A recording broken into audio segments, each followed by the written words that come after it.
Message to black Americans is this. The media has tried to convince you for decades that Republicans don't care about your communities, but we do. But our message to illegal immigrants is also this. We will return you to your country of origin, not because you're all bad people, but because you broke the law. Our message to black Americans is this. The media has tried to convince you for decades that Republicans don't care about your communities, but we do. But our message to illegal immigrants is also this. We will return you to your country of origin, not because you're all bad people, but because you broke the law.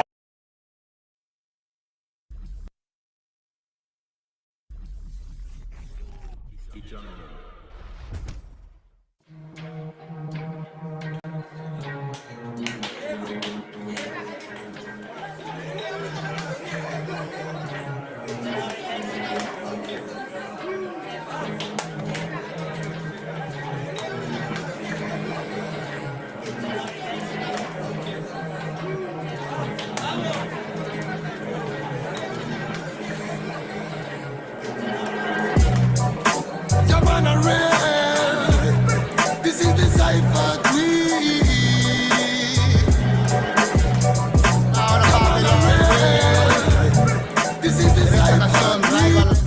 más gangsta de la zona. Y vengo con la familia gang. ¿Cómo dice? Llaman a red. Traigo el mensaje puro y crudo para el momento. No palabras vanas que rompen los sentimientos. Lucharé y derribaré los muros del lamento. Pídeme pues te daré los sueños que están muertos. Nunca el demonio dio mensajes de amor, pero tampoco los dio el ángel que nos abandona. Quizás miremos diferente el reloj, pero tu cielo es el infierno donde el amor murió. Political violence, criminal silence, physical redemption hasta cacaca del baile. Typical silent, musical fraile. Mucha es la promesa en la que se han llevado el aire. Love, love, love, siente vida como doy mi corazón.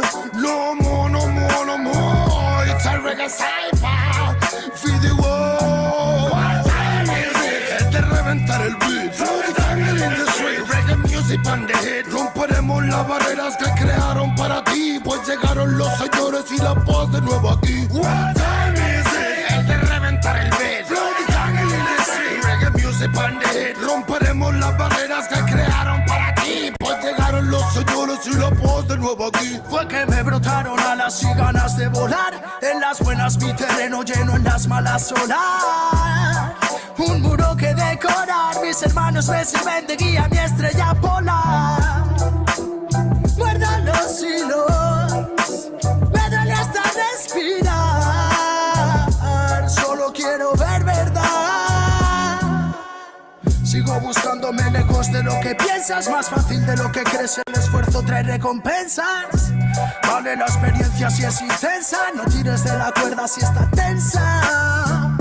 Miraban al ocaso con tristeza. Las estrellas devolvían con grandeza su mirar. Nos vimos floreciendo en la maleza. La belleza de las tetas y comienzan a encajar. Es de reventar el beat. Floating tangle in the street. Reggae music on the hit. Romperemos las barreras que crearon para ti, pues llegaron los señores y la paz de nuevo aquí. What time is it? Es de reventar el beat. Floating tangle in the street. Reggae music on the hit. Romperemos las barreras que crearon para ti, pues llegaron los señores y la paz de nuevo aquí. 51, 52, con un micro de bambú, más vuelta que Passepartout. Me siento en la old school. It's magnetic kung fu, it's a reggae magnatur. Por las almas sonrientes que acompañan a Zazú. En bambalinas y balú, son rimas de menú, no salida de Benur, pero cálida y del sur. Homie, always lonely, but I feeling like a gangsta. 52, 53, a mí sí me ves venir, por eso me llaman King, ese fue mi devenir. De marchar o seguir, nunca tuve que elegir, la music me eligió a mí, no tengo nada más que decir. Saifa, Puniga, Loba, Grimble, Fire, Killaman, Smoker, to stop feel like a Rasta, try metal, Kimanes, original reggae Saifa again. Interna en la villa del pingüino, entre los calen en la antena y los que están contando dormidos zarandeas. Tus emociones cual barril de vino, cosas feas, quedaste en tus ideas, pero aquí asesino, yo no atino, disparo sin mirar a todo aquel vampiro que el diente quiera hincarme, bro. Si lo digo, no es para pensar, sino para aclarar lo que tú siempre estás pensando. Acaba él, tan magnífico, imposible de torcer, metal, susto, emoción. Reggae warriors again, making connection after connection, my new world, creating the freedom from them, me more.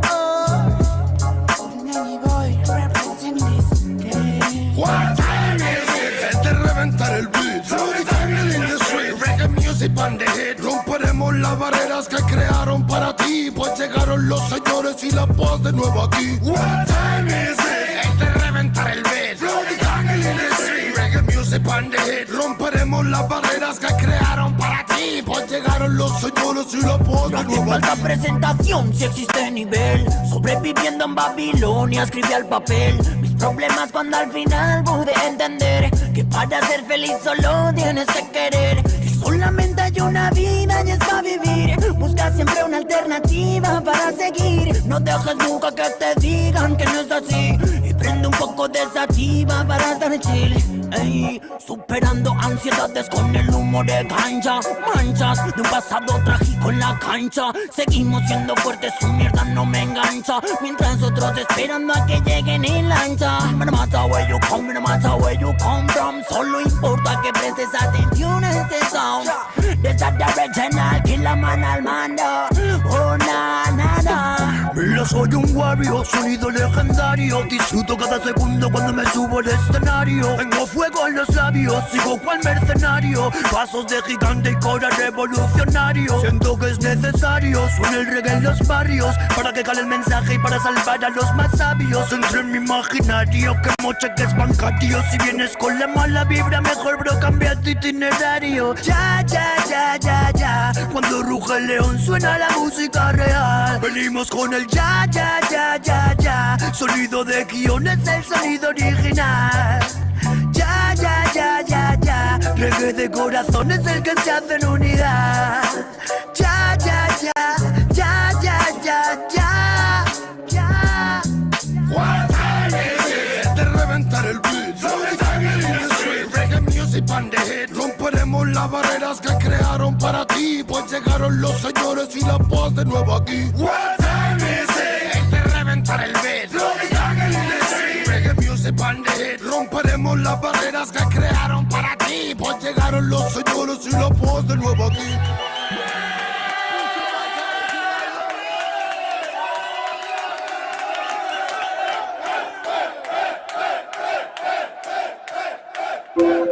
Copyright disclaimer. This content does not belong to Bible Chronicles or claim this intellectual property. The content provided today has and always will belong to the content owner. Bible Chronicles does not have any affiliation with the owner of this property. As mentioned, Bible Chronicles did not intend to make use of any material for the purpose of harvesting gain. However, Title 17 of United States copyright law states material in use can only be done when it's for theological or general educational purposes, and thus Bible Chronicles believes that this principal material falls under fair use, which honors protection under Section 107 of the same U.S. copyright law. Isaiah chapter 58 and verse 1. Cry aloud, spare not, lift up thy voice like a trumpet, and show my people their transgressions, and the house of Jacob their sins.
Mexicano bandido, todo el barrio prendido.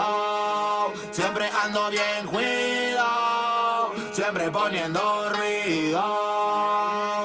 Mexicanos al grito de guerra, yo defiendo mi tierra.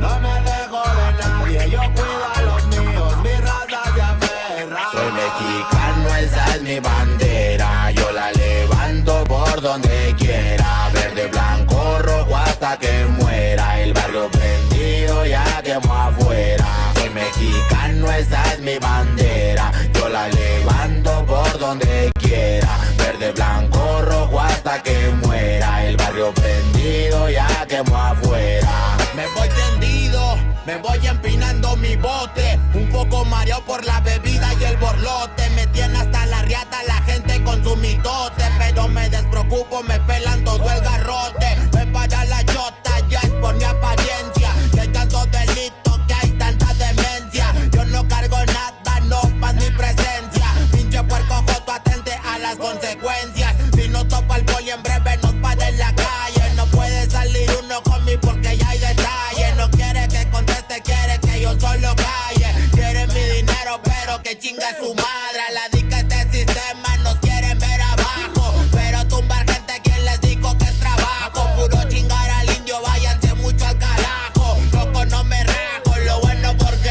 se armó la alianza más pesada del país. Todo el mundo ya conoce las rimas de estos MCs. Pa' ponerme más feliz, unos paisas de hachís. Mis paisas en el gabacho, bien truchas con la polis. Loco en Guanajuato, con los ojos bien tumbados. De cote con el quesada, rifando por todos lados. Atento si prendo un blunt en cabina cuando grabo. Represento Nuevo León, junto a mi carnal el Davo. Cuando voy pa' Jalisco, el pasado está olvidado. Con el perro de la C, bien grifo, pedo y enfiestado. Chécate mi banderón, unido como había soñado. Bien bajado ese balón, con Palesti bien bajado. Puro hip hop mexa, hasta que amanezca. Pásenme un mezcal y que no se apague la yesca. Ya saben que aquí andamos pilas pa' lo que se ofrezca. Si escribo estas rimas es pa' que se enorgullezca.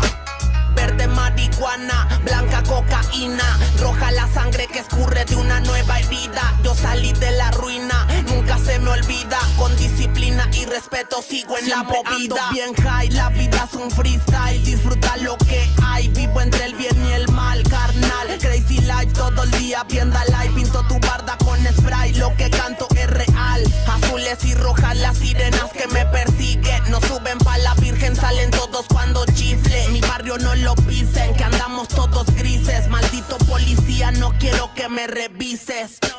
Prende la mota en Canala o en Hitter. Ando con mi flota y el dealer. Tenemos lo que se te ofrezca, tú nada más pide. Me dijo mi madre que de la envidia me cuide. Soy mexicano, esa es mi bandera, yo la levanto por donde quiera. Verde, blanco, rojo hasta que muera. El barrio prendido ya quemó afuera. Soy mexicano, esa es mi bandera, yo la levanto por donde quiera. Verde, blanco, rojo hasta que muera. El barrio prendido ya quemó afuera. Ya, ábranse cabrones, llegó el mexicano partiendo sin necesidad de palancas. Todos jugamos en la misma liga, yo soy titular, tú ves desde la banca. Disfruto cada cosa que me pasa, colaboro y mi carrera se levanta. El mismo cabrón que antes no tenía nada, se la pasa viajando y dice que canta. Por eso me caga enfermarme de la garganta. Pero aguanta, traigo mata natural y humo de planta. 2, 3 cabrones dando lata y yo haciendo más plata. De esto la vida se trata y pa' que sepas no es barata. MC Davo los desbarata con cada escalón que sube. Yo tuve la suerte de hacerme fama en YouTube. Hay 2, 3 raperos de antaño que me bajé de su nube. Los mandé pa' su casa y de premio hasta les pagué el Uber. Si alguien me tira es porque sabe bien que domino el negocio y quiere de mi parte. No quiero darlas de grande, pero si me tiras la neta me toca humillarte. Soy capitán, llevo el estandarte. Somos muy pocos los que hacemos arte. Este flow si es de Marte, tú dale like y comparte. México lindo y bandido, diario a Diosito le pido que me cuide a la familia si un día el cora ya no late.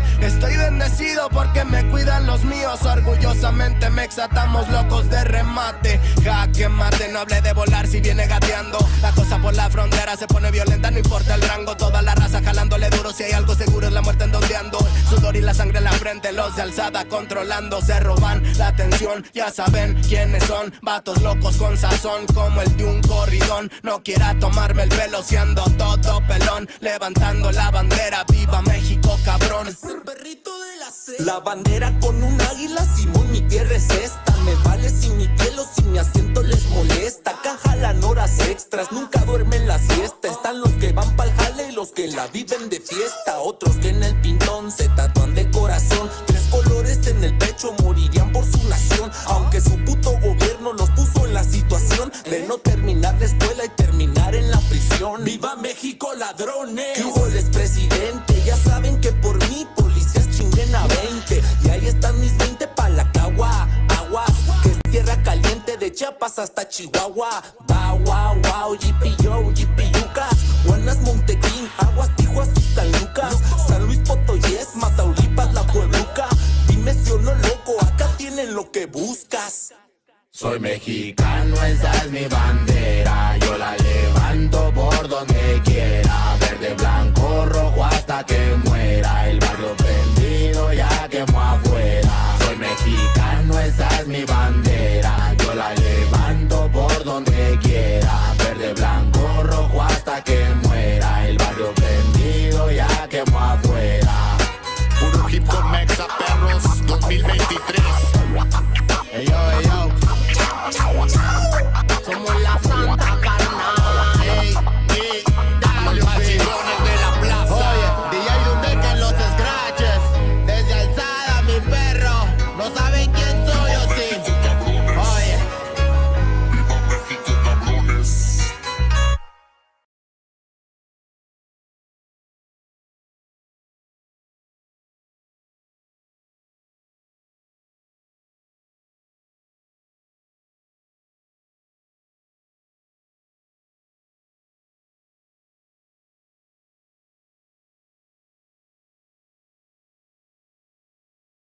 Viene a decirnos con mucha firmeza y gran convencimiento lo mismo que nos decía en el siglo XVIII el barón de Holbach, ¿no? Un filósofo francés de origen alemán.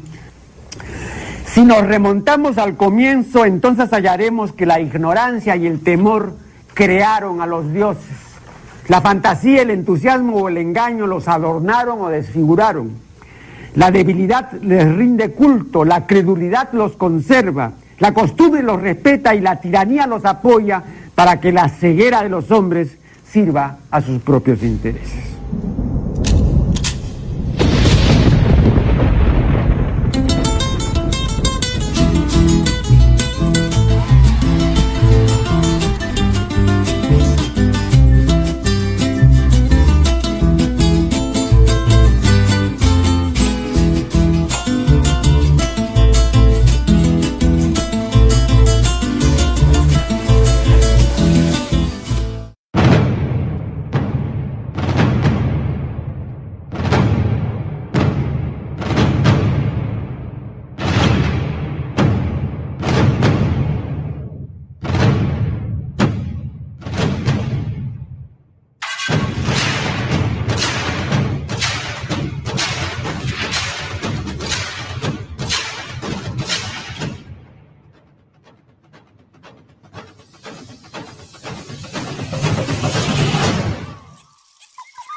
Things there's like a routine, and I'm very used to my routines. So anyways, listen, I'm gonna do this real quick as fast as I can. I already ate up 15 minutes, so that sucks. Let me begin. Okay, so the class called Reparations Texas Style. Reparations Texas Style. When you that are new to this channel, understand, first of all, my name is brother, best known, I guess, better pronounced Joshua. Welcome to Meshica or Meshiacha Chronicles, better known as Bible Chronicles. That's how I started. We're almost 2 years in, so appreciate you guys being here. Thank you. All of this has been with no asking for reparations or support or pay for my ticket or anything like that, fam. It don't work that way. Okay, so before we get into the scriptures, I'm going to show this to y'all, a couple videos. I'm going to try to go fast, man, because I hate that it started the way it started. Damn it, man! I lost like 5 minutes doing that stupid crap. But again, it is what it is. Enemies, whatever, frenemies, whoever you are, whoever you're trying to be, it don't matter, man. Keep bringing it, because the fire's going to be here no matter what. All right, let's begin.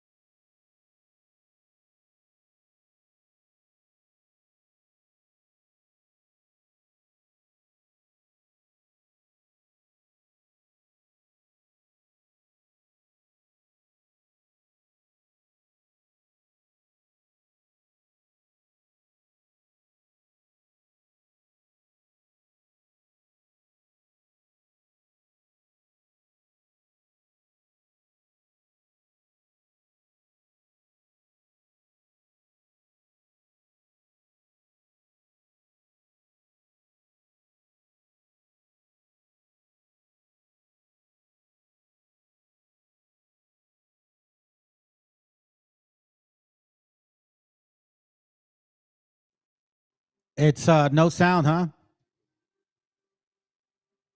Let me see. Yep, no sound. Damn it. Let's see. Testing. I wonder why there's no sound, man. What the hell? City, and once again offered to. There's no sound. Huh. It's really weird. Let me try to see something here.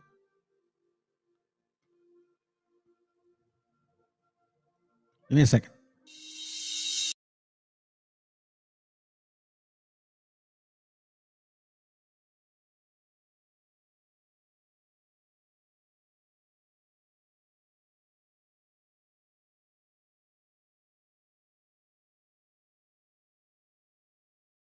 These lands.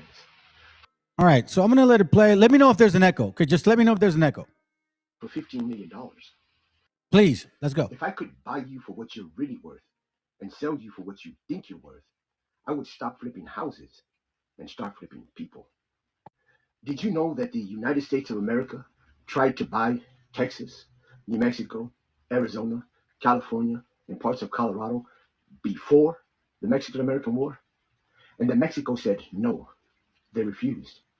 So the United States of America sent an expeditionary party into the disputed area along the Brazos River in order to provoke Mexico into a war, in order to steal what they could not purchase, in the name of white supremacy, or as they prefer to call it, manifest destiny. The United States of America invaded Mexico, surrounded Mexico City, and once again offered to purchase these lands for $15 million. Now, I've given this example before, but for your sake, I'll go ahead and repeat myself.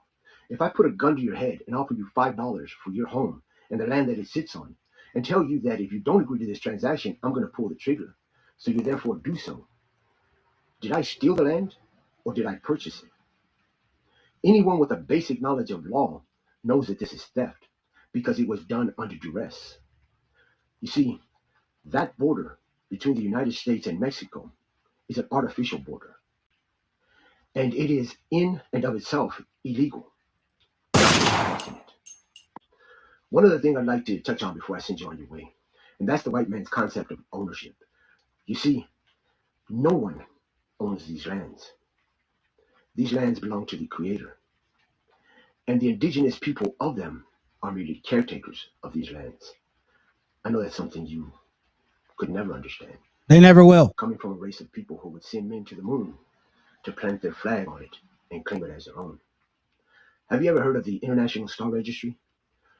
You know that you can purchase a star and name it after yourself or somebody that you love. And that name would be placed into the International Star Registry. Yes, to the white man, even the heavens are for sale. Get over yourself. Damn, that's what I'm talking about. Get over yourself, Holmes. Anyhow, Again, let's continue, man. Let's continue. Let me just get into this because I'm kind of annoyed, to be honest with you, family. I know I shouldn't be, but man, I'm really annoyed right now. All right. So again, the question is, look, I hate, and I mean, I really dislike hypocrisy. Hypocrisy. I don't know, man. You know, when you consider, I'm going to show you something right now. Because it's like the history that we are beginning to understand about what our people and how in this history what they've experienced, you come to find out how hypocritical these bastards are. Check it out. All right, let's continue because it's going to get interesting. Trying to finish it off. Let's go. All right, let's go.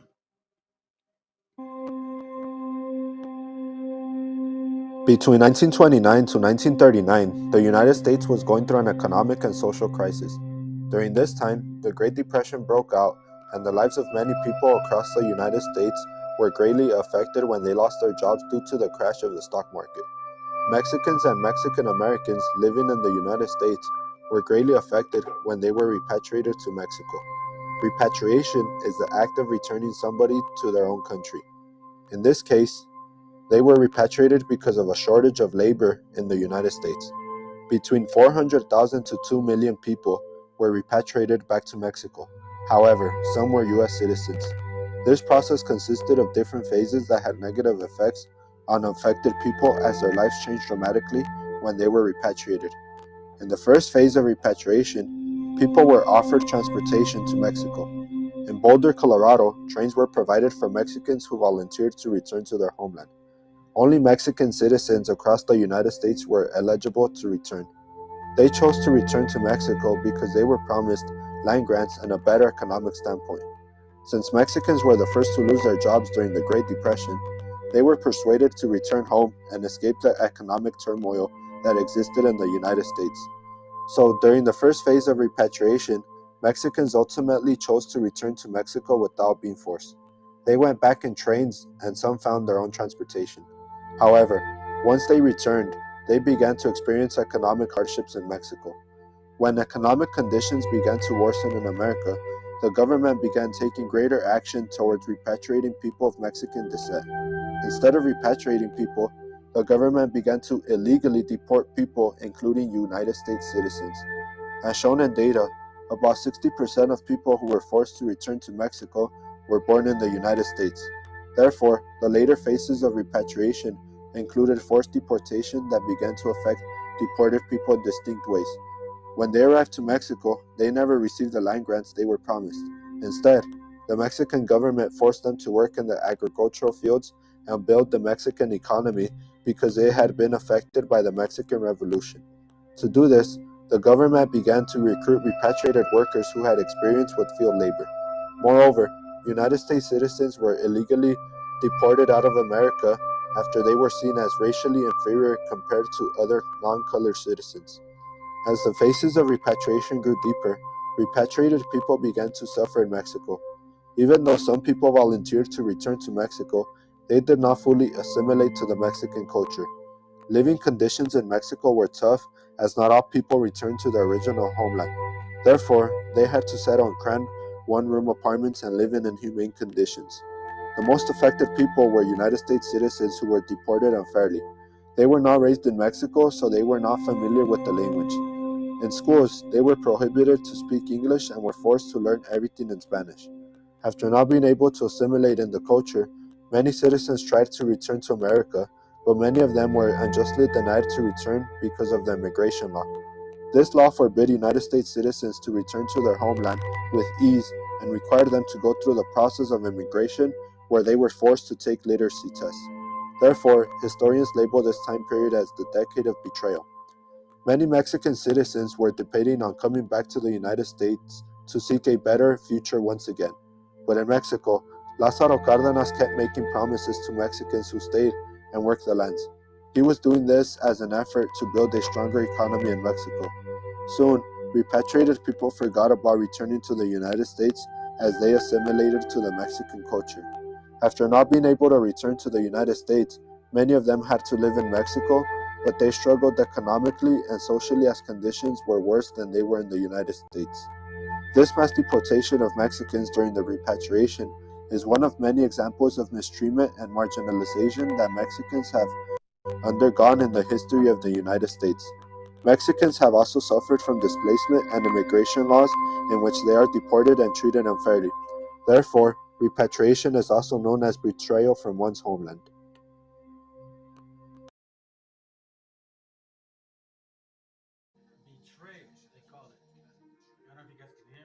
Betrayal. They call it betrayal. Excuse me if you guys can hear me. I'm going to use a different mic because apparently this sound is whack. Hold on a second. Let me also disconnect here. Maybe that's what happened. I think that's what happened, family. Let me test it out real quick. Give me a second. Yeah, that's what it was. That's what it was. Okay, perfect. All right. Yeah. So as you guys can see, and again, let me know if there's an echo. Please let me know because I'm trying to change this microphone stuff here and making sure that I can adjust when I have issues. All right. So, in case you guys are not familiar, this is a pretty good summary of what occurred. Okay. What bothers me a lot is, hold on, man. This sounds weird. Can you guys tell me if it sounds all right, fam? Can you guys tell me, man? Please, somebody let me know. Somebody let me know. Let me see. Testing 1 2 3. Testing 1 2 3. No. Testing 1 2 3. Testing 1 2 3. No. Testing. All right, sounds good. All right, well, whatever. I don't give a shit, man. If you guys don't like it or like it, doesn't matter. You guys ain't saying anything. So, okay. So, let me read this to y'all real quick.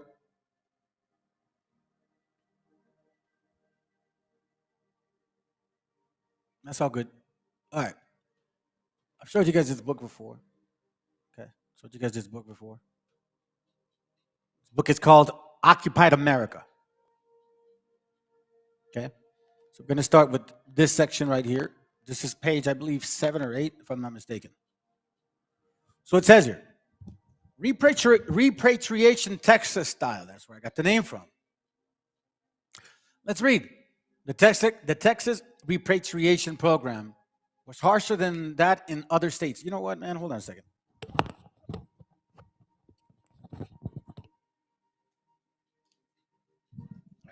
Shit. It doesn't work. Can you guys hear me? If it doesn't work, it doesn't work. All right, whatever, man. I was thinking I could use this other one. It's just it gets in the way. All right, so let me read it. It says here, the Texas repatriation program was harsher than that in other states. Authorities often did not permit deportees to sell their property or collect their wages first. Do you understand that? You're a U.S. citizen. 60+% were deported. When they're taking your ass out of here, they tell you, no, sorry, you got no time to go in escrow. Forget about the realtor. Your house is given to somebody else. Somebody owns your house now. And the wages that you worked for, guess what? The white man kept them.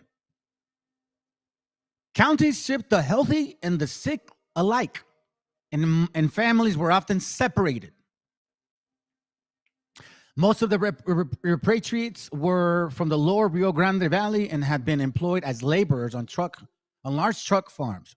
Some worked in packing plants and other agro businesses. The next wave of repatriates, I believe, was from South Texas, where Mexicans worked in cotton plantations as tenant farmers and laborers. Okay, so now, my question to y'all is this. Hold on, what's going on? Oh, now you can't hear that shit? Are you kidding me? Oh, there you go. All right. So now my question is this. How come you guys, those so-called Hispanics, didn't know you work cotton? Why every time we see videos on working cotton fields, it's not you Hispanics? And you're still working the fields to this very day. But you know what? Just because a nation of people did it for like 50 years, now all of a sudden, that's all they did. Are they getting deported? No. Thank you. Then it says here, the next wave of repatriates, I guess, was from South Texas, where Mexicans worked in cotton plantations as tenants, farmers, and laborers. Then came those from rural communities and small towns through Central Texas. And last, the Mexicans from Southwest Texas, where they worked as cattlemen, sheep herders, and farm workers. That's where you get the whole Tanios shit. One of the stories of abominable abuses that took place in Texas was that of Mrs. Angeles Hernandez de Sanchez, who had lived in the U.S. for 14 years. In 1931, after she returned from a long visit to Chihuahua, authorities detained her for medical reasons, they say, quote unquote, and proof of residency. Although an examination that proved that Hernandez de Sanchez did not have venereal disease, it's pretty wrong, man. The doctor stated he suspected she had syphilis. The Department of Labor's ordered Mrs. Hernandez and her children deported. Department of Labor. You know, the ones that ask you to vaccinate? I'm sorry. Well, yeah, technically they do now, because if you work for the government, they technically tell you to. The Department of Labor, they don't really necessarily tell you that, but anyways, excuse my language. Department of Labor ordered Mrs. Hernandez and her children deported after working in Juarez as a servant. You see this? Remember the old books that I share with you, whether they were slaves and servants? Have that ever changed for y'all? She again applied for re-entry in 1938, but authorities denied her petition because they had deported her. The fate of Hernandez and her 2 U.S.-born children is unknown. Unknown.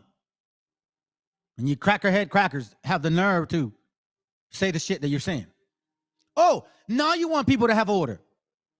Not you Texans. Out of all the nerve, you dumb idiots. Now you guys want order? You never showed order. You never represented order. You never showed us order. All you did was showed us abuse and oppression. That's it. So how can you expect that from somebody that you treated that way? You must be stupid. Or is it that blonde hair that just went into your head with Donald Trump's, ¿cómo se dice? Pelo de lote, cabrón. In July 1931, federal judge F.M. Kennedy heard the evidence in 83 cases, 70 of which violated immigration statutes. You white people don't give a shit. Stop lying, Republicans or Democrats, that you care about the upholding the law. You mofos don't care about upholding the law. You care about white supremacy. That's what you care about. Let the white man have power, right? Why? You can't have an equal playing field? Are you afraid to give me equal playing field? Are you afraid that I will outwork you in every level? Because I've been proving it no matter where I go.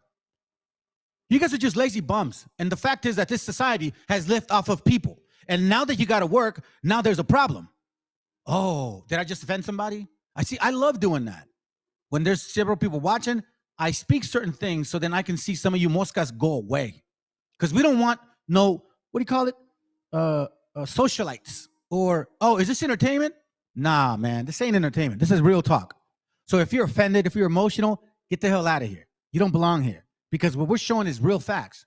And if you don't want to see this, then that's your problem, not mine. Because quite frankly, I don't care.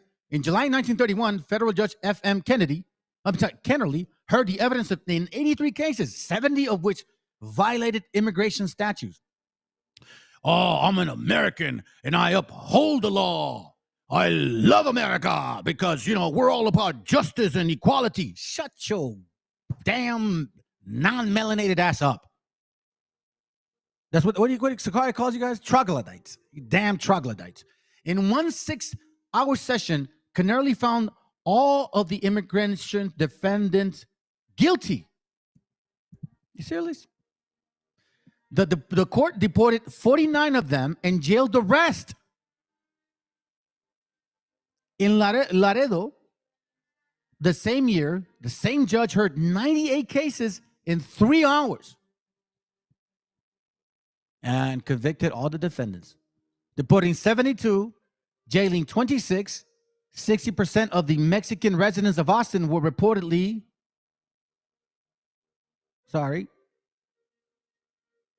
returned to Mexico by January 1931.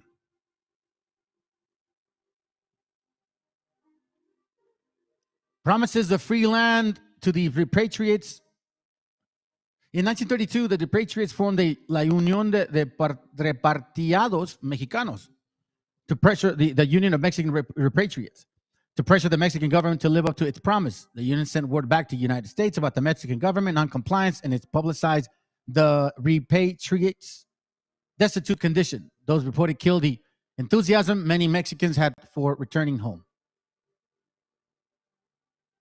Let me read this real quick. As the Depression took its course, labor surplus and immigrant pool in California expanded from 119,800 in 1920 to 190,000 in 1930 and nearly 350,000 in 1939. By mid-1930s, Euro-Americans outnumbered Mexicans in California field. You know, these Euro-Americans are not always white. Meanwhile, crops price fell down more than 50%, while electricity, water, fertilizer, and transportation costs remained the same. Growers sought to make up the difference by lowering worker wages by more than 50%, making it almost impossible for farm workers to survive. This difficulty contributed to labor unrest throughout 1930. You see this, family? Who's benefiting? I don't understand why it takes so much for you simpletons, crackety cracks, to get the program. You've been put in a position that favors you. Now you have a problem with it. Here, I'll tell you why. I'm gonna tell you the real reason why. Tell you the real reason why you have a problem with this here. Let me show you something. Let me see if I can get it. Let me see if I put it in here. I think it's, yeah. Here's the reason why, family, these fools are afraid, and why they're blaming it on fentanyl.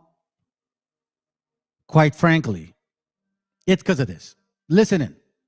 Yo les comentaba que en el recorrido que hicimos cuando lo fui a recibir al aeropuerto Felipe Ángeles, en el camino, una de las cosas que me comentó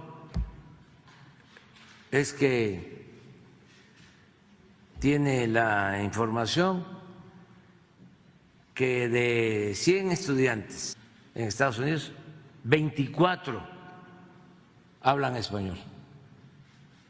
Entonces, por eso la importancia de este encuentro. No se trató ningún tema o no hubo ninguna discrepancia, como a lo mejor se llegó a pensar.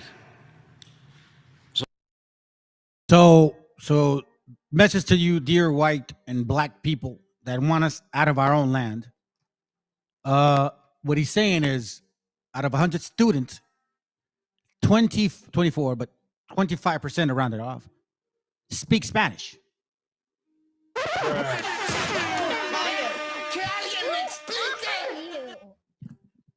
You can run, but you won't hide. Facts are facts. And let me read this to y'all, because quite frankly, this is the case.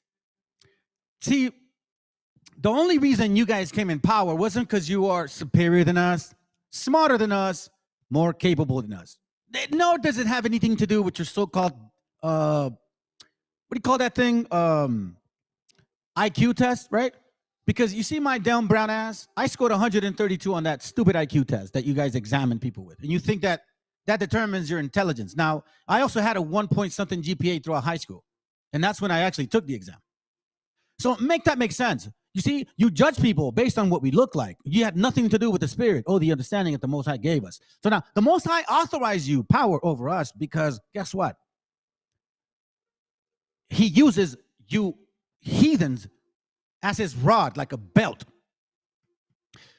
But you don't fucked up now. Excuse my language. But you don't messed up now. Isaiah 10:1. I'm going to show you why. Woe unto them that decree unrighteous decrees. What did we just see right now?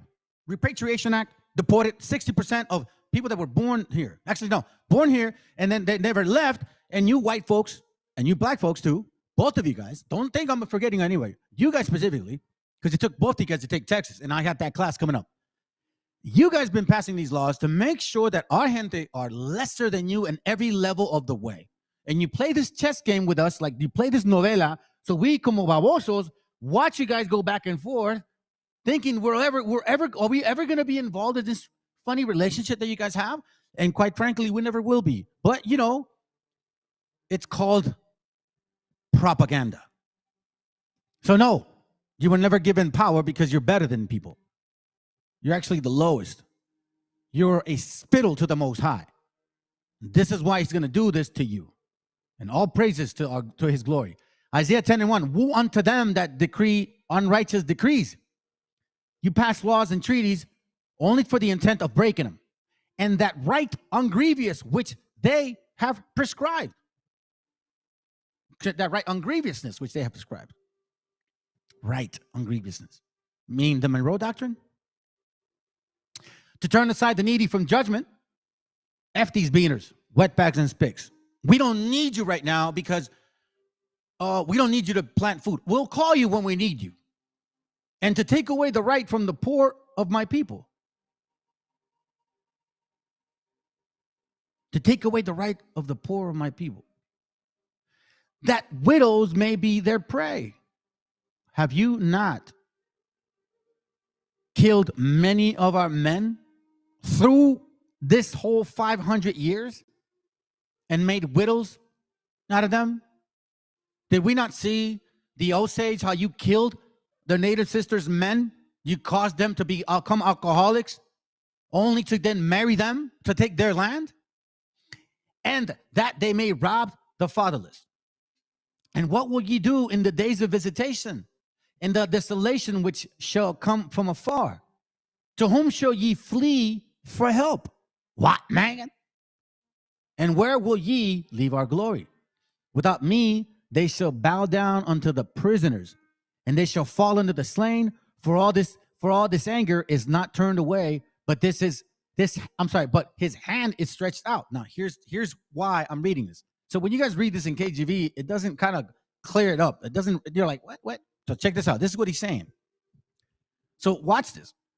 Verse 5, O Assyrian, the rod of my anger. Here, I'll read it like this so you can see what I'm talking about. The Lord says, Assyria, I use Assyria like a club to punish those with whom I am angry with. You see this, white man? Do you see this, black man? Do you see how he has used y'all to punish us? This is why you're here. This is why you're here. This is why you're in this land right now. Right now, this is whole prophetic. You're supposed to be here. And you're going to enjoy the pain because you're not going to have any choice. I sent Assyria to attack a godless nation, people who have made me angry. I sent them to loot and steal and trample the people like dirt on the streets. Are you not doing that to this very day? But here's the problem with you, what America? But the Assyrian emperor has his own violent plans in his mind. He is determined to destroy many nations. Why is that? He boasts. Every one of my commanders is a king. He totally forgot. You see, you white people, you forgot that God gave you the power. It's not because you're smarter than us. No, I can tell you're not very smart people. Absolutely not. And we can see it by your actions. I see you guys. I hear you guys talk. It blows my mind that you even run some businesses, to be honest. I met you guys. You business owners are, man, I don't even know how in the world. The only thing my conclusion is that the devil has your back. He boasts every one of his commanders is king.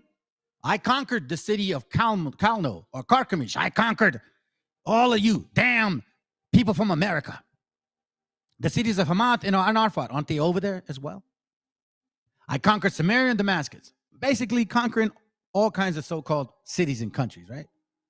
I reached out to punish those kingdoms that worship idols.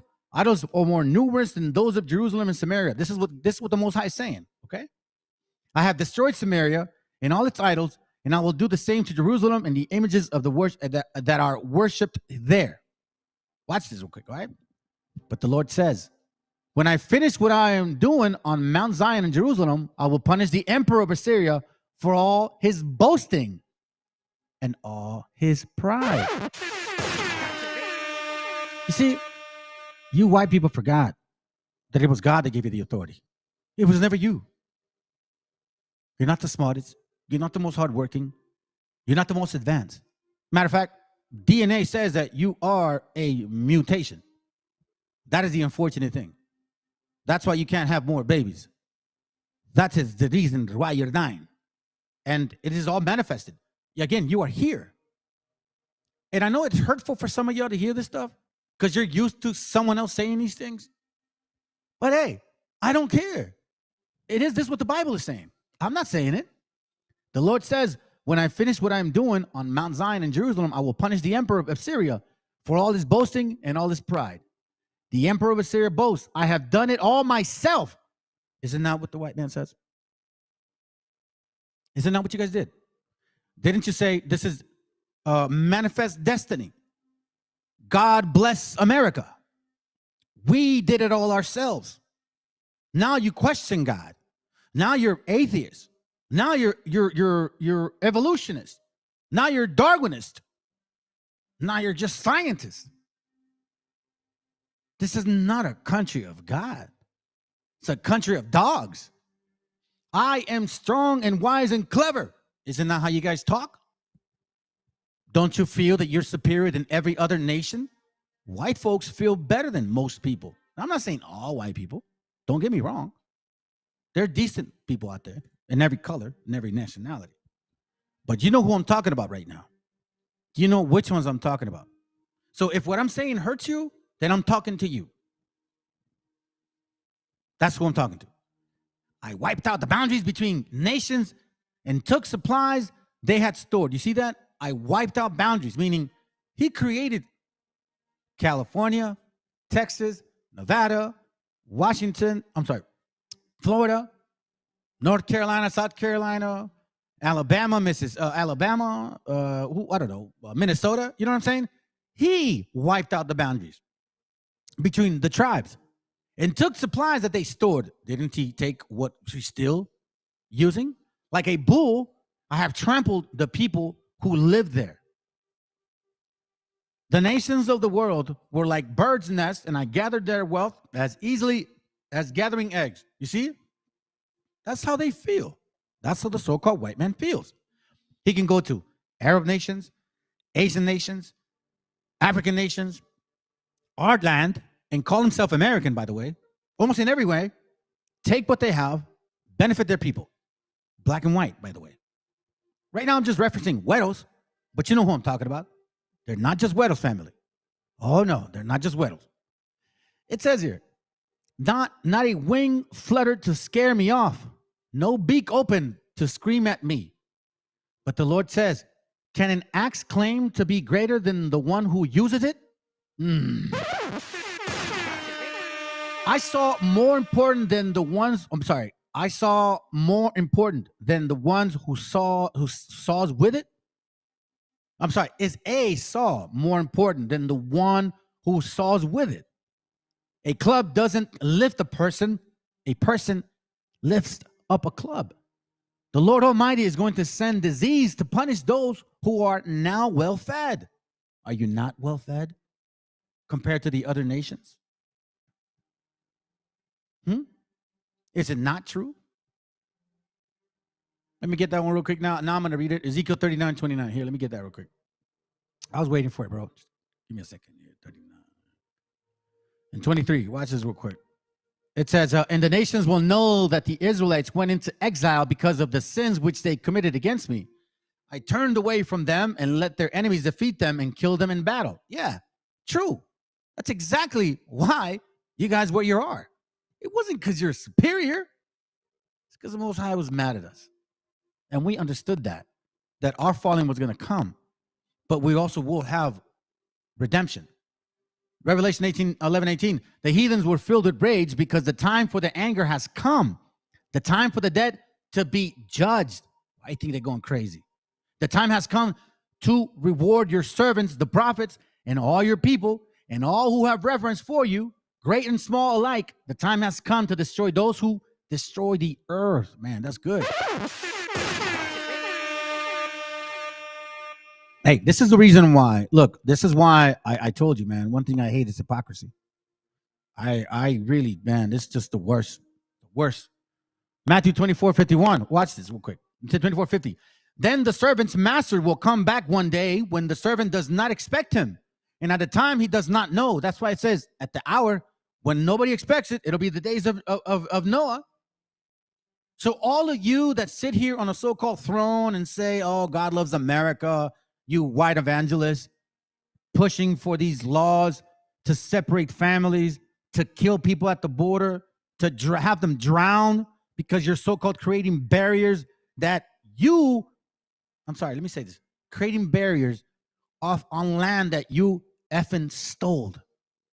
The master, verse 51, the master will cut him in pieces and make him share the fate of the hypocrites. There will cry. Here, I like it in this one here. Watch this. It says here, verse 51, Matthew 24:51, and shall cut off asunder and appoint him his portion. The same pain that you've implemented on our gente is going to be implemented on your children, your daughters, and your sons. Oh, yes. Make sure that you take note of that. The same pain that you implemented on us is going to be done to you tenfold. With the hypocrites, there will be a weeping and gnashing of teeth. You know why? I'll show you why. As tensions. This doesn't stop. You guys are a hypocritical nation, bro. Disgusting. This is what I say. But you'll get yours. Oh, thankful. Let's go. Escalate between the federal government and Texas over how to handle the influx of migrants at the U.S.-Mexico border. This week, a group of self-proclaimed patriots is planning a peaceful rally in what organizers are calling the Take Our Border Back convoy. According to its website, the convoy have called themselves God's Army and are... According to the convoy, they call themselves God's Army. Oh, my God. Are you? You know, I laugh at you guys, man. You're like the highest consumption drug abuse, alcohol abuse. You guys are woman beaters. You don't take care of your kids. You tell your kids to leave at 18. When your parents who raised you are old, you send them to like elderly homes. You're selfish ass people. Then you steal land. You pass laws that favor you. Then you complain when somebody's getting ahead. Even though you've put all of these laws in place, we are still overcoming you, dummies. And you want to call yourselves people of God. Por favor, no sean estúpidos. Are calling on active and retired law enforcement, military, veterans, elected officials, and other law-abiding, freedom-loving Americans to join the cause. These people are committed to a peaceful demonstration that we've had enough. The American people have had enough. Yeah, you're right. Us original Americans have had enough with your fucking gringos. We're sick of your shit, man. And we understand now the racist ass shit that you guys been doing forever and ever. And you know what, man? We've had it. We've had enough. That's it. There's no more done. We know now that your time is up. Crackety cracks. Sorry to tell you, your time is up. Just like how you enjoy calling us beaners and wetbags and spics and rapists and murderers, I'm rather enjoying calling you crackety cracks because that's what you are. Let's go. Last week on Fox Business, Republican Congressman Keith South of Texas said he supports the group, which plans to leave Monday from Virginia Beach and head south to Jacksonville, Florida, before making several stops along the border. On February 3rd, the group plans to split up for 3 separate rallies. So I'm gathering some people together to be in San Ysidro. You guys let me know if you want to go. In Eagle Pass, Texas, Yuma, Arizona, and San Ysidro, California. Convoy leaders telling Vice News they want to, quote, shed light on the obvious dangers posed by wide-open southern borders. It comes amid a feud between Texas Governor Greg Abbott and the Biden White House over border enforcement measures. It's unfortunate that there is a governor in Texas, Governor Abbott, who has politicized this issue of what's happening on the border. And it's not making people's lives safer. It's actually making it harder for law enforcement at the border to do their job. Over the weekend, Governor Abbott vowing the fight is not over after the Supreme Court voted 5-4 last week in favor of the federal government's power to remove razor wire installed at Abbott's direction along stretches of the border in Texas. Hey, white America, you want to know how you stop this shit? You want to know how you stop it? Stop passing sanctioning laws. Okay? Stop passing sanctioning laws. Laws that sanction countries because they don't do your dirty work. So those laws that you pass, then sanction them. Now nobody can deal with them. So then inflation kicks in. So now there's no jobs. So then they have to leave. Stop sanctioning. And then if you people really apply, don't speed the process because somebody is from a European country. If they want to apply for immigration, all of a sudden you process their paperwork much quicker than anybody else. As a matter of fact, if you got $500,000 family, you can get paperwork right away. Do you guys know that? For real. And for especially for so-called Mexicans, certain countries, Salvador and Mexico, I believe, Nicaragua, if I'm not mistaken, Colombia, those are countries that are excluded from immigration lottery ticket, like lottery. I guess like sometimes you get like quicker chances to apply. Mexicans cannot apply for that. You can't. You deny it. Oh, but if you're crackety crack, oh yeah, you can. Oh, and by the way, if you're an Israeli, the Khazarian ones, right? You know what they do? That if you're born in Israel, you're an automatic U.S. citizen. Did you know that shit? How does that even work? How in the world can you be born in Israel and be a U.S. citizen?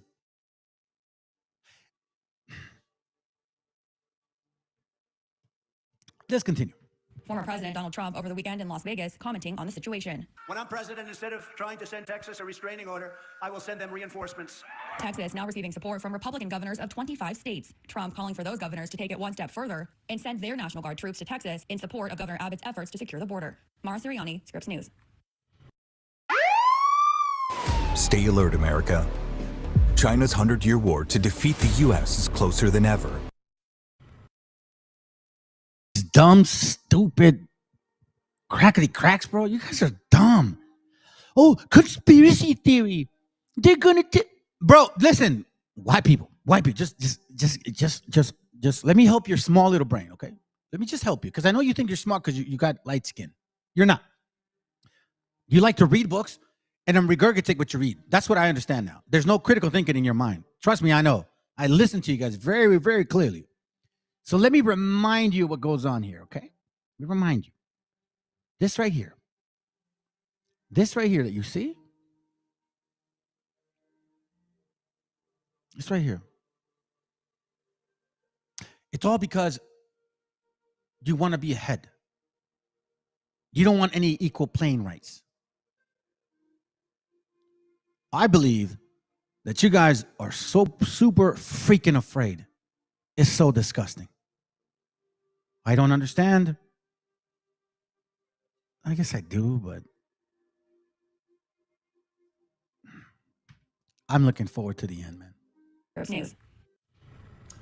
So long, people, by the way. I know I'm kind of going quick, but I'm just trying to get to the point here. Okay, so let me get to this point here. So now he's asking a question here. So let's listen to this, all right? So I got something to read too. Let's go.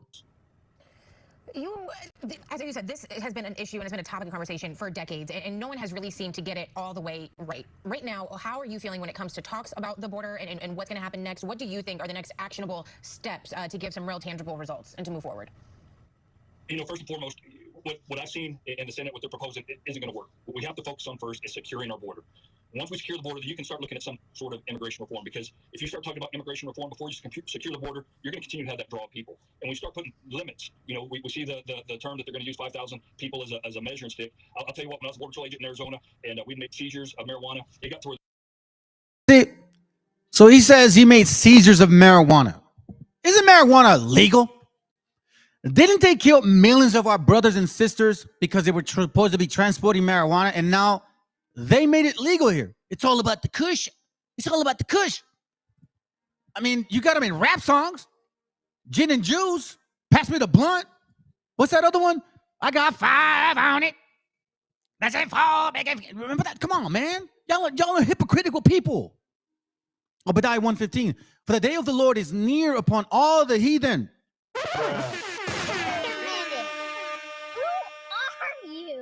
A heathen nation, as thou hast done, because guess what? You forgot that you were the belt of the Most High, that he used you as a tool. But no, you, tool, became now more than the actual creator. It shall be done unto thee. Thy reward shall return upon thine own head 10 plus times. So you can continue to talk and say what you want. Matter of fact, listen, enjoy your power position. And for you 3-4 time losers who are suffering in America, I mean, let's be honest, man. I don't know. Look, all it takes for you guys is to just show up to work, and that's it. But you guys can't even show up to work. No, you're abusing drugs, alcohol, you're dying of fentanyl, you're destroying the society. All of you heathens have absolutely no ganas, way. You know how much we've suffered since 1492? You guys have been here. You know, I didn't even know how to speak English, for God's sakes, man. My mom didn't make more than $8 an hour. And now I'm taking care of my family, doing much better than most of you damn 2-time, 3-time losers. In the same country that you passed laws to make sure that people like me don't benefit like you. But you know what I did? I just woke up and went to work. And that's what Raza does. We go to work. And you guys are mad because you can't stop us. The facts are facts. And this is what it is. And I'm going to tell you one more time. We see it all over again. Right here's a perfect example. Right here. Exodus 1:10. Come, let us deal wisely with them, lest they multiply and come to pass that when there falleth out any war, don't they say, keep China away from Mexico? Don't they say that? Keep Russia away from Mexico? Don't they say that? They join also unto our enemy and fight against us. And so get them out of our land. Didn't they kick us out? Repatriation. Therefore, they did set over them taskmasters to afflict them with their burdens. But what happened? Verse 12, but the more they afflicted them, the more they multiplied and grew. I know that hurts you. That hurts you a lot. Let's go. The assistant U.S. attorney wouldn't prosecute anything under 500 pounds of marijuana or anything under 25 people in a smuggling load. So what you started seeing is 499 pounds, 24 people. The cartels are smart enough to work it just under the laws and continue to flood our border with people. That's why, despite the massive criminality and corruption of the Clintons, the Bidens, the Obamas, and all the... We're going to find out about real corruption, Clintons, Obamas, and all that shit. Dude, it's a joke, family. These people are a joke. You heathens are the most hypocritical and unfortunate tools. Because you're going to find out. Man, the scripture that I have for you, it's beautiful in the way it says it, that you're going to turn into ghost out of how much fear is going to come upon you. And when you say, obviously folks cross over here, we all know that they're leaving pretty hellish conditions back in their home country. And by and large, they're coming to America for a better life. How do you then strike a balance between what we need to do to be secure as a country, but also at the same time being humane to these people who are coming here for a better life, and not only for a better life, coming to a country that was built by immigrants to begin Coming to a country that was built by immigrants, right? Supposedly. with. So how do you walk that line in a way that's fair and humane? All right, so listen to this. He's like, so how do we do this with these people? So we're still these people. My gente are still these people, right? Okay, so let me bring up again. Remember, third edition of the same author. This book is remember Occupied America. This is 7th edition. Okay, this is an actual Chicano Studies requirement for you guys, brothers or young sisters, young brothers or young sisters, or brothers and sisters that are in school. This is a book that's required. 7th edition. So I have the 3rd edition, which was obviously from the same teacher. Okay, so check this out. So they talk about this country was built by immigrants. All right. How did you get Texas, Mr. White Man? How do you black people live in? How do you guys live in Texas? Why are you there in the first place? Let's read. The invasion of Mexico in the mid 1840s. Mexico was again the target. Expansion and capitalism. Development moved together. Remember, family, the movie I showed you yesterday, right? They kept coming from east to west. So now they're here. The 2 Mexican wars gave U.S. commerce, industry, mining, agriculture, stock raising, and a tremendous stimulus. The truth is that by 1840, the Pacific coast belonged to the commercial empire that the United States had already been building in that ocean on our land. The U.S. population of 17 million people of European extraction and 3 million slaves, bullshit, was considerably larger than Mexico's 7 million, of which 4 million were Indian, 3 million mestizo, and European. You see, family, I'm going to tell you this right now. When you call yourself Hispanic, then you're giving yourself up that name. You're giving yourself that name, that you are them. The United States acted arrogantly in foreign affairs, partly because its citizens believe in their own cultural and racial superiority. See, I'm not wrong. Mexico was plagued with financial problems, internal ethnic conflicts by you know who. I have a book called 1920, El Secreto de 1910, with the president at that time, that it was the American government, the white people, who were secretly assisting the other party to make sure that there was a lot of turmoil, financial problems, internal conflicts, and poor leadership. Oh, yeah. General anarchy within the nation conspired against its cohesive development. By 1844, war with Mexico over Texas and the Southwest was only a matter of time. James Polk, who strongly advocated for annexation of Mexico and the expansion in general, won the presidency by only a small margin. But this election was interpreted by a mandate for national expansion. Outgoing presidents, Tyler, acted by calling upon Congress to annex Texas by joint resolution. You see this? Annex Texas. So you guys never even earned it, sincerely. It was never an agreement. You white people stole it. Listen, white people, look at me. You white people stole Texas. You didn't buy it honestly. You didn't earn it. You didn't sow and reap. You are reaping what you haven't sowed. You think you're not going to pay for this? You must be outside your elote hair mind. You must be crazy. It says here, the measure was passed a few days before the inauguration of Polk, who accepted the arrangement. In December 1845, Texas became a state. See this? It doesn't sound to me like this was a rationale agreement between two nations. No, not at all. Not at all. Let's go to this section here. Polk, incensed at Mexico's refusal to meet with Slidell on his terms, and in General Mariano's Paredes' reaffirmation of his country's claims to all of Texas, began to draft his declaration of war when he learned that the Mexican attack on U.S. troops in the disputed territory. Polk immediately declared that the United States had been provoked into war. You see this? You invade our land, you provoke war on our people, we respond, defend ourselves, then you say, oh, we attacked you? You see how deceiving white people are? And you want us to trust you now. You want us to feel sorry for you because you're dying of fentanyl. Hey, listen, just say no, you dummies. Didn't you tell us that shit? Just say no. Remember those stupid commercials? The egg? Oh, here's your brain. Here's your brain on drugs. And now the egg's frying. And you see a white guy. Any questions? Whew. Man, oh man. It says here, Polk immediately declared that the United States had been provoked into war, that Mexico had shed American blood upon the American soil, which was not, because it was our soil. On May 13, 1846, Congress declared war and authorized the recruitment and supplying of 50,000 troops.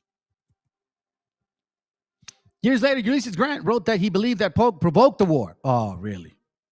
Really? Wait a minute. Who are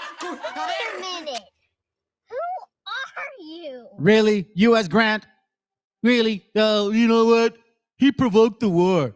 And that the annexation of Texas was, in fact, an act of aggression, which makes it internationally illegal. He added, I had a horror of the Mexican War. I had not moral courage enough to resign. I considered my supreme duty was to my flag. You see? You're not a nation of God. You're a nation of idolatry. You idolize a fucking flag, and yet you say you are of God. You guys are hypocritical. Hypocrites is what I say. So anyhow, let me almost finish this, all right? The poorly equipped and poorly led Mexican army stood little chance against the expansion mindset Anglos. Even before the war, Polk planned campaigns in stages. Mexicans would be cleared out of Texas. Anglos would occupy California and New Mexico, white and black, by the way. And U.S. forces, white and black, by the way, would march to Mexico City to force the beaten government to make peace in Polk's terms. Basically, they put a gun to you and said, give me your fucking deed. That's what they did, family. Give me your fucking deed, or I'll kill you right here. In all, the United States took over 1 million square miles from Mexico. In the end, a relatively small cost in men and money in the war netted the United States huge territory gains. You see? And you crackety cracks want us to trust you? You must be outside of your elote mind. You're never getting that trust from us ever again. Ever again. Ever. It doesn't matter what you say or do. I don't care how many white Jesuses you sell me. This is America loves you guys. Yeah, keep believing that John 3:16 bullshit. Job 18:1. Then answered Bildad the Shuhite and said, how long will it be? Let me read it this way. Job, can't people like you ever be quiet? If you stopped to listen, we could talk to you. What makes you think we are as stupid as cattle? And it says, you're only hurting yourself with your anger. Will the earth be deserted because you're angry? Will God move mountains to satisfy you? The light of the wicked will still be put out. Its flames will never burn again.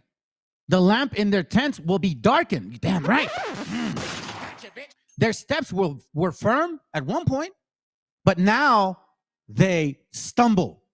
They fall victims of their own advices, meaning vices. Do we not see them dying of drug abuse? Drug abuse, I'm sorry.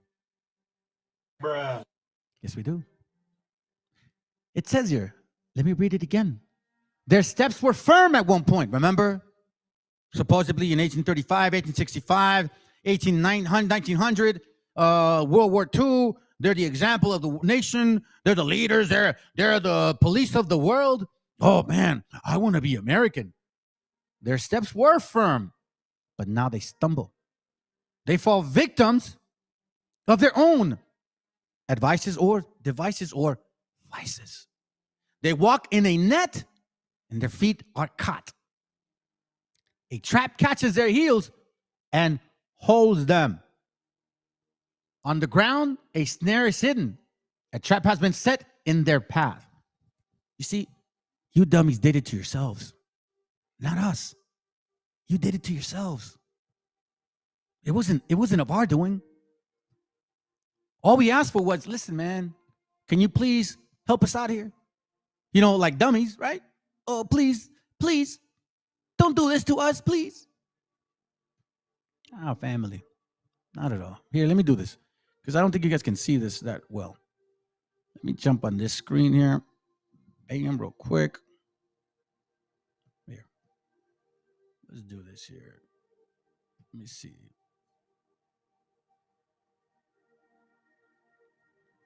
I'll just do that. Let me see how that looks like.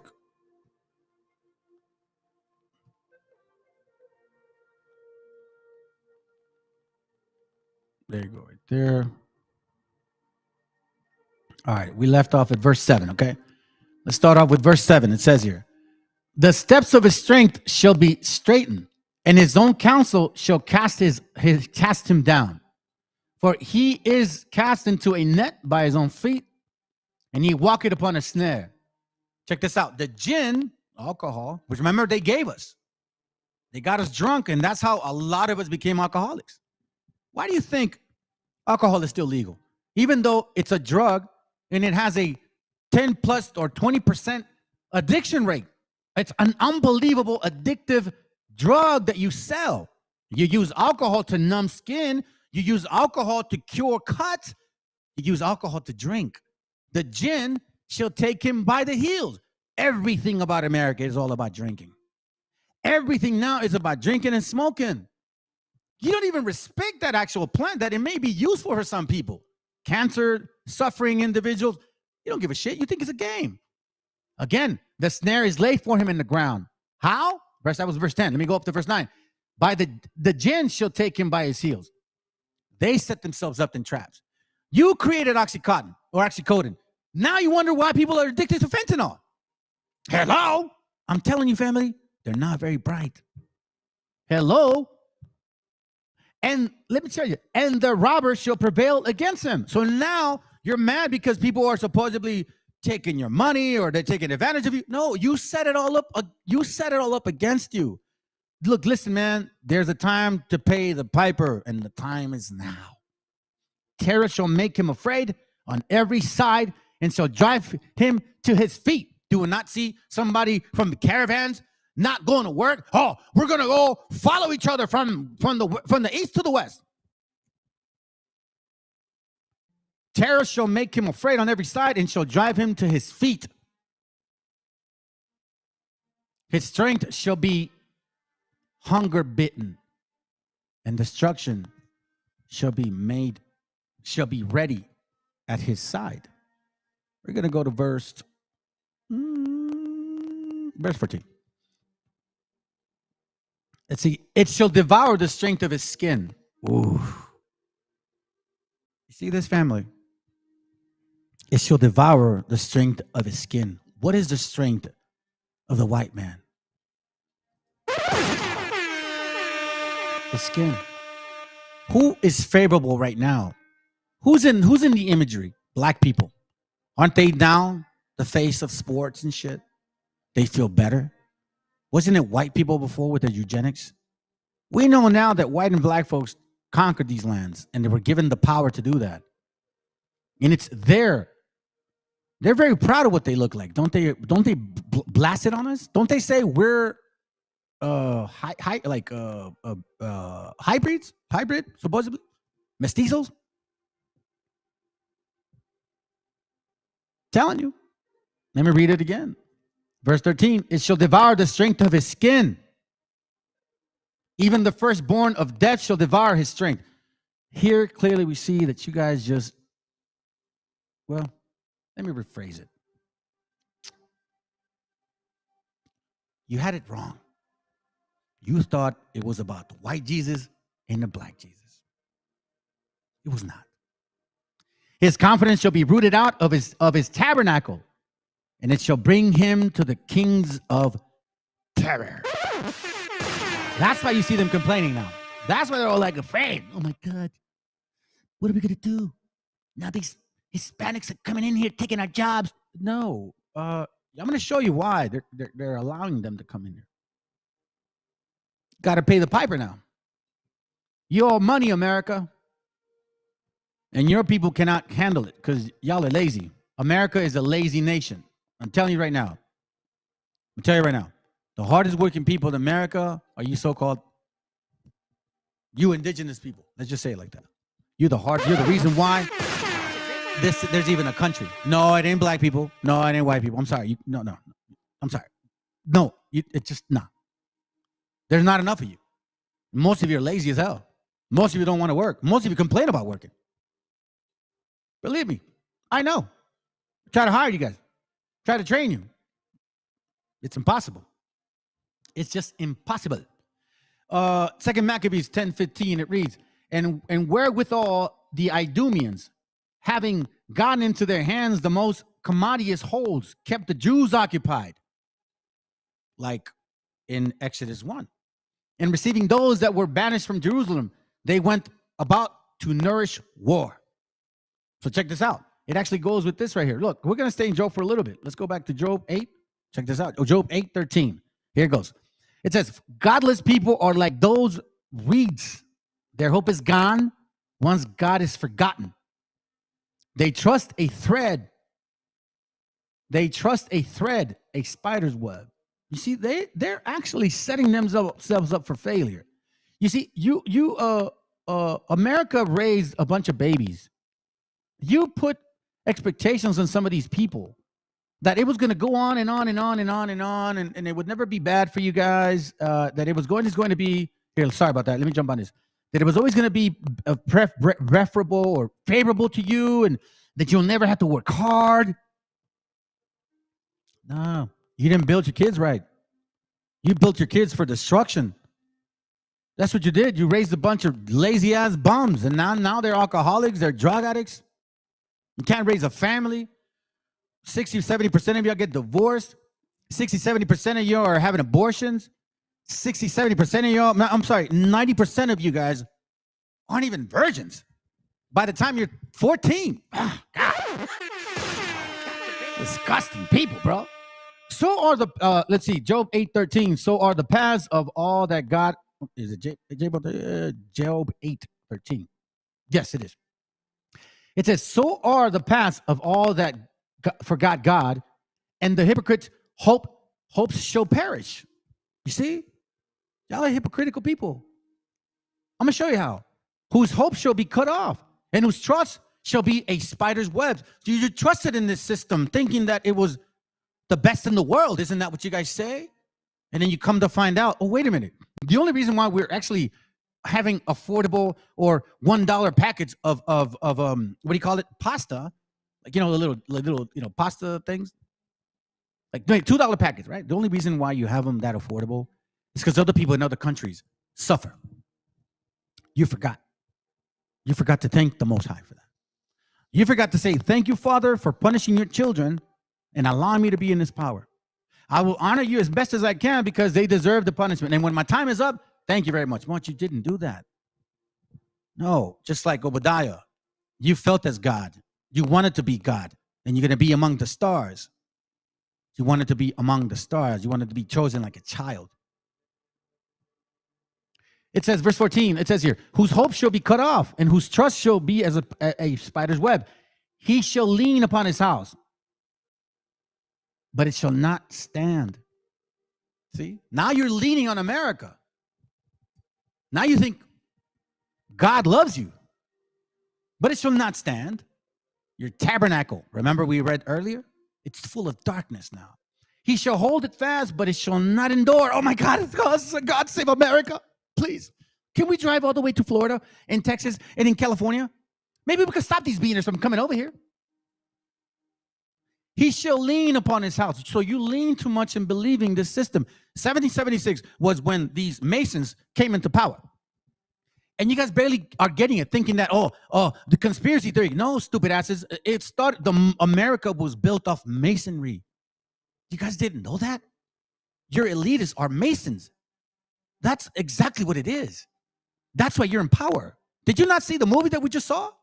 You should see the movie. It is a plain example of what they did. Masonry recreated in order for them to stay in power and take our land. Very simple, very clear.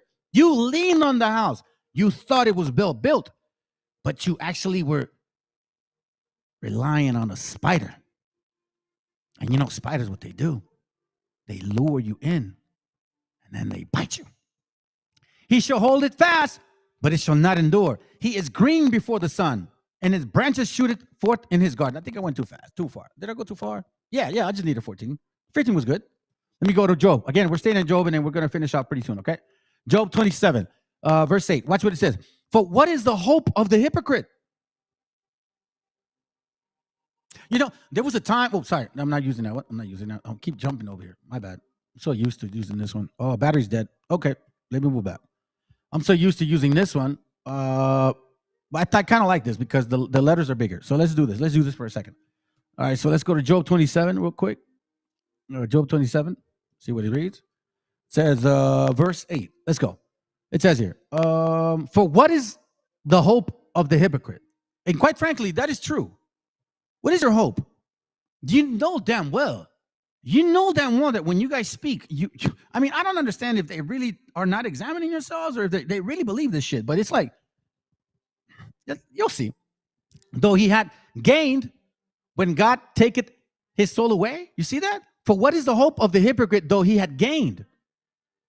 So you gain all this land. You got power. But what is the hope if y'all are a hypocritical nation? Will God hear his cry when trouble cometh upon him? Hell No, not at all. Because you didn't hear the cry of our gente. You think people want to travel hundreds of miles, starving for a better life?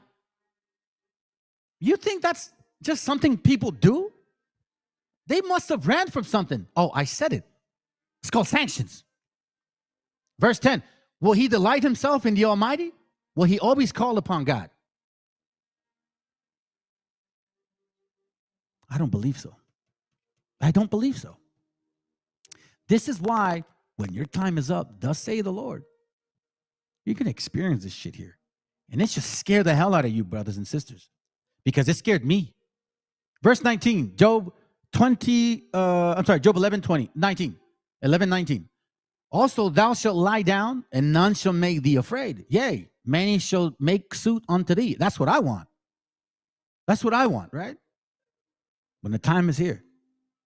But the eyes of the wicked shall fail. Why, family? Because you know whether you mean good or whether you mean evil. There's no fooling around. You guys are adults. Whether you white or black or Hispanic or Asian, whatever, you know when you're evil. You may disguise it, but you know.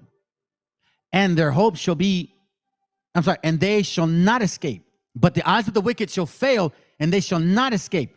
What's going to happen? And their hope shall be as the giving up of the ghost.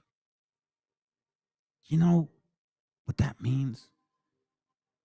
When the hour is at hand, you're going to be so afraid you're going to shit on yourself. Let's put it that way. Listen to this. Listen to this, okay? Let's listen to this real quick. This is one reason why they're doing what they're doing. Let's go.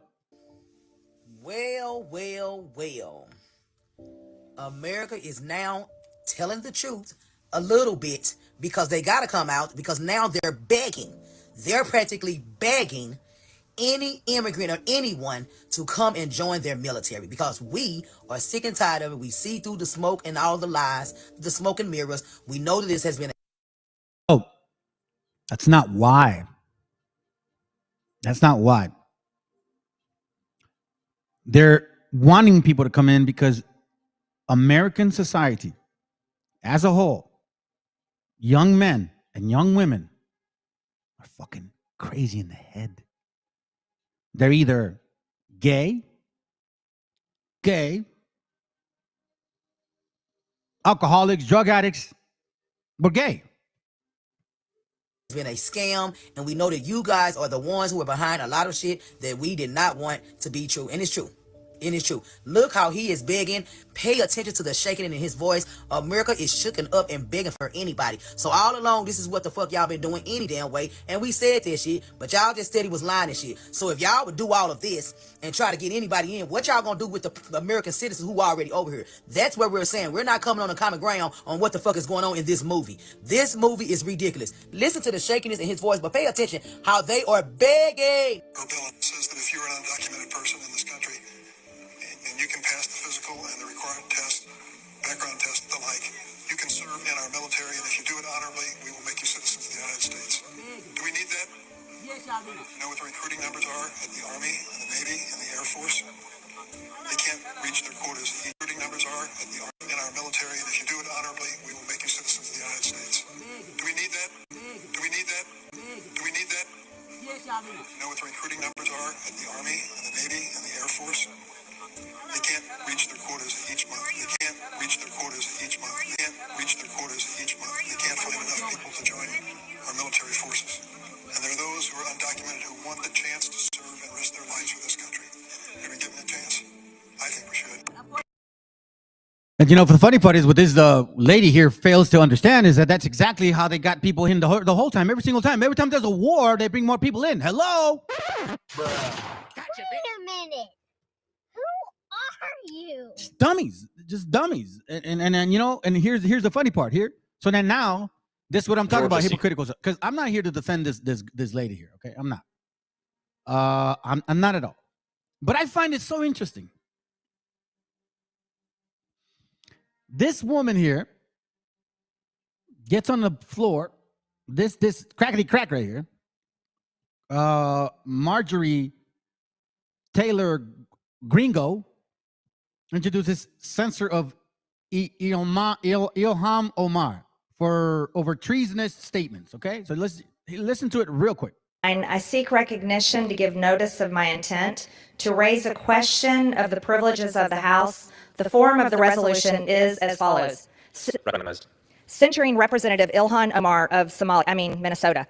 Whereas elected members of Congress. Minnesota. It's kind of like, she was going to say Somalian, but not at all. She's from Minnesota, right, supposedly. Okay, let's continue. Take an oath to bear true faith and allegiance to the United States without any mental reservation or purpose of evasion. Whereas Representative Ilhan Omar took an oath of allegiance to the United States upon becoming a citizen, declaring, I absolutely and entirely renounce and abjure all allegiance and fidelity to any foreign prince, potentate, state, or sovereignty, of whom or which I have heretofore been a subject or citizen. Whereas on January 27th, 2024, see that? That's the actual part of their, so-called laws, right? Okay. So she's all about, watching out, telling her people, like, hey, listen, as long as I'm around here, ain't nobody gonna, pass some funky laws that's gonna oppress our gente, whatever, this and that and the third, right? That's what she's saying. Okay, all right. I'm like, well, I don't see why that's a problem. Here's why I'm saying it. Okay. Because first of all, Texas Abbott encouraging criminal white, whether you want to use extremists or not, it doesn't matter, with criminal white extremists to come to border, Latino Gripes Group says. Isn't this man all about white people? It's not about country. It's about white people. Yeah. Okay? So it doesn't matter. Because let's put it this way. I'll say it like this. I'm going to show you how. They say that, this Ilham girl is over here trying to show more love to Somalians. She's an American. How dare you? Really? Oh, okay. Well, let's listen to this. This is very interesting. GOP massively slams $14 billion aid for Israel. Says AIPAC isn't America first. So now, every so-called Israeli that is born in Israel is automatic U.S. citizen. Did you guys know that? Oh, yeah. And every Israeli that's in Congress here is all about Israel. Don't they say you're either for Israel or you're not for Israel? Wait a minute, mofos. Don't you say you're America first? You fucking hypocrites.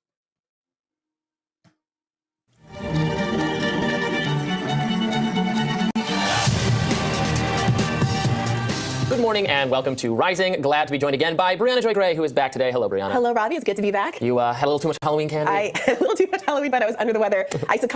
Of American taxpayers either. Hey, look, he goes, AIPAC always gets mad when I put America first. I won't be voting for their 14 plus billion shakedown of American taxpayer either, which I don't care about. But I'm just saying, the hypocritical people, right? She's saying, I don't want her to speak because she's pro-Somalia. She's looking out for her gente. Because you white people don't look out for people like her. You look out for people like you. You don't look out for people like me. You look out for people like her, like you. Let them know what you think by replying to their post. So again, you're telling me that you're for America. Okay, all right, okay. All right, just I'm just showing you hypocritical shit. I'm just telling you. Who is AIPAC? All right, well, I'll show you who's AIPAC. AIPAC. The AIPAC is a bipartisan pro-Israel political action committee. It is the largest pro-Israel, not pro-America, pro-Israel. What about Pan-Africanists? Why don't you say, listen, I don't want you Pan-Africanists talking about Africa no more. Why don't you pass laws that say shit like that? Oh, no, you know why? Because I'm sorry. What are you going to do? You're going to have some issues with someone else in America and contributed more resources directly to candidates than any other PAC. 98% of the AIPAC-backed candidates won their general elections races in 2022. Pro-Israel. Pro-Israel. Look at this. They're yelling at that girl. And again, I'm not defending her whatsoever. I laugh at your hypocritical crackety crack nations. Let's go. Number one is we got to show them their true colors. We showed America, the Democrats' true colors last night. We called their bluff for once. For over a month, Republicans have been calling for a vote on standalone legislation for Israel funding, and the Democrats saying, "Oh yes, we want to help Israel, but they always wanted to leverage it for Ukraine funding to make the border more open, to bring more people across the border." But we found a way to seize control of the Senate floor and demand this vote. And 51 Democrats, every one of them, voted against funding for Israel. What's ironic is at 2 p.m., Chuck Schumer's on the National Mall saying, "We will not rest until Israel gets its aid." But at 6 p.m., he votes against that. You're a better political analyst than I am, but I think that their base is calling to support not Israel, that their base is. See? But I tried to say pro-America. Now, every time these white folks, right, black folks too, they say that we're just coming here because what do you call it? Because we're, I don't know, we're lazy, and then we're welfare recipients, and you know, that whole thing, right? Okay. That, you know, we're just we're just absorbers of like, we're just gonna take their money. Listen to this. Melania Trump's stylist Hervé Pierre Blairard paid over $260,000 by Trump PAC. Who are you?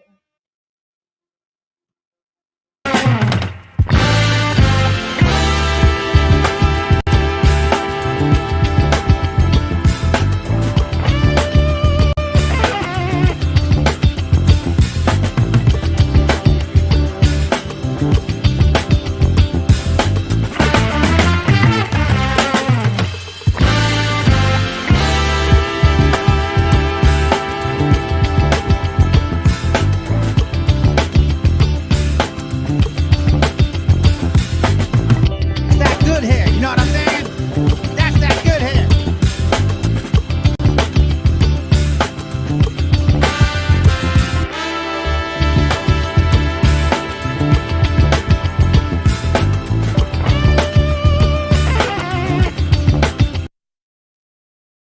That's that good hair, bro. You know what I'm talking about?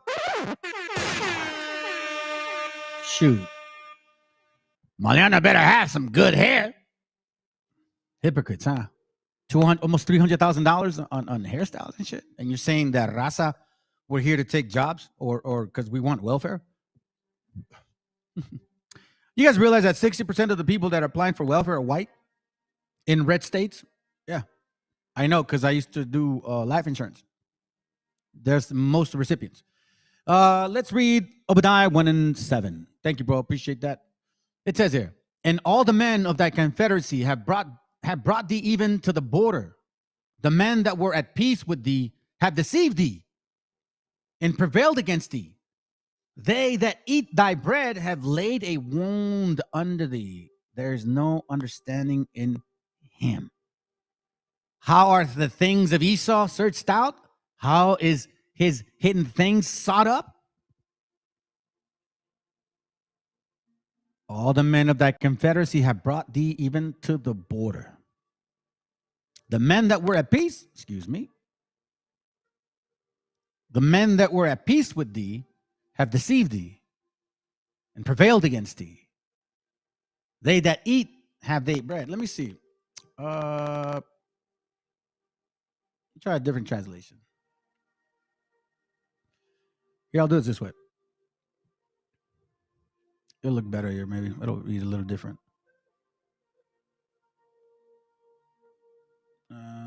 Verse 7, it says, Obadiah 1:7 says, "Your allies can't be trusted. They will force you out of your own country." I like that, bro. That's good. That's good. Right? That's good, dude. That's good. Like the Trojan horse. Your best friends will trick and trap you even before you know it. Hell yeah, man. That's a traitor right there. Hey, listen, I'm for you. I'm for you, my people. Just give me some money so I can have my wife have a nice little hairdo and shit. Oh, and while I'm at it, by the way, since they're so supposedly pro America, why are you guys doing this for Israel? And you're laughing at, and you're trying to, matter of fact, this is what they're saying. They want to deport her. That's what that white lady's saying, to deport Ilham something. That's what they want. Check this out. And look at the hypocrisy. Did you know that Israeli's army's operations cost around $267 million per day? The most hilarious thing about this is that Israel's not paying a cent of this. Israeli civilians, this is not coming out of their taxes. They're not paying for it because Americans are paying for it. This is coming out of American tax dollars. American taxpayers are giving Israel $267 million per day. Like, that's an extortionate amount of money. I can't even fathom that amount of money. It's like, it's insane. Imagine how rich the everyday American would be if America wasn't donating weapons and money for children in the Middle East. I want you all, especially the Americans, I want you to just think about this.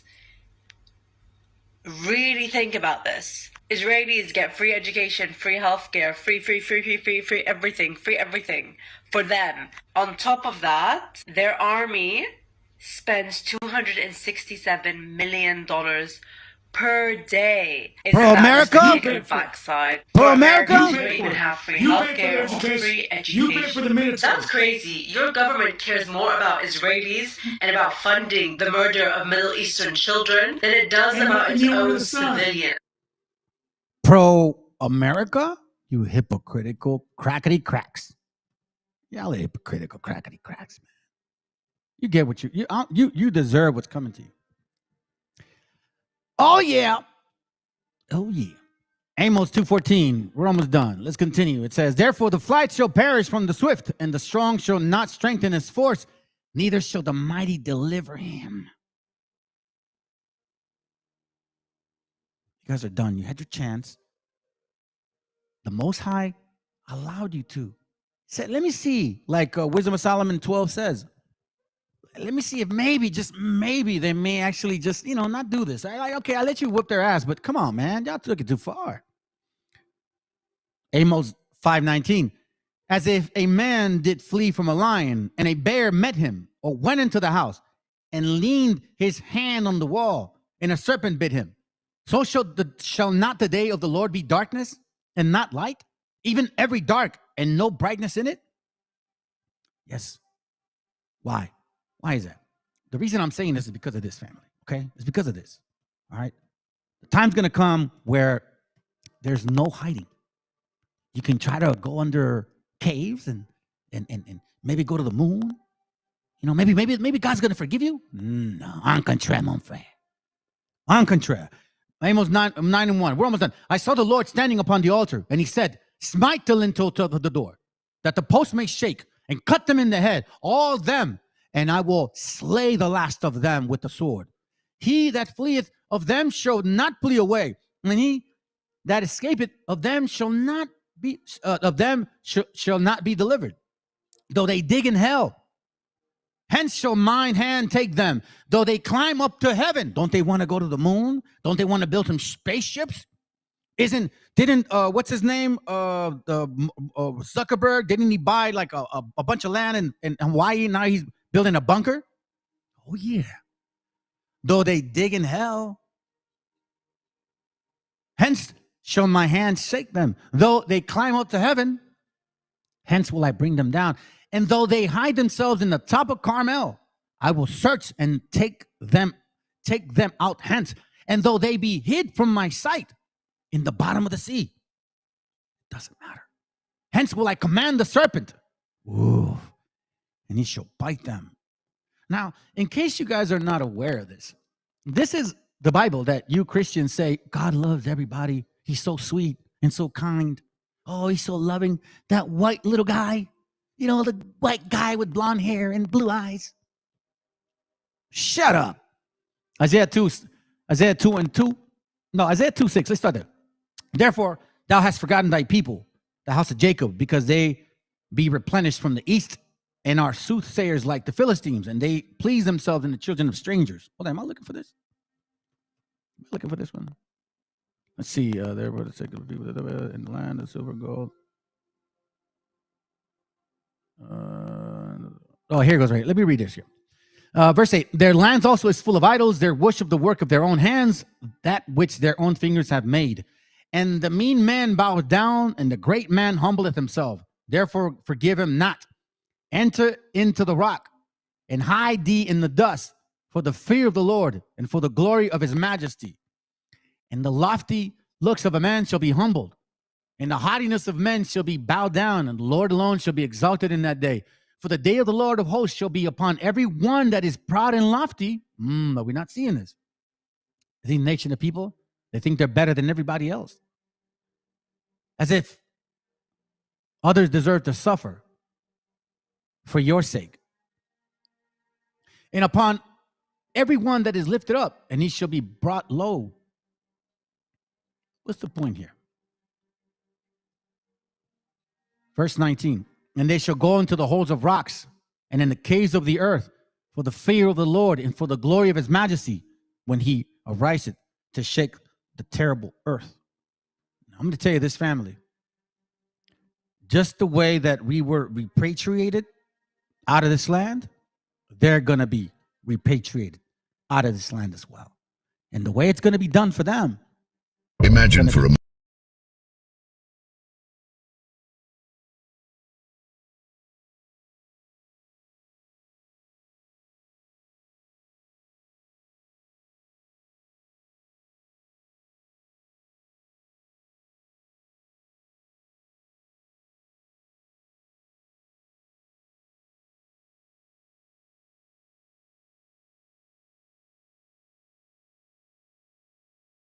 In the world, they are building underground bunkers, fueling concerns and generating speculation.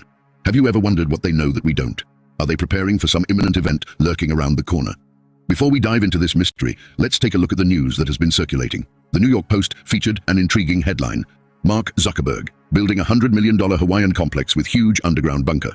The article reveals that Zuckerberg is secretly investing in a compound in Hawaii, valued at $100 million, complete with an underground bunker, food supplies, and independent energy sources.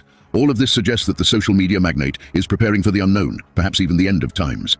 The Guardian also joined the discussion with the following question: why would Mark Zuckerberg be building a private apocalypse bunker in Hawaii?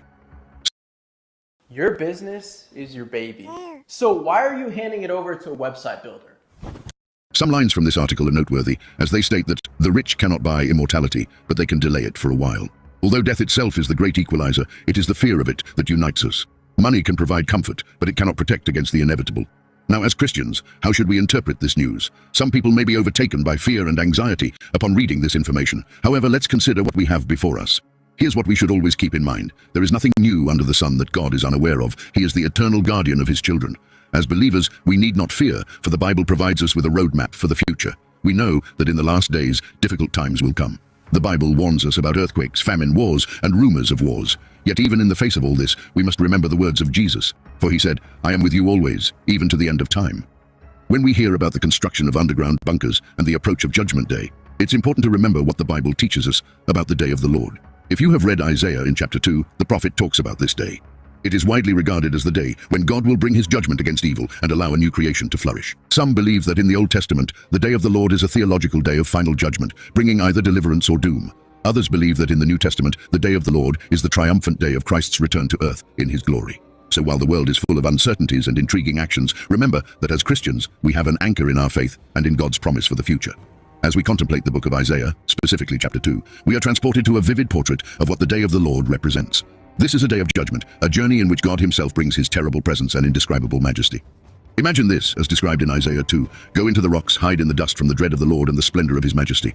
The eyes of the arrogant will be humbled and human pride brought low. Only the Lord will be exalted on that day. The Lord Almighty has a day in store for all the proud and lofty, for all that is exalted, and they will be humbled. Isaiah chapter 2, verses 10 to 12. Also consider what the verses 19 to 21 say. Men will flee to caves in the rocks and to holes in the ground from the dread of the Lord and the splendor of his majesty when he rises to shake the earth. In that day people will throw away to the moles and bats their idols of silver and idols of gold, which they made to worship. They will flee to caverns in the rocks and to the overhangs of the cliffs from the dread of the Lord and the splendor of his majesty when he rises to shake the earth. In this context, Isaiah paints a vivid image of a day when divine judgment will fall upon the earth. At this crucial moment, those who have relied on their own wisdom and resources will be confronted with the need for humility. The Bible dramatically describes what will occur on earth on that day. People will run frantically seeking shelter, taking refuge in caves in the rocks and hiding in the cliffs. It is a scene that makes us reflect on the gravity of God's judgment. Furthermore, the book of Revelation also echoes what the prophet Isaiah predicted. In Revelation 6, verses 15 and 17, we read, "And the kings of the earth, and the great men, and the rich men, and the chief captains, and the mighty men, and every bondman, and every free man, hid themselves in the dens and in the rocks of the mountains, and said to the mountains and rocks, Fall on us, and hide us from the face of him that sitteth on the throne, and from the wrath of the Lamb. For the great day of his wrath is come, and who shall be able to stand?" These biblical accounts indicate that there will be a time when the powerful, rich, and influential of this world will desperately seek refuge in caves and rocks in an attempt to escape God's judgment. It is remarkable to realize that both Isaiah and John, in writing their visions thousands of years ago, perhaps had no knowledge of modern concepts of underground bunkers. They described these shelters as caves or rocks, a striking testimony to the prophetic vision contained in the Bible. As children of God, when we come across news about people building bunkers in preparation for apocalyptic events, we should not fear for the strength of their faith. Their hopes do not reside in Jesus Christ. God says that the Mexicans will simply decide that they didn't come here to die. They had come here for the American dream, and they came here for a better life for their family. But the Lord says that Mexicans will, as one man, he said it will almost be as if they're receiving a signal in their heart. As one man, they will begin to disengage from America. They will begin to separate from America. And God says, at that time, America, you will see how important these people were to your economy. The Lord says that when Mexico actually takes away its hand of friendship in the spiritual realm, when Mexico stops loving you so much, America, when Mexico stops being actually your biggest fan, and they take their hand of friendship away, I saw the American economy take a bad stumble. I saw the American economy take a bad fall. I saw as if a hand that had been underpinning was removed, and many industries began to stumble and stagger because the Mexican Americans disengaged, and they decided, even wealthy people, I saw that there are Mexicans in this country that are sitting on a chunk of money. I saw that the money they have as a community is quite sizable, and because it is seamlessly integrated into the U.S. economy, these people live here without much respect, but the nation does not actually know how much they contribute to the overall GDP and how much they are integral members of society. But I saw that Mexicans decided, you know what? We have a homeland. We have a country. They disengaged, just like all the countries that God mentioned in the September 15 prayer call. I think it was Nicaragua, it was Panama, it was Chile, it was Brazil. Well, Mexico disengaged too. And at the time of the prayer call, even as I was speaking for the Lord's words, I thought it very odd that Mexico was not mentioned because they are by far and large a great number here. Well, God mentioned them specially and said that they will go back to their country, including the wealthy ones will disengage. They will pull out. The economy will feel the impact of having the Mexicans not here, those, especially those who are willing to do jobs that nobody wants to do. They went back home. Now, when you get to Native Americans, the U.S. didn't meet the Native Americans until after the Civil War. And guess who they came to get to fight that war? Us. Look up in history, they're called the Seminole Scouts. The Seminole Scouts is who the U.S. came and got to come fight these people who were called Plain Indians. Later in the 1960s, in the end of the 1960s, they got the name Native American and got the name Black. Check. So in 1969, when you came out, when they killed Negro and and started calling you Black Power. Well, the Plains Indians had got the title Native American that same year. Can I get an amen? If you watch the movie Cadillac Records, in the end, you know, when the guy Lynn, somebody called his phone, and was like, hey, you got to get down here. And he went to the studio, and them people beat him up in Chicago. Remember on that part right there, Cedric the Entertainer said, at this time, a lot of these people were told that they wasn't colored no more. Lynn's world was changing. Not only were the money questioning, but so were the folks in the neighborhood. Colored folks who were told they weren't colored no more, but black. Who was told they had a power. Man, somebody go clip that part out of the movie.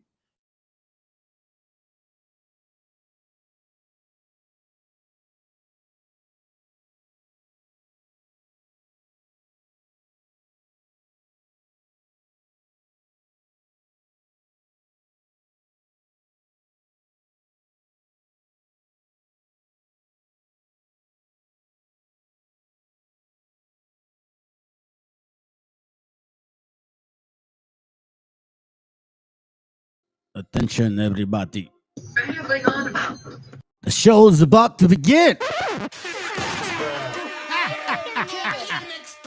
I know you suckers hate me, man. That's why I don't see nobody. It's all good, bro. Just one brother or sister. It's all good.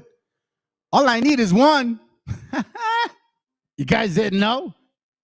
This channel started with 5 people, man. 2, 3, 4. For like 6, 7, 8 months, it went for like 27 people. So you should have stopped me while you were at it. Today's going to be an interesting night.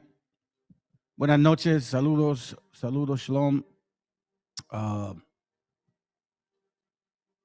Al, if you're still there, what up? Julio, I don't think you're there. That was a long time ago. What's up if you're watching? Let's see. All right. History of the deceptive Negro. I know you guys feel offended by it. Yeah, whatever. Yeah, I hate that bald-headed Canaanite of yours. Yeah, that's right. And if I was a Canaanite, I'd wear it proudly, bro. I would. Shoot it. Come on. But I'm not. So it's all good. And I really mean that, man. Seriously, I really, really mean that. If I was, I'd be all for it. You can't change nothing. You can't change that shit. You know what I'm saying?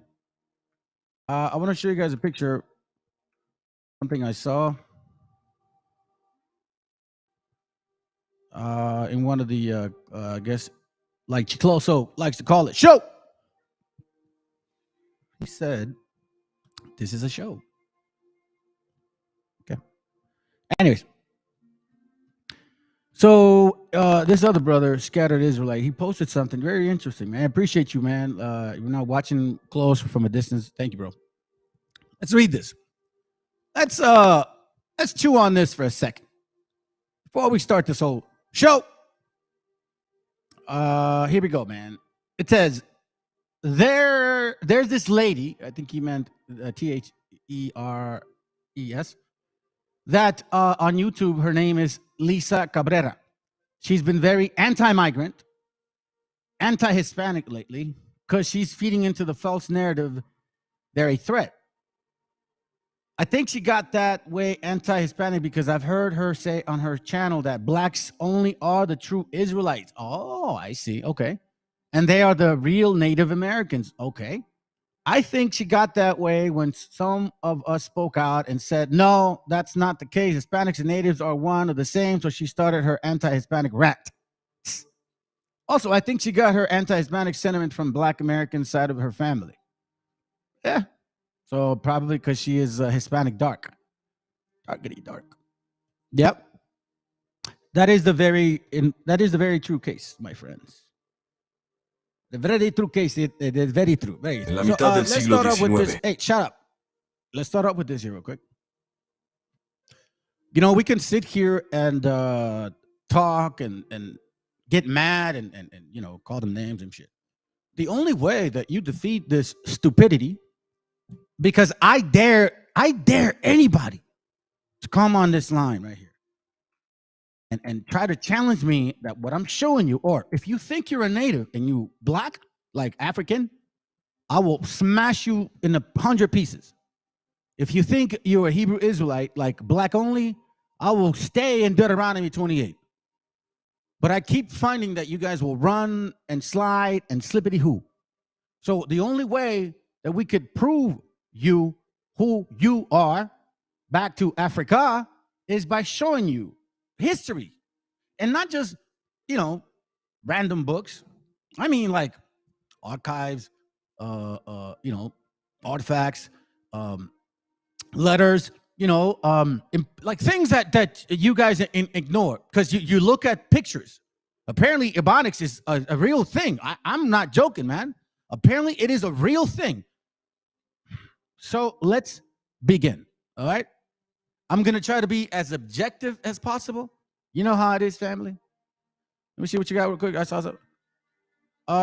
I'm here, brother, but might fall asleep. Yeah, it's all good. I need to catch up. Man, don't even trip, bro. It's all good, man. What up, VTC?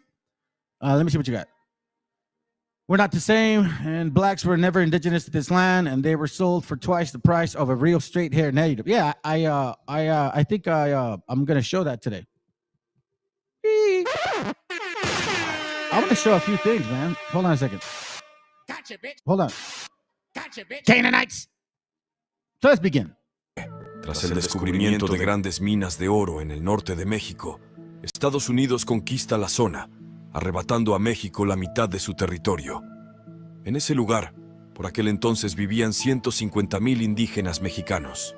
Tras la anexión, la codicia y la expansión anglosajona llevaron a la explotación y marginación de los pueblos indígenas. En 1850, Estados Unidos inicia una campaña de exterminio bajo el pretexto de proteger su soberanía, financiando milicias y promoviendo políticas de violencia y crueldad inimaginables. En 30 años, el 90% de la población indígena mexicana había sido masacrada. Este oscuro capítulo en la historia de América refleja la lucha de los indígenas frente al imperialismo, y aunque su historia fue olvidada para enfrentar a México contra España, hoy su espíritu de resistencia y valor vuelven como un recordatorio de su inquebrantable coraje. So, in case you guys, let me remind you the topic, okay? Let me remind you. Hold on, let me see if I got it. If I did it here. Maybe I did it in the other place. Let me go back to Canvas. Because I was supposed to do this a while ago, and I just never got around it. Let me go to the actual. Man, what's wrong with me, bro? Well, anyways, I hope you guys been doing well throughout the week, fam. I've been busy working. As you know, we feed ourselves here. You don't go around asking moaching for money. The class is called A History of the Deceptive Negro. You 151st black men of Texas. Okay, so this is going to be an objective point of view on what happened in Texas, because you see, we have to kind of reassess again and reset our mind as to what actually occurred. Like, if you guys got to think about this. When back in the day, we thought it was just gringos and shit. You know what I'm saying?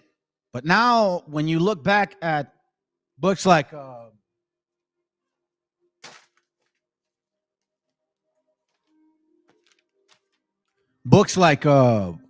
Bartolomé de las Casas, if you remember these books, right? Or same thing, Destruction of the Indies.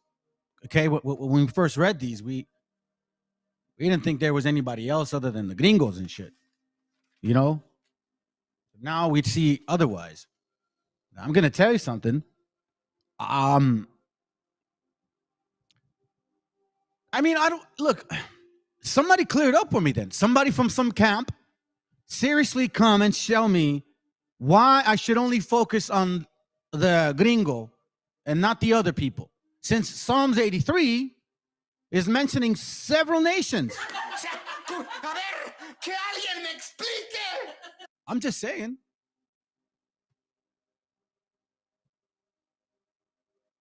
Let's not forget. En la mitad del siglo. I mean, facts are facts, you know, and quite frankly, I don't know, man. La verdad, yo no ni siquiera les entiendo a ustedes. Güey, ¿Dónde está realmente la pura neta? No les entiendo. Güey. I don't understand you guys. I have to really wonder now more than ever. Like, who is really, you know, Israel, man? Not only do the people that are claiming to be are just lost outside their mind, right? But it's, why don't you guys give a shit about your people, man? You rather sweep shit under the rug. For what reason? I'll show you this one. I'll show you this reason. I was kind of working on this intro. I'm going to show you something real quick. Watch this. Let's see if I recorded it. Oh, it's not this one. Let me see. Maybe it's this one. No, it's not this one. I did a recording earlier. And I'm like, dude, the things that this gentleman was saying is on point about you guys. Let me get the scripture real quick, man. I'm gonna show you something.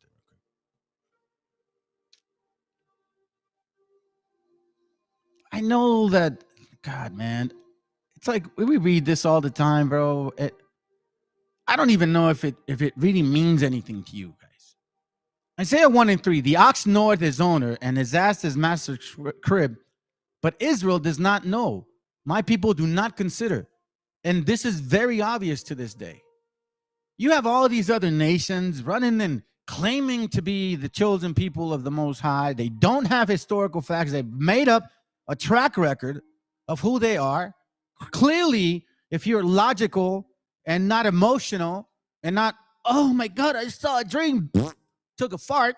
No, man. If you are real about, if you're an adult, because you know what, man, this is real talk. We're almost everybody. Come on, guys, man. 30, 40, 50 years old, 60, 70 years old, and you guys are still listening to bullshit? For real? Come on, man. You still falling for that 12 tribe shit? The whole BHIism? It came from a dream? What do you mean, man?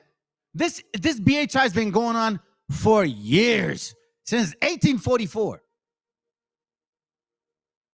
And guess what? Only up until now, they gave a shit about giving us, let's say, some space. And for that matter, like, I don't even know if it's worth it. The ox knoweth his owner, and his ass his master's crib.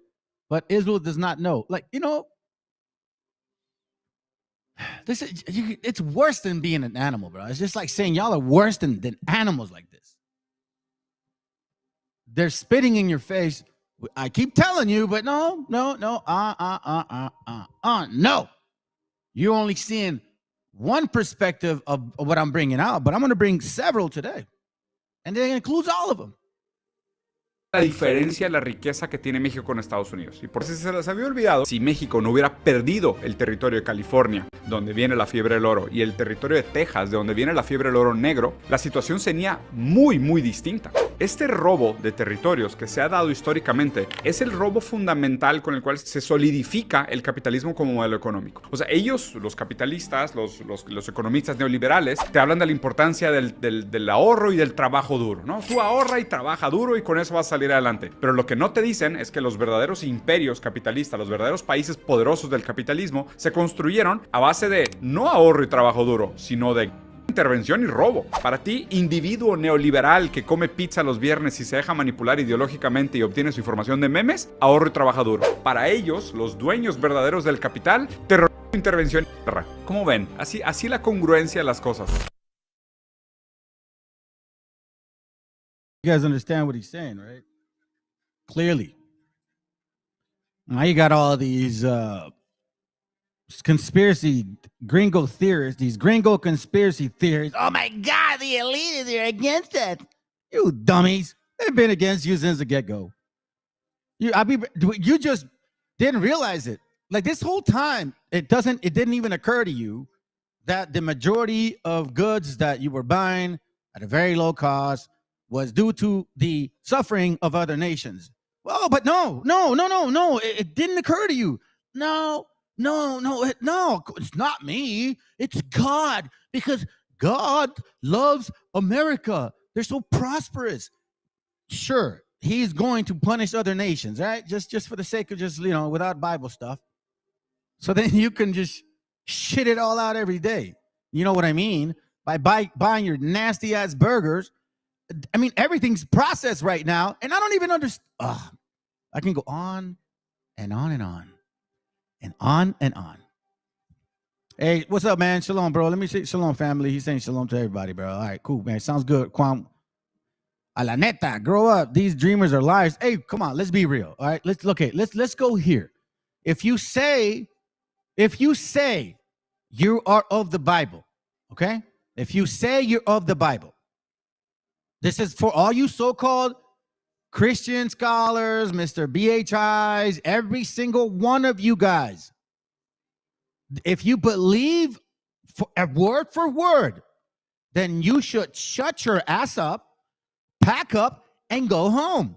Why? Because every single one of you BHIs that still sell that shit, or that still, let's put it this way. You got some that hate BHIs, blackity blacks, right? Full on negros and shit. But they still have the nerve to come out of their own mouths and say, oh, but Hispanics are definitely not the Israelites. It's like, yo, you still have that hater Canaanite in you. You can't slap that shit out of your asses. So here's what I'm going to do. Let me remind you, okay? If you say you believe the word, then here's what the word says. Deuteronomy 18:20. Now, we all know it's not a hidden thing. It is very clear that IUIC, Nate the Snake Roberts, the so-called ex-detective who makes about, I don't know, 80 or 100 grand in retirement, I think, as a cop, he should. And he's net worth about $17 million right now. Tell me I'm lying.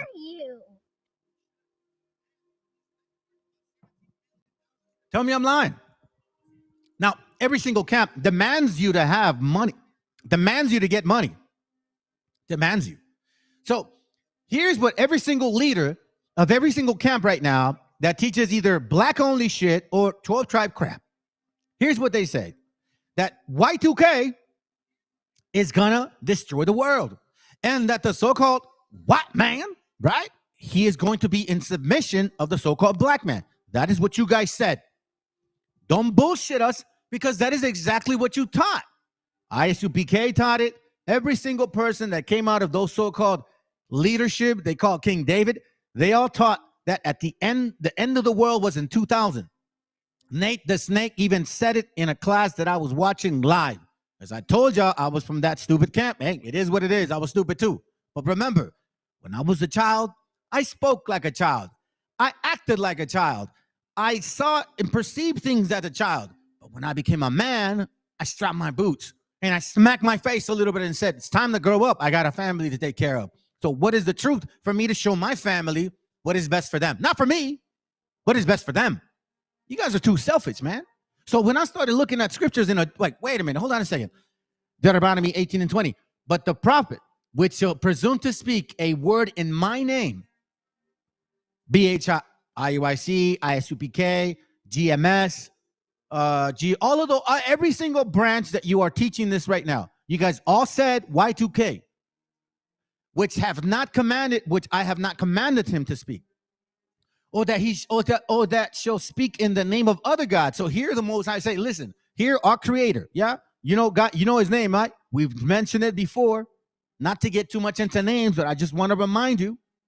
It says here, or that shall speak in the name of other gods, even that prophet shall die.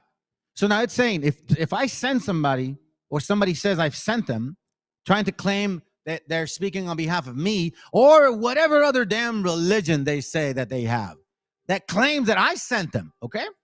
If they say in thine heart, meaning in their mind, how should we know the word which the Lord had not spoken? So us, how do we, hey, Father, but how do we determine who is lying and who is not. How can we, because remember, a slithering tongue is what most of these prophets become. That is why they're good at what they do, because they can speak. They got game. You know what I'm saying? Like, trust me, family.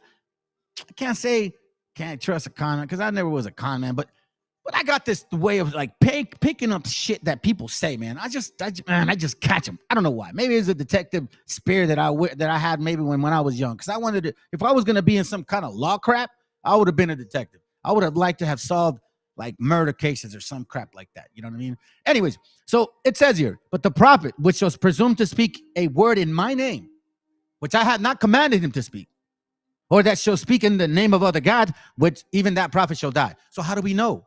Here it goes. Y2K all day. I showed you guys the videos, these other classes. Go back into my channel and go back and say, look, they said it themselves. This gringo guy went in there and recorded them, and you see this dude dressed up like I don't what like how can I say it? Like a pirate, you know, from a boat. And he's like, yeah, that picture down there. That's you see, that's your Pope. He's like, oh yeah. He goes, yeah, because in 2000, the world's gonna end. We're gonna rule ya. You see the guy was like, okay, you know, he's like, really, dude? Like he's like, this is bullshit. Of course. So he says that, right? But anyway, so like this, when a prophet, hold on, Deuteronomy 18:22. Let me slow down. Deuteronomy 18:22. So here's my point. When a prophet speaketh in the name of the Lord, if the thing follow not, let me go here. Let me be a little more clear. Let me go here. Let me be a little more clear. If a prophet speaks in the name of the Lord and what he says does not come true, they said the world was going to end in 2000. Then it is not the Lord's message.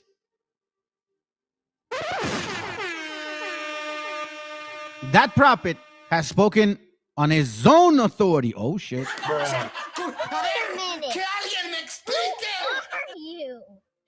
And you are not to fear him. So, if you say you are about the scriptures word for word, Nate, Cornelius, Chris, I'm sorry, Captain Zap, whatever camp you guys want to mention, what does it say? Because that's the root that you came from. That's the father that seeded you, so to speak.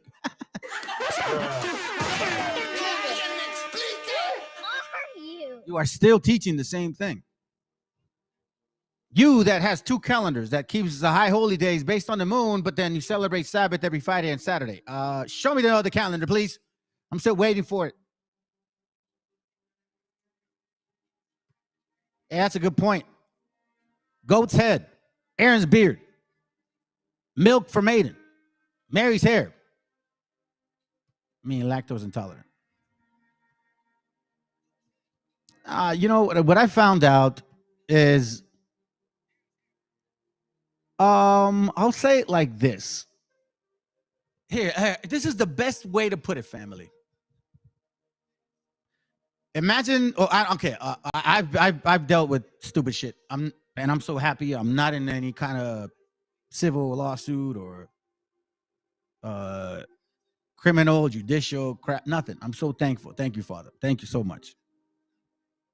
But when I remember a situation where I learned from not just watching shows, but actually being there, of a good cop, bad cop. But both cops were not in my favor. So you got to see this as a good cop, bad cop. Who's the good cop and who's the bad cop? But you see, it's never always the same people because they're always switching. So this is how you got to see these things. Now, you guys think, he's a hater. No, I don't know, man. I've been through the whole good cop, bad cop. Micah 2 and 2. And they covet fields and take them by violence.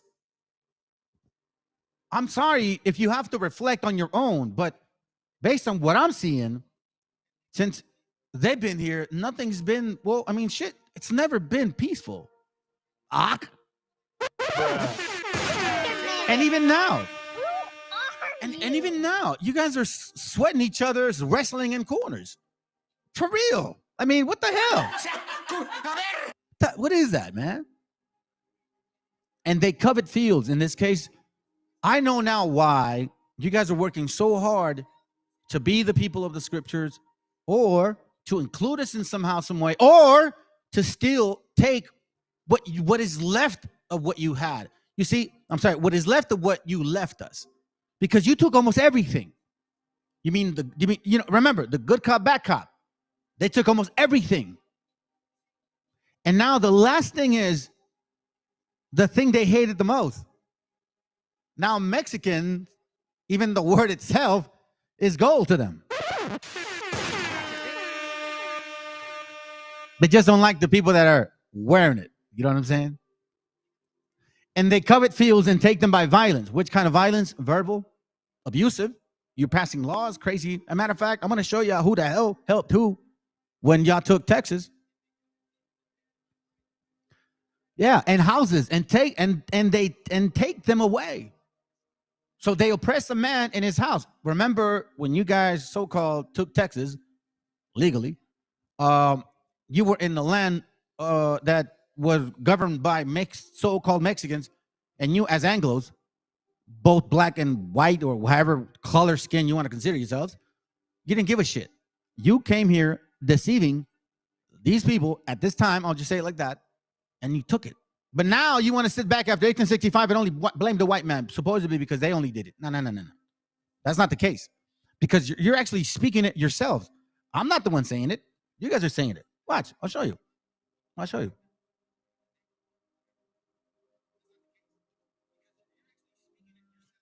I was like, dude. Hold on. Where are you at? Is this one? No, it's not that one. Here goes right here.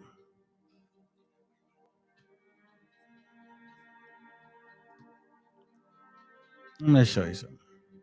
Where the hell are you, dude? Give me a second, fam. Just gonna get to the video real quick. I don't want to look for the link. Man.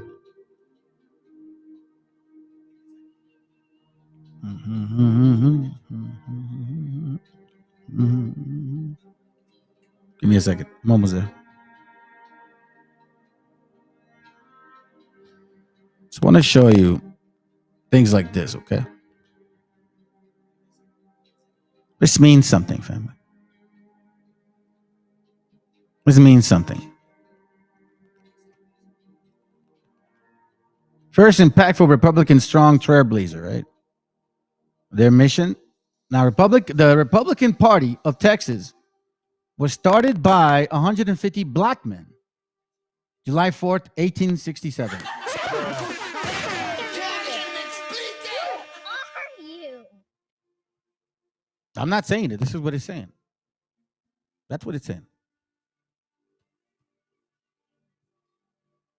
Now, how come we weren't taught this in school?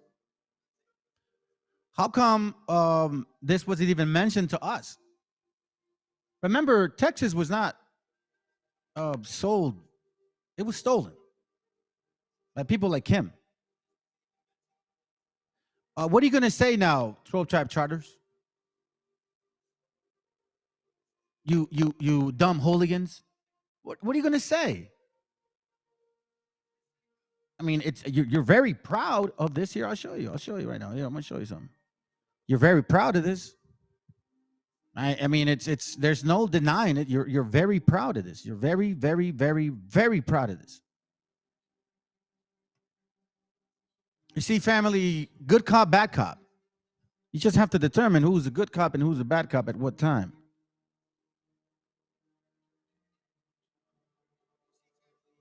In your face. This whole black Hebrew stuff was grown and nurtured by Pan-Africanists and Marcus Garvey shit. They've been trying to steal our heritage since the get-go, family. Okay, so we go back to Canaan times. It's just like Canaan.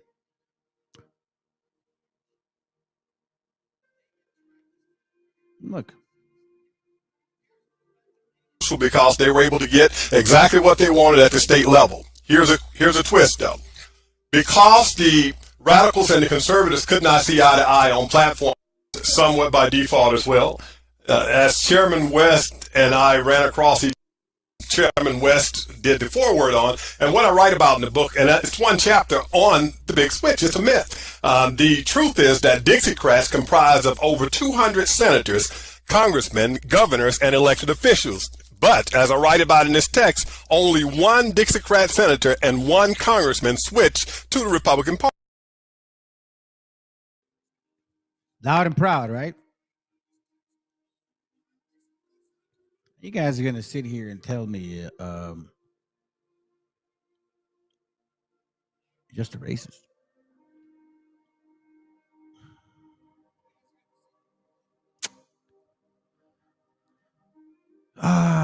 Okay, let me show you something. When did Texas become a state of Estados Unidos? Does anybody know? I'll show you right there. December 29th, 1845. Now, you realize that Mexico and the U.S. went to war in 1846, right? Finally done in 1848. I want you to be mindful of that stuff. Let me show you something. Sit here and laugh all you want. And they're sitting here laughing at you guys. So now look, American politician, Texas, 1846. That guy supposedly is a white guy. En contraire, mon frère, Norris Wright Cooney, not a white guy. By far, he's not a white guy. Was an American politician, businessman, union leader, and advocate for the rights of African Americans in Texas. Following the Civil War, he became an active Galveston politics, serving as a da-da-da-da-da. This man was not a white guy. Cooley, born in 1846 near Hampton, Texas, at the Brazos, right? Really, he was the fourth of 8 children of Adeline Stewart, a mixed-race slave of African European, supposedly Native American, and we know this is total BS. But anyways, let's play with it. Among his mixed-race siblings, all of whom were white passing, were his older brother Joseph. White passing, you see that?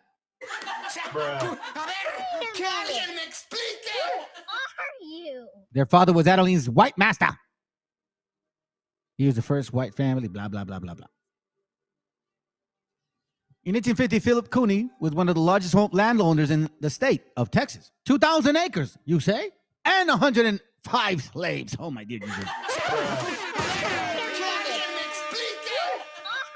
So even Tina Turner would slave your ass. 50 largest slave owners in the state. Oh, sorry. Did I offend you? Because I'm sharing history? Okay. So let me show you this then. This is from, remember the articles I was showing you the other day? Right? From chronicling America.loc.gov. Excellent location to pull up articles. I want to show you something. This is dated, by the way, 1842. Okay? Remember, 1842. Look how these people are talking. Texas invasion. Texas is at the present time, invaded by army of Mexicans.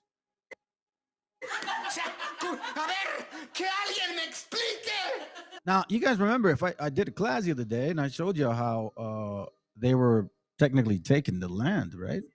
I'll show you. Let me show you something. Let me show you something real quick. Bam. We can run, but you can't hide.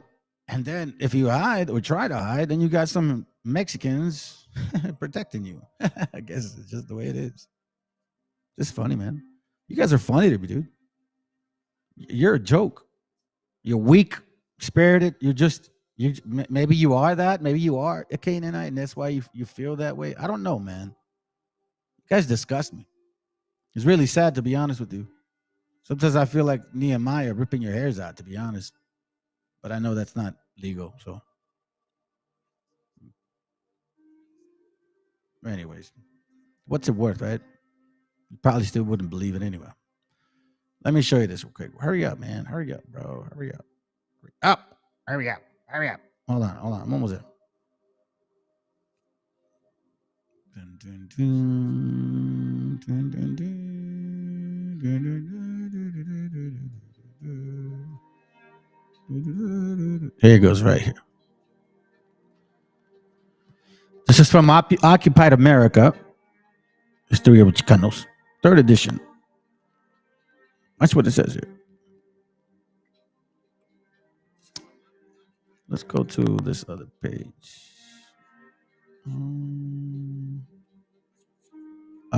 This is the 7th edition. Which am I looking for? The 7th edition? Oh, I think I passed it. Okay, here goes. Here goes right here. Here goes. Invasion of Mexico. From the 7th edition, okay, of Occupied America. In the mid-1840s, Mexico was once again the target. Expansion and capitalist development moved together. The two Mexican wars gave U.S. commerce, industry, and mining, agriculture, and stock raising a tremendous stimulus. The truth is that by 1840, the Pacific Coast belonged to the commercial empire that the United States was already building in the ocean. The U.S. population of 17 million people of European extraction and 3 million slaves were considerably larger than Mexico's 7 million. Now, remember, keep in mind that this 17 million was mostly so-called mulattoes, they call themselves. They call us so-called hybrids, but they're the ones that are actually hybrids. More of bastards. Now we can call them bastards, actually.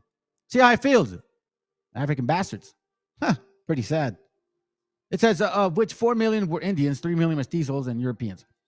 The United States acted arrogantly in foreign affairs, probably because its citizens believed in their own cultural and racial superiority. I want you to remember that. In 1844, war with Mexico over Texas and Southwest was only a matter of time.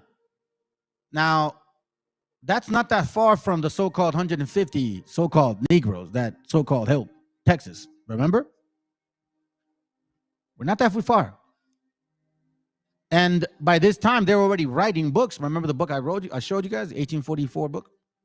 That they were supposedly the Negroes were the Israelites and the black Native Indians were the Northern Kingdom. Right? So now you're kind of seeing the kind of like Alice in Wonderland, and you're like, whoa, that was happening as that's what's going on. Yes, exactly. All of these things were occurring. At the same time, taking land, taking power, taking everything from you, which scriptures clearly say that this would be a continuing curse. Deuteronomy 28, it clearly said. I mean, I don't see this happening to no other nation but us. No, sorry. You can't do that, Africans. That shit ain't happening over there. You guys are good now. Nobody wants to go over there no more. No, this is happening here. Deuteronomy 28:33. Not just in 1492, Nate. This is happening right now. Aren't they talking about so-called invading because of the fentanyl, but it's really about lithium? Aren't they going over there? Now they're burning Chile. Oh, sorry, said it. Deuteronomy 28:33. The fruit of thy land and all thy labors shall a nation, which thou knowest not, eat up. Do you want to know why? Because we still don't understand, you guys.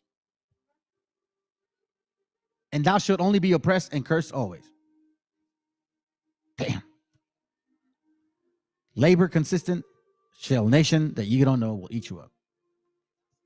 Look at this. All right, so let's continue. I'm sure that offends you guys. Apparently it does. So this is an old article. As you can see, I wanted to show you like the stuff that it's saying, right? By Army of Mexicans under the command of Arista, supposed to consist of 14 or 15,000 men. The Texans do not seem to be alarmed at this formidable array of the enemy, even though it's Mexican territory. You see what I mean? Each man's soul is in arms and eager for fray. The citizens are voluntarily placing themselves under the brave and experienced and an experienced commander. But supposedly, Texas seceded from Mexico, right? How the hell did they have a commander? They never have an army. Here is where the support of the other colonies, colonialists, were helping Texans of both colors. President Houston, supposedly the president of Texas, that's what they said here, but that's not true because this wasn't a country. He was never a president. Here goes. In a letter to the Texan Council, a New Orleans says we can bring into the field at least 10,000 men. You see, now he's sending letters to New Orleans. Man. In case of emergency, we can raise 15,000 men.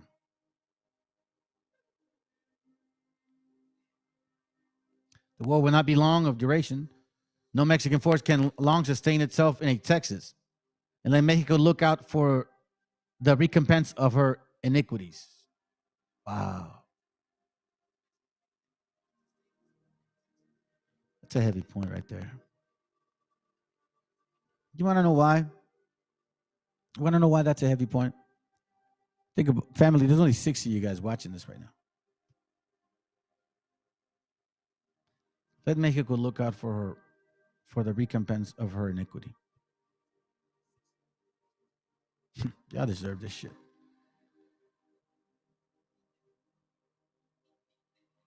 The citizens of Texas can to carry on this war vigorously.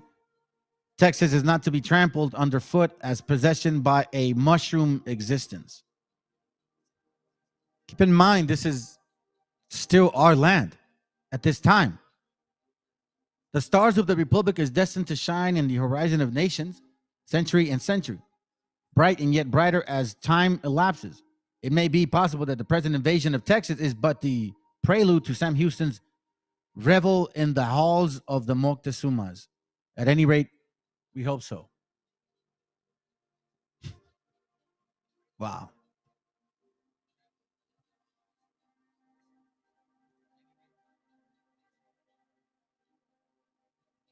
Show you something else.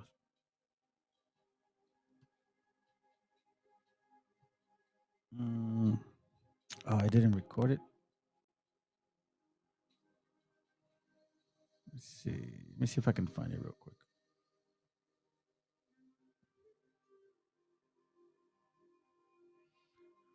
I may not be able to find it in here.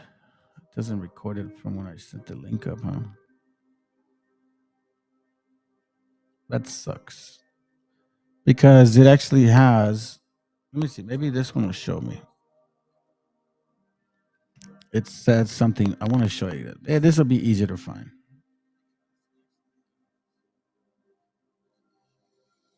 Check this out.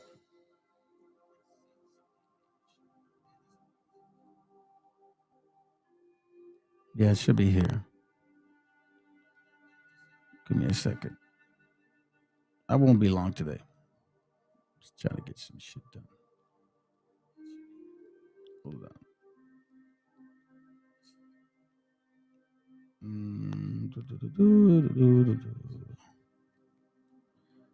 Just looking for a number real quick. It should get me to where I'm trying to get to.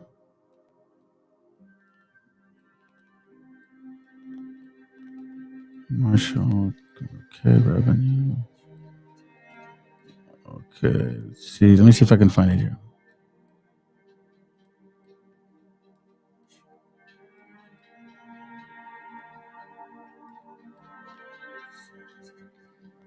Wow. I don't want to have to go through the whole process of searching these links like this. So what I did before is when here it goes right here. It says here, remember this is from year 1818, okay? Remember the Chronicler. I'm sorry, the Chronicler. It's called Alexandria Gazette and Daily Advertisement, December 29th, 1818, image 2. Here it goes. Whether you guys care or not, that's up to you. For Mr. Bland account, it would seem that Chile is a country, excluding the Magellanic tracts of New Chile, of about 1,000 miles in extent of the seacoast, that it has many excellent ports, convenient for foreign trade, that it is country fruitful in grain, wine, oil, and productivity in gold, silver, copper, and tin. That it is destined to be the granary of that part of the world. That its population is about 12,000 to 1.2 million souls. That about 800,000 of these are under the dominion of the patriots.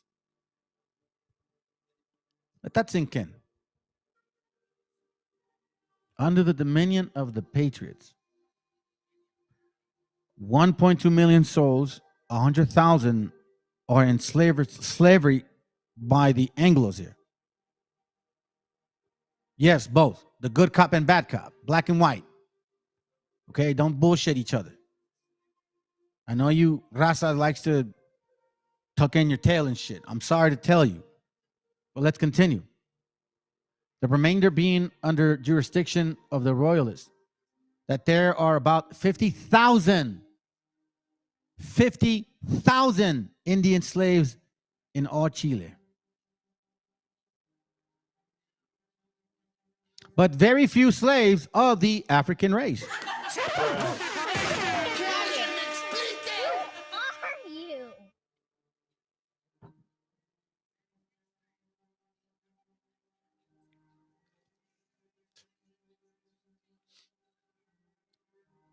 Who cares, right?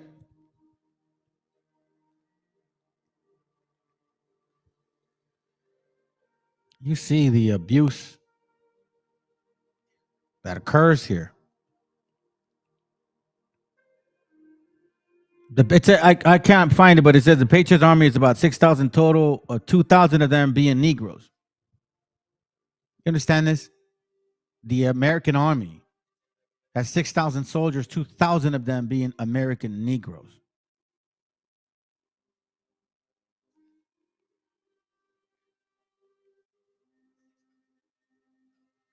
But but I'm sorry. They suffer just like us. That's what you want. That's what you want me to believe, right? It's very convenient. Here goes. The Patriot Army, at a medium for Mr. Irizarry and Mr. Bland differs in this point, is about 6,000 strong, 2,000 of which are Negroes from Buenos Aires. There are no Chilean officers in it, however. See?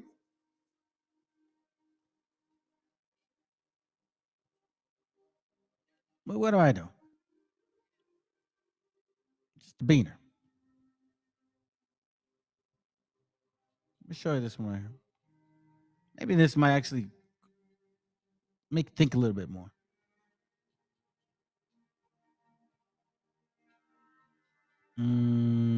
This is from the Phoenix Gazette, 1826. Let me see if I can find it real quick. Because remember, like I said, I marked them in the other link. But it didn't mark them here. So let's see. Give me a second. Hold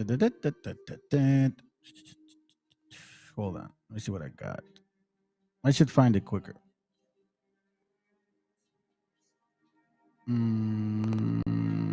Mississippi. No. Maybe on this one here. Let me go back here. Hold on a second. It's somewhere around here. So let me start. Okay, here goes right here. Okay, so here goes. Let me start reading right here, okay? Pay attention. Pay attention, please. Remember, this is Phoenix Gazette, June 5th, 1826. I'm sorry, 1820. Yeah, 1826, image 3. And it reads, the following interesting items of the intelligence from the colony were obtained by Mr. Litford from Dr. Woodside, a passenger in the Indian Chief. That's a ship, okay? Indian Chief is a ship. Because I have read this before, so just so I know. Dr. Woodside states that advices having been received by the governor Mesurado that the 2 or 3 Spanish vessels were at Trade Town, about 90 miles to the leeward of Mesurado, in the business of trading with the tree panning the natives, I guess so. Made application chase of Colombian scooter La Jacinta to proceed thither, promising him at the same time the assistance of from 30 to 40 of the American colonists who had volunteered themselves for the purpose and endeavor of possible to defeat their plans.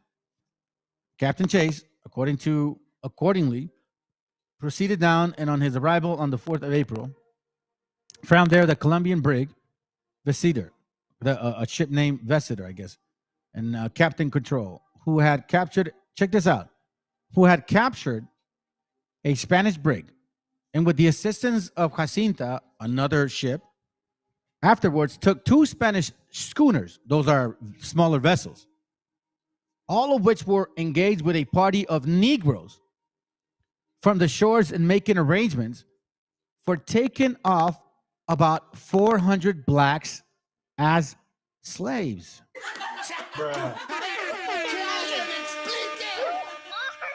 Do you understand what we just read? Several ships were together.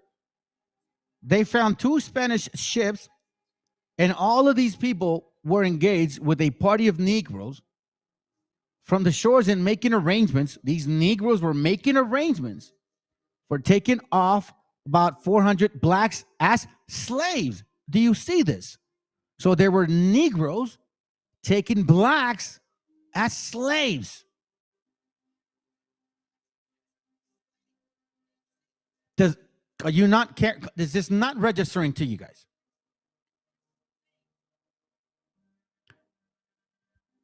But again, what do I know, right? The Jacinta effected a landing of Captain Chase with a party of men, and doing so, blah, blah, blah, blah, blah. This is crazy. If you keep reading.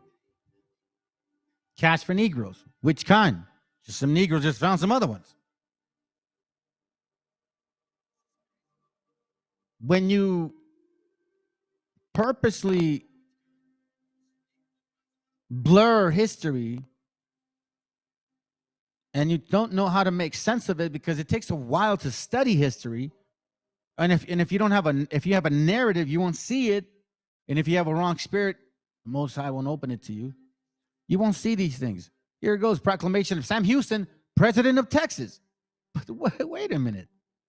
In 1842, how in the world does Texas have a president when Texas still technically belongs to Mexico?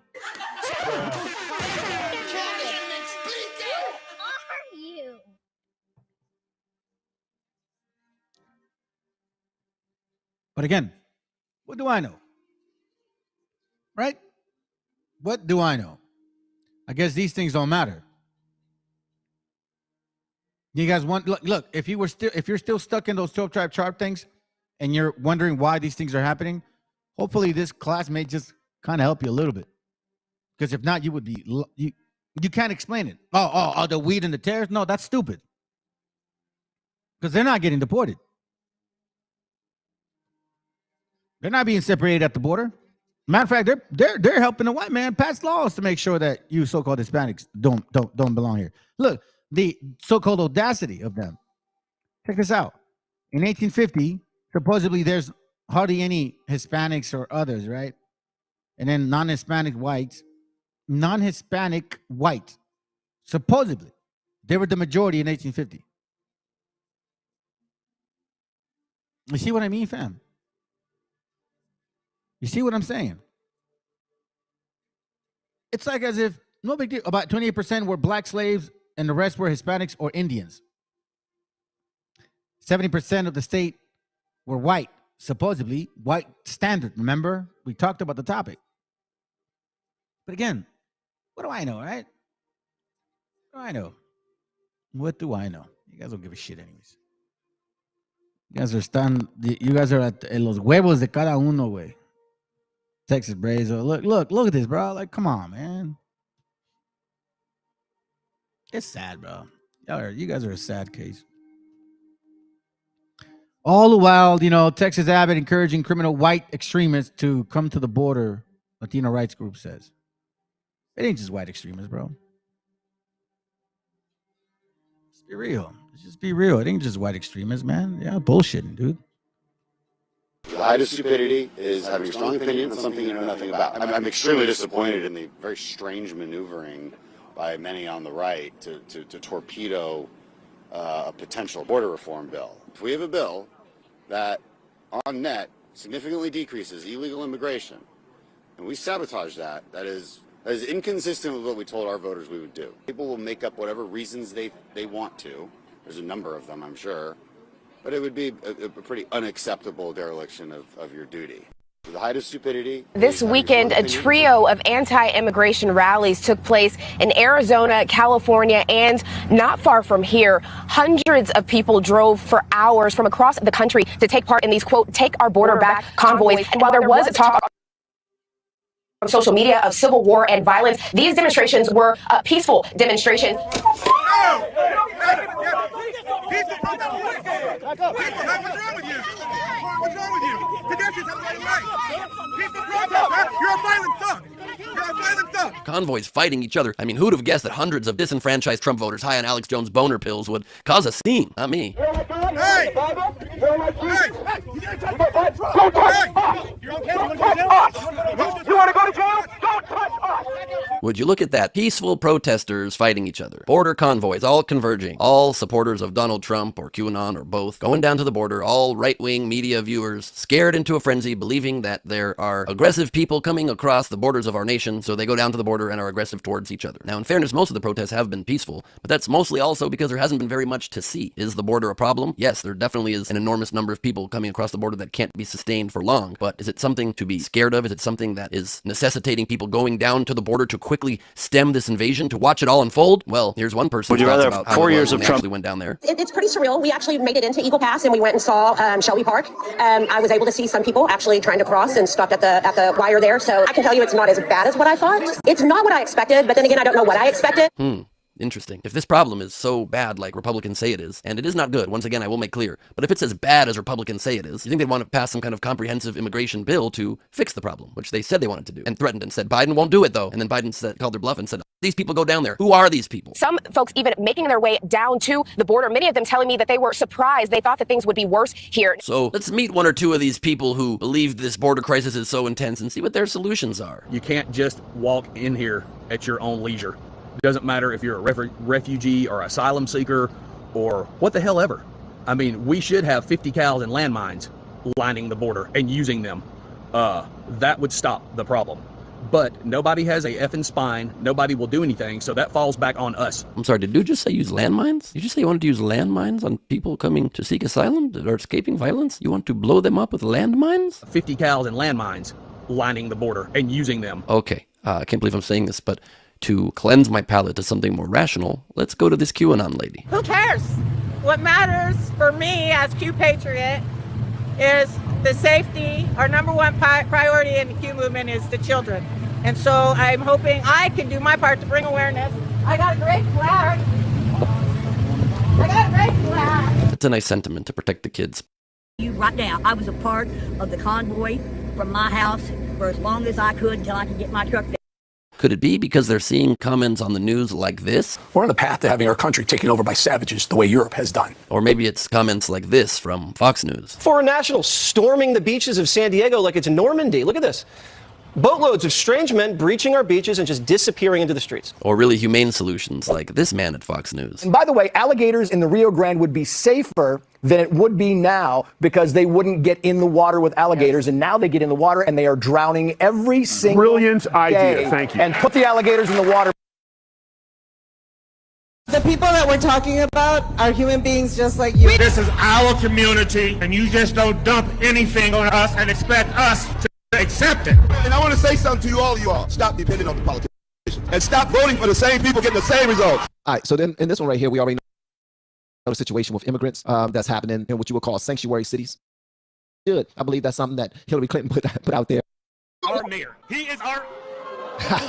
My issue is you want to put a Band-Aid on a leaking faucet, and that is not going to work. You have no right to take the taxpayer park district and tell us and jam it down our throats like gangsters what you want to do. This is our park district, and we have a right to have a say-so, but we don't have a say-so. You all called our alderman and told him what he's going to do. This is war. How disrespectful. You so-called Hispanics like to tell the white man, you stole our land, but you don't tell these Negroes the same shit, do you? Or is that why you believe in the tripartite chart? Because you think they're going to protect you? Is that what it is? Or you don't got huevos, cabrones? Is that what it is? You don't want to play fair. You just want to point the finger at somebody that's easier to yell at. Y'all are bullies, man. Y'all are fucking bullies. That's what it is. Look at this shit right here. You think this is even right in the first place? Let me just say this to you guys here that are watching of this nation. Work. The only reason they're letting these people actually come in is because you guys don't work. You don't produce. You only absorbing. You are the 80% of your crowd. You are the 80, 90%. There's only a few of y'all that are producing. Those are facts. It's hard to tell you. I mean, look, let's put it this way. Let's continue. We don't care about what the mayor said down there. We ain't concerned about that. We're concerned about our park, our safety, our kids having a place to go and show up our city because I'm one of them. So my thing is, I don't need my taxes going up. I pay my taxes to come to this park, and you all have no right to just make a blank decision to take it. But you voted for it. I'm sorry. We're gonna punch you in the face at the polling places. We won't stand for this. Amen. She said some. Accept it. That's right. Okay? That is not what we pay our taxes for. That's right. There's too many places, there's empty schools, empty buildings that you can take them to. We don't have a problem with them coming. Good luck to them. But this is not the place for them, not at this particular park. One sane person, maybe?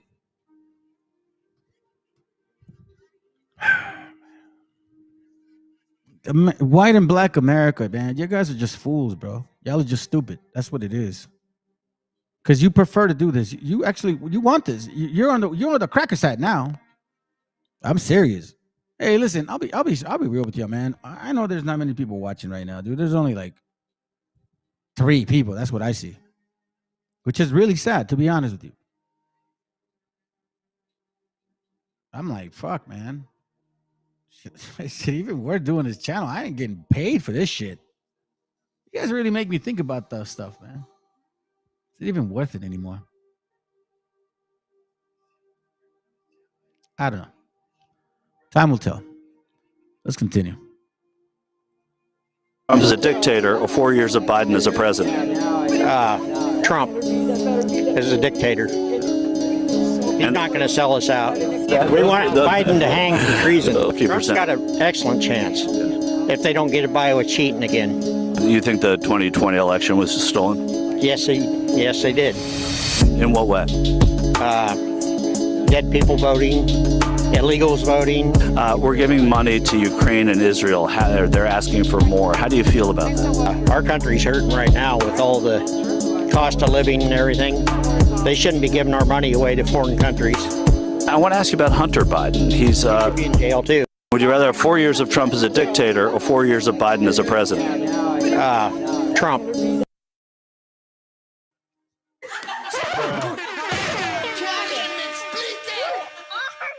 Did you guys hear that? He would rather have 4 years of dictatorship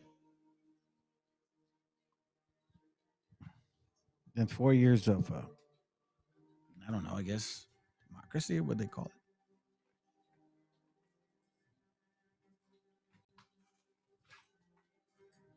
Isn't that the same talk that you see with IUIC and all them dudes and shit? We're going to rule the world, huh? We're going to make you a stuffer.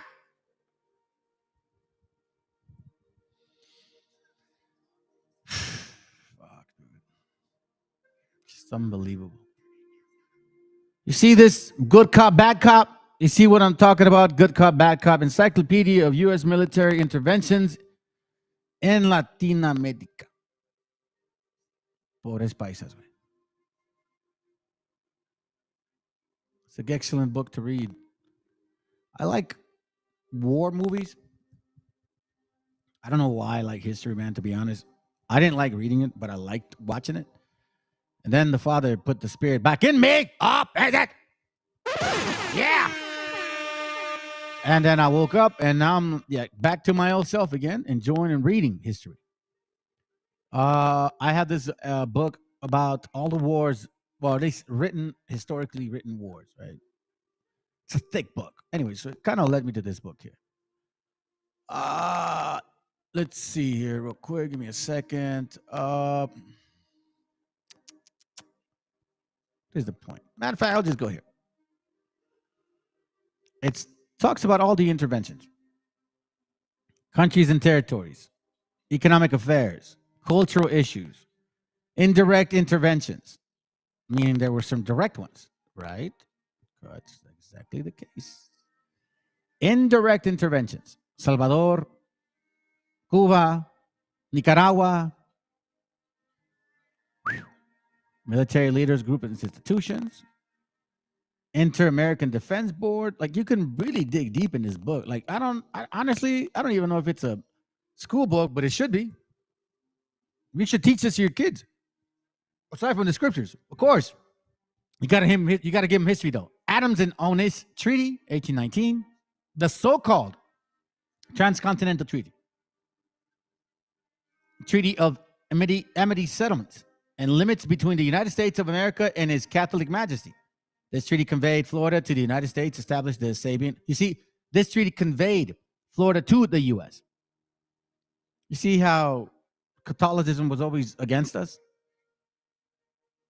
It's all for the white folks, or white standard, or Pentecostals, or evangelicals. You know they're blackety black and white as hell. Anyways, as the boundaries between the United States and the Viceroyalty of New Spain, Mexico, and gave the United States the territory claimed by Spain in the Columbia River Basin. Basin. Quincy Adams. Wait, let me show you this real quick. I'll show you something.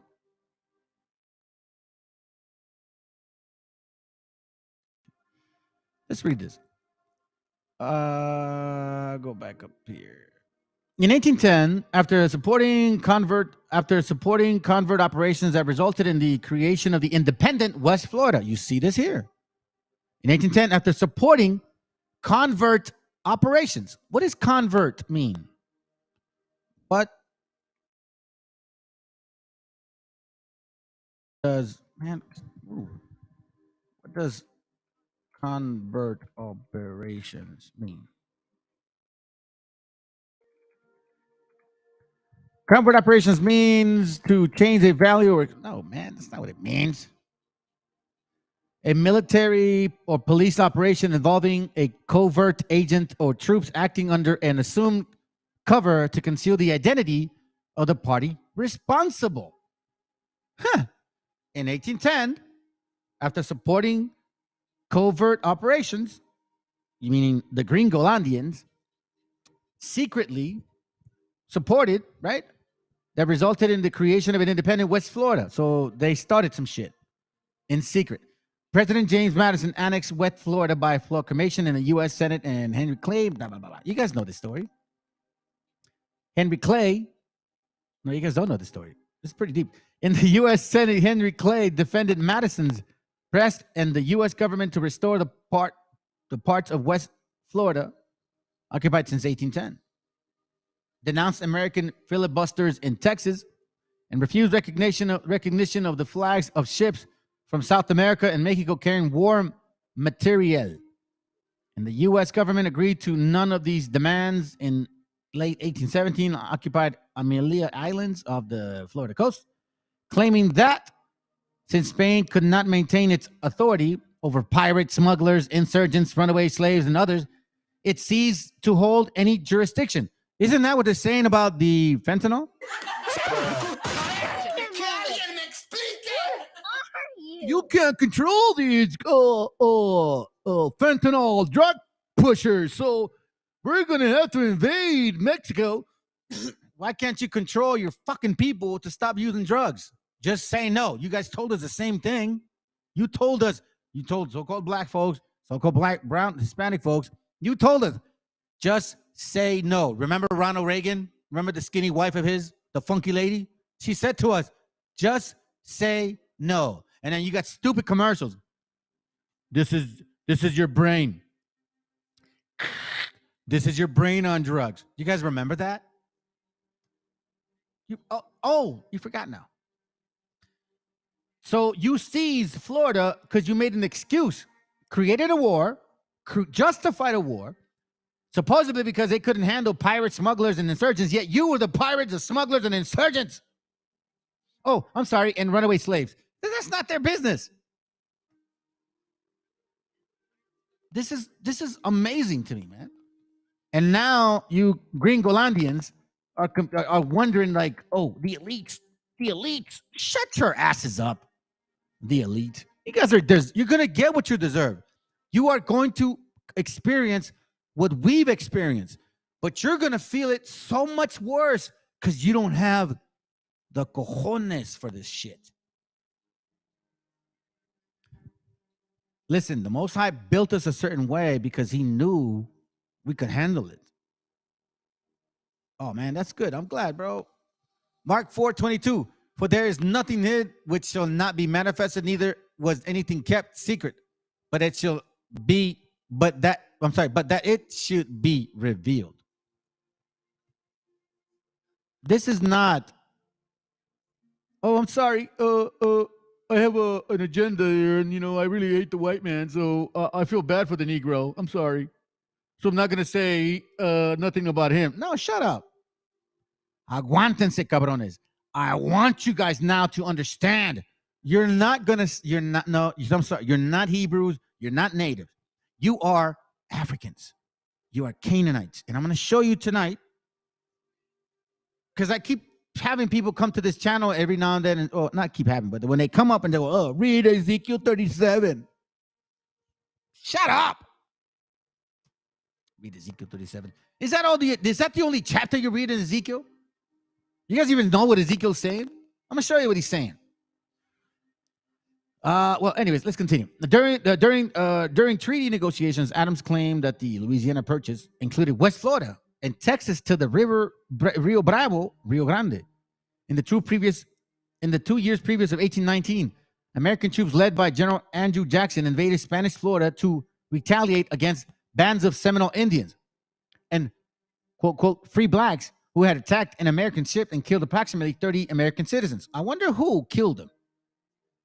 In the same name of immutable laws of self-defense, Quincy Adams justified Jackson's control. But then again, why would that happen? You see what I'm saying, family? I don't trust you guys anymore. I don't trust you guys anymore at all. In the name of all of a sudden, 30 of you guys attack an American ship.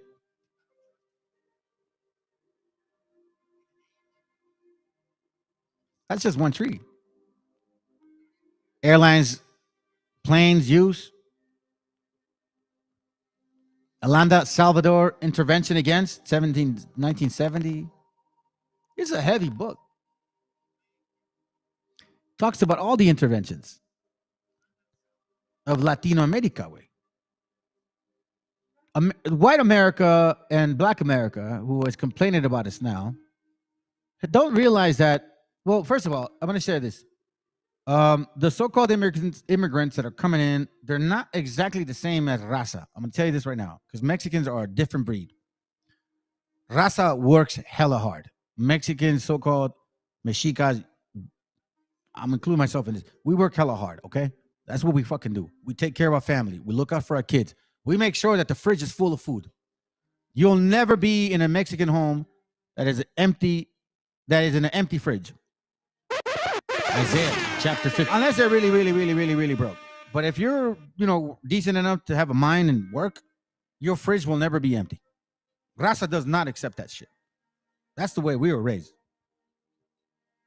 I may be behind on bills. I'm not saying I am, but when I might be behind on bills or whatever, but there's only one time in my life that I saw the fridge empty, and I never, ever wanted that shit to be happening again. That is such a hard feeling. That is such an ugly, horrible feeling. No matter what, I'll never let that shit happen.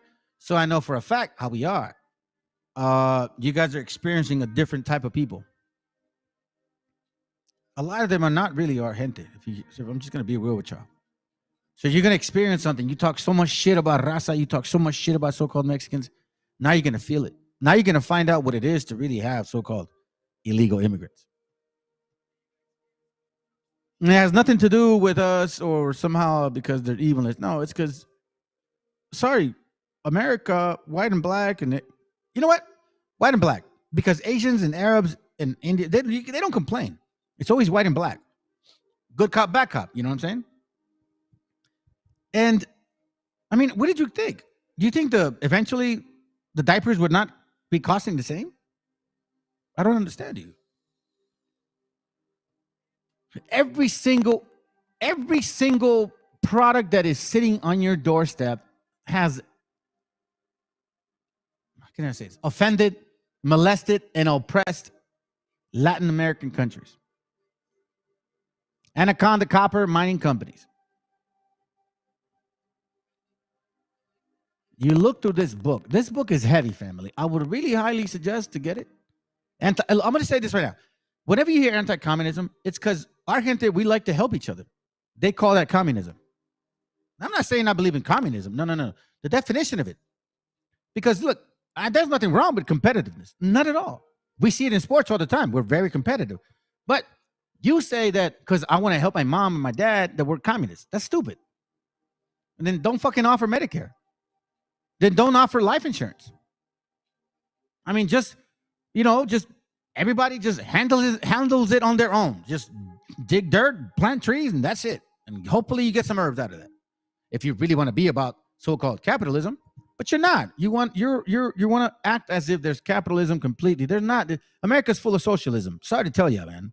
You got to look around. Insurance, car insurance. Listen, if you have auto insurance, you are part of a socialist system. How? Because you're pitching in together, so in case some shit happens to you, someone else will help you pay that shit. Are you? It's called socialism, communism, whatever. Everybody's equal. You all pay the same. Well, technically not. So it's socialism because it's based on your driving rating. So they say. Anyhow, so whenever you see communism, it's always a excuse. This is what I've learned. This is what I've read. Based on what I read, this is my logic. Why? Because look at this. Anti-communism provided a prism through which, here, let me read this. Sorry. Magnify this. Anti-communism, right, provided a prism through which U.S. policymakers viewed Latin America politics, frequently simplifying complex Latin American dynamics. You see this? Simplifying the dynamics of who we are. Because like I said, we're very competitive. There's nothing wrong with working hard, but at the same time, I'm going to take care of my mom. My mom's 85 years old. I'm going to take care of my mom. She ain't living, freaking half elderly home or whatever. Hell no, man. When she's ready, my mom's walking, man. She's like 65. She's 45. That lady don't stop walking. So when she's ready, she's coming with me. But I'm not asking for nothing. That's what they said, the complexities and enabling policy decisions that frequently resulted in direct and indirect military interventions, particularly during the Cold War.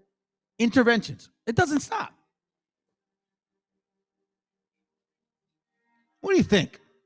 Where do you think your avocados come from? Avocados de Mexico. Did you know that It's funny to me, man. Let's continue. Let's listen to this.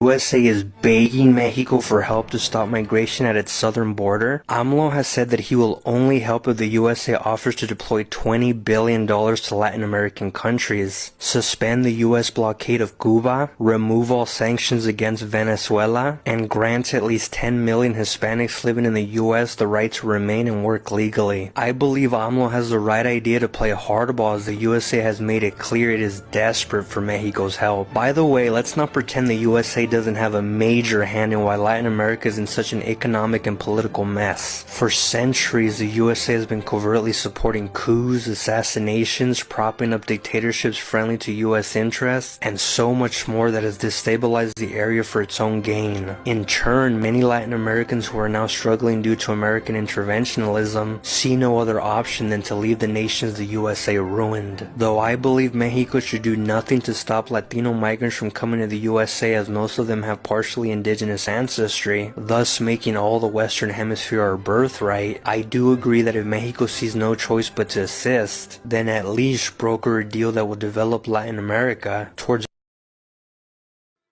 So because he's playing hardball, check this out. Now they're saying that they're saying that Reports of drug money in Mexican politics, sexual relationships with the U.S. The USA. The USA. So now we're talking about dirty politics. You know, like CIA shit. You know, they like to do this stuff, man. Hey, it is what it is. That's what I learned. I read. It is what it is. Es una Listen. calumnia. Están, desde luego, muy molestos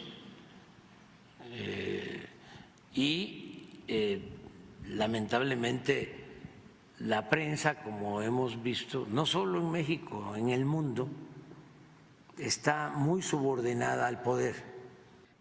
A ver, pruebas. ¿Dónde están las pruebas? Vil calumniadores. They're accusing a president of being a smuggler. You understand that, right? Profunda, con todo respeto, en Estados Unidos. ¿Que no lo sabían sus agencias? ¿Son ajenas sus agencias? Tiene que decir la DEA, ¿sí? Si es cierto, no es cierto, cuáles son sus pruebas, pero no la DEA, el Departamento de Estado. State Department. No denuncio a los medios, denuncio al gobierno de Estados Unidos. Damn. Tengo estas prácticas inmorales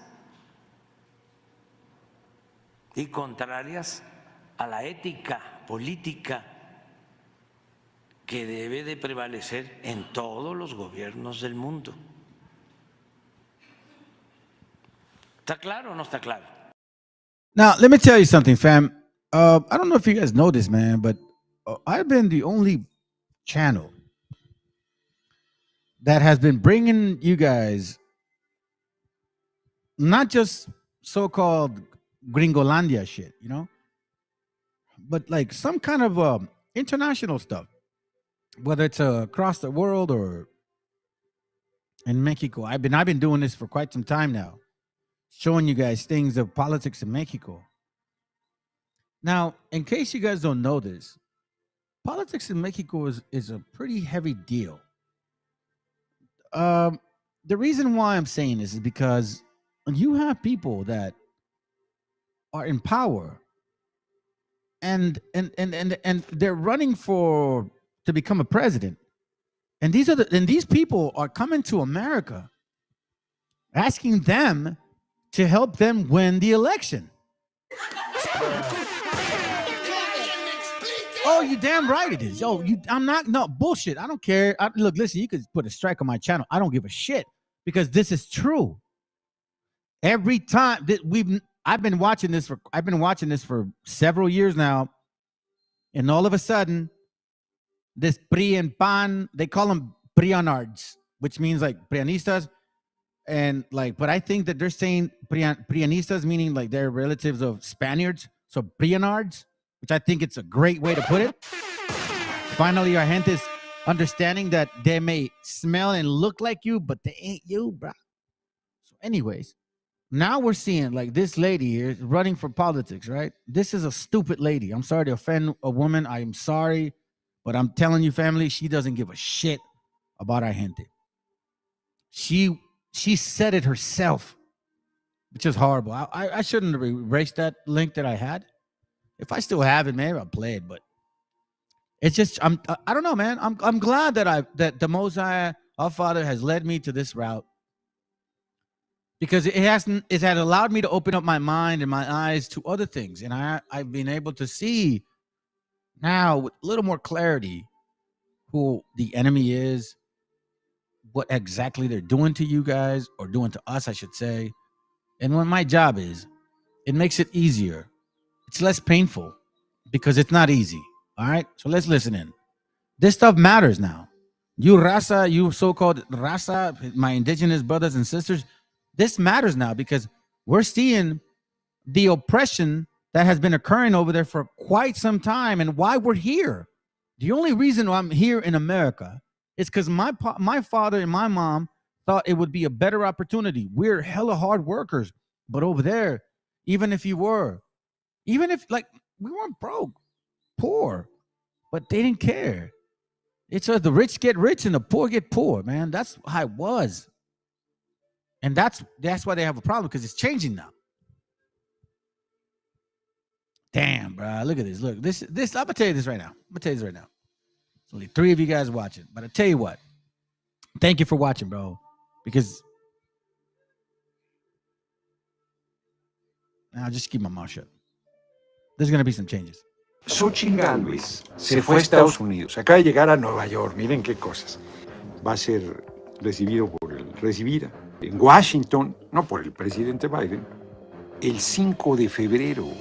El día del aniversario de la Constitución, les digo que el Frente Guango de derecha es legítimo heredero de los que fueron a pedir un príncipe extranjero a Napoleón III. You listening to this? This is historic. I'm going to play it twice. Y que mandó a Maximiliano nada menos que contra el mejor presidente que ha tenido la patria, Benito Juárez García. Entonces es brutal la desvergüenza de la candidata yendo a Estados Unidos para recibir, pues francamente lo digo, instrucciones, para ponerse a la orden, para pedir ayuda.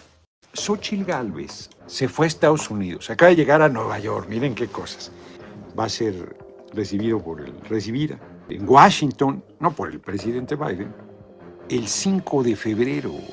El día del aniversario de la Constitución, les digo que el Frente Guango de derecha es legítimo heredero de los que fueron a pedir un príncipe extranjero a Napoleón III.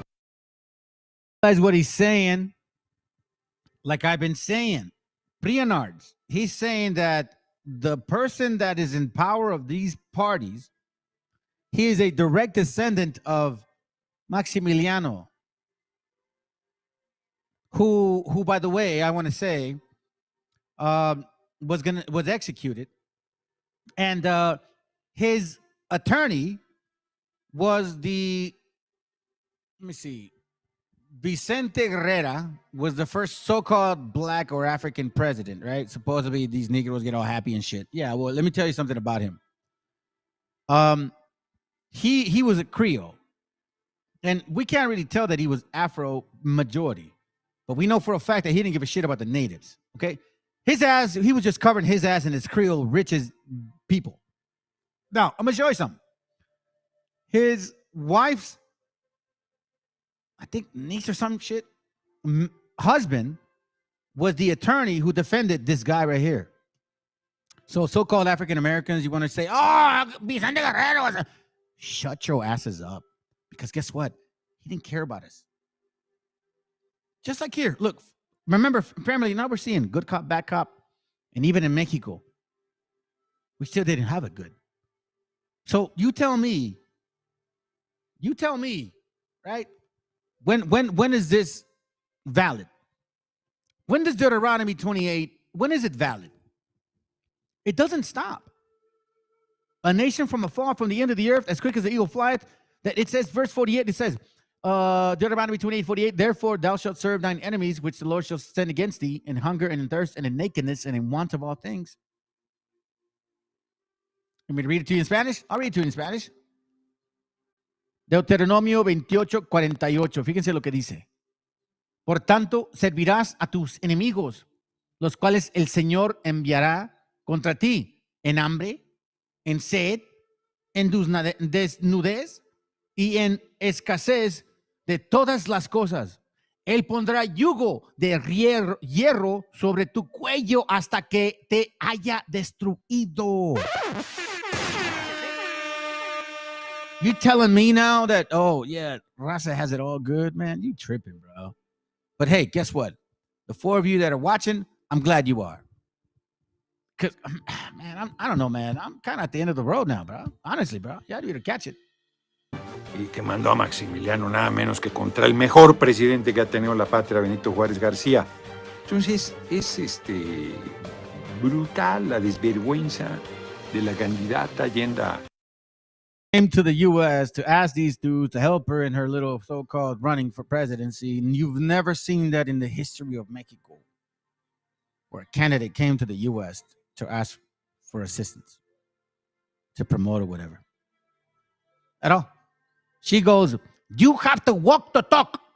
Basically saying that President Biden, there's a tyrant leader in Mexico, and you said you're about democracy, and there's no democracy down there, so you have to walk the talk. That's what she said. But she said it in Spanish, and then she said that ugly ass word in English. You have to walk the talk. Here, I'm gonna show you real quick. This is dumb. What is how she say? You have to walk talk. I think so. Look. Oh, look, here goes there. Here goes here. Let's have a little fun. Oh, no, come on, man. I don't want to do this. I don't want to do all that. Just come on. Oh, here goes. What is it at? Hold on. So, what's her name? Xochitl Galvez.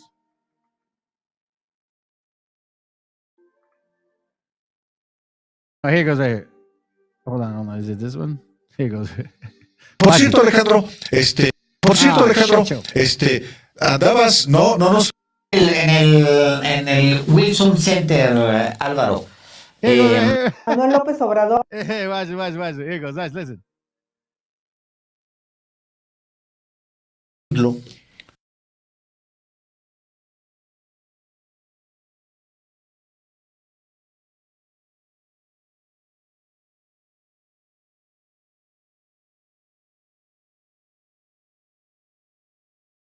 This is not, wait, listen, family. The most I put it in my spirit to bring this stuff to you guys, because this is not just about New York or Florida or Texas or California or your stupid little schools or your debates on your channels or your smoke rooms or, hey, who wants to smoke? This is fucking worldwide. Okay? And we're in a continent way beyond your little stupid ass New York 125th Street. Or IUIC's dumbass little schools over there where they wear purple and gold and look like Prince and shit. Because you guys don't even dress like that throughout the week. Because this is real stuff. This is real stuff here. And that's the problem, fam. The reason they're in Africa is because they have nothing, they have no clue what's going on here. But they're in Africa. Nothing's going on in Africa. Just a bunch of people pissing on their heads trying to make it yellow. De sus supuestos vínculos, porque es un discurso que pega mucho en ciertos sectores. Es que en eso están, Alejandro. En eso, sí. Y a eso fue también Xochitl Gálvez a Estados Unidos. Destruyó las instituciones civiles de seguridad y abandonó a las policías locales, sin que la Guardia Nacional, creada por su gobierno, dé resultados. Porque es un discurso. In case you guys don't speak Spanish, just read the bottom what she's saying, okay? Look into what total lies, man. But again, she's here. Well, first of all, she's not she's a so-called candidate, not potential. It's like if she was running here, she would be like 10%, okay? She's insignificant. This lady's dumb. She's not smart. I mean, I've been watching it. It's amazing. I'll say it like this. Raza, de aquí en adelante. Mira, te voy a decir una cosa. I'm going to say it in Spanish. ¿Sabes por qué nosotros estamos aquí, pendejos? Porque ustedes rateros, hicieron la vida muy difícil para nuestros padres, güey. Pero no sabían que nosotros teníamos un gran talento, cabrón. Y se les olvidó porque nos vieron la cara de indios o pendejos o como de ustedes dicen, huevones, cabrones, ¿a poco no ganan mucho? ¿Sabes por qué, güey? Esa es la realidad. Por eso estamos aquí. Ahora, ahora estamos viendo la política de México, cómo siempre nos ha abusado, cabrón. Siempre nos ha abusado. Y estamos viendo como estamos aquí en Estados Unidos, nos están abusando también. Entonces, para nosotros, güey, ¿sabes? No es nada nuevo. Lo hemos aguantado desde allá, lo estamos aguantando aquí y siempre lo vamos a estar aguantando. ¿Sabes por qué? Porque ese es el espíritu del Señor que nos dio a nosotros. Para que te veas. Gotcha, bitch. So, I'm going to show this. Pay attention. This lady has no reason to be here at all. These guys aren't going to vote for her. But she's in this community of Republicans. Let me tell you, los republicanos fueron los que la aceptaron a esta gorda flaca. A esta que dice, you have to walk the talk. Escuchen. Acelerado y agravado este proceso a niveles sin precedentes. Destruyó las instituciones civiles de seguridad y abandonó a las policías locales, sin que la Guardia Nacional, creada por su gobierno, dé resultados. Hey, familia, let me say, I'm going to speak Spanish for now because I'm showing in Spanish. Te voy a decir una cosa. Ese link que le estaba leyendo en inglés sobre que les enseñé, ¿verdad? Te voy a decir una cosa para que vean. This one right here. ¿Ok? Aquí, en este link, si ustedes buscan el nombre de presidente, mira, para que vean, ¿eh? President Díaz, ¿ok? Y estamos hablando de buscar información sobre las fechas de 1756 a 1963. Y fíjense, un montón de imágenes pueden encontrar, hermanos, para que vean, miren. President Díaz, to prevent such a deal. Este güey, es más, lo que encontré de este vato, él lo consideran ¿cómo se dice? Dictator. Porque tenía a la gente opresiva. Is native of California. Within the last couple of weeks, President Diaz, who was moving spirit in the first effort towards government ownership, has closed a deal whereby the government will take over a controlling interest of Mexican Central Railroad, which is the second railroad of importance, blah, blah, blah, blah, blah, blah. You see this? So let me tell you something. IUIC, ISUPK, GMS. I know you like to do your little videos and your little cars and shit, and you think you're doing something good because you're talking shit about people. You're doing nothing. You don't know nothing about our gente. You have no idea what's going on. You don't understand politics here, don't understand politics over there. You don't know scripture here, no one knows scripture over there. Because you know why? I'm going to show you after this right here. Let's listen to this. I'm going to let it play because I'm going to use the bathroom. So let it run for like 2 minutes. Let's go. Ha vulnerado la esencia de las Fuerzas Armadas, asignándoles tareas que los distraen de su función de seguridad nacional. Más que una estrategia de seguridad, hubo una negligencia criminal, aplicando su eslogan de campaña: abrazos, no balazos. Los abrazos han sido para los delincuentes y los balazos para los ciudadanos. De facto, el gobierno mexicano dejó de pelear por la seguridad de la gente. En el mejor de los casos, López Obrador es débil e incompetente ante el crimen. En el peor, lo aprovecha para consolidar su poder. Por eso, ha debilitado a las autoridades electorales y ha atacado una y otra vez al Poder Judicial. Para Estados Unidos, la relación con México se ha limitado a 2 temas: migración y tráfico de fentanilo. Una agenda tan limitada es un enorme déficit de imaginación y de ambición. Recordando la memoria del gran académico Robert Pastor, debo decir que nuestra relación es mucho más diversa, rica y positiva. El potencial es enorme. Sin embargo, tengo que decirles con toda claridad, la continuidad de Morena en el poder es garantía de que ni la migración, ni el fentanilo, ningún otro problema bilateral encontrarán solución. Hey guys, she said you have to walk the talk. I don't know if she has, but if she has, let me know, please, because I'll stop it.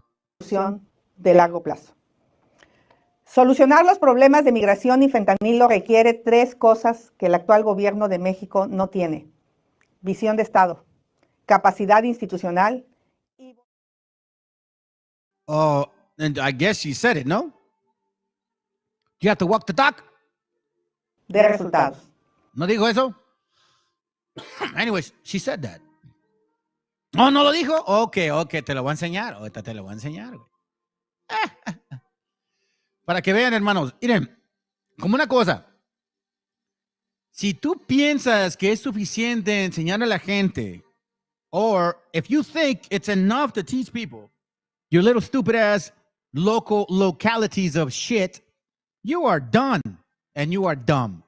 There's more to this whole game. And I could say facet. I'm not hosting family because again, like, well, I'm gonna show you right now. Fíjate, güey, fíjate, te voy a enseñar. Fíjate. Hold on. Segundo día de la gira de Xochitl Gálvez por Nueva York. Hold on. Gilba, you have to walk. Talk. Hold on. Said some shit like that. Hold on a second, dude. Hold on. ¿Dónde estás? Hey, somebody can give me a quick link for a short. That would be helpful. A ver si lo enseñan aquí.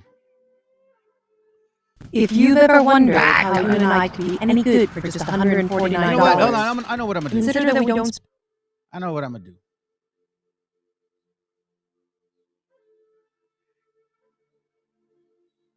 Let me see. Batiamigas y batiamigos, es muy importante. Okay. ¿Sabes qué? Matter of fact, you know what? None of that shit matters. Whether she says you have to walk the talk, it doesn't matter. Listen to what she says. Por eso es importante entender que la historia de nuestra gente siempre va a estar enfrente de nosotros cuando menos lo esperemos.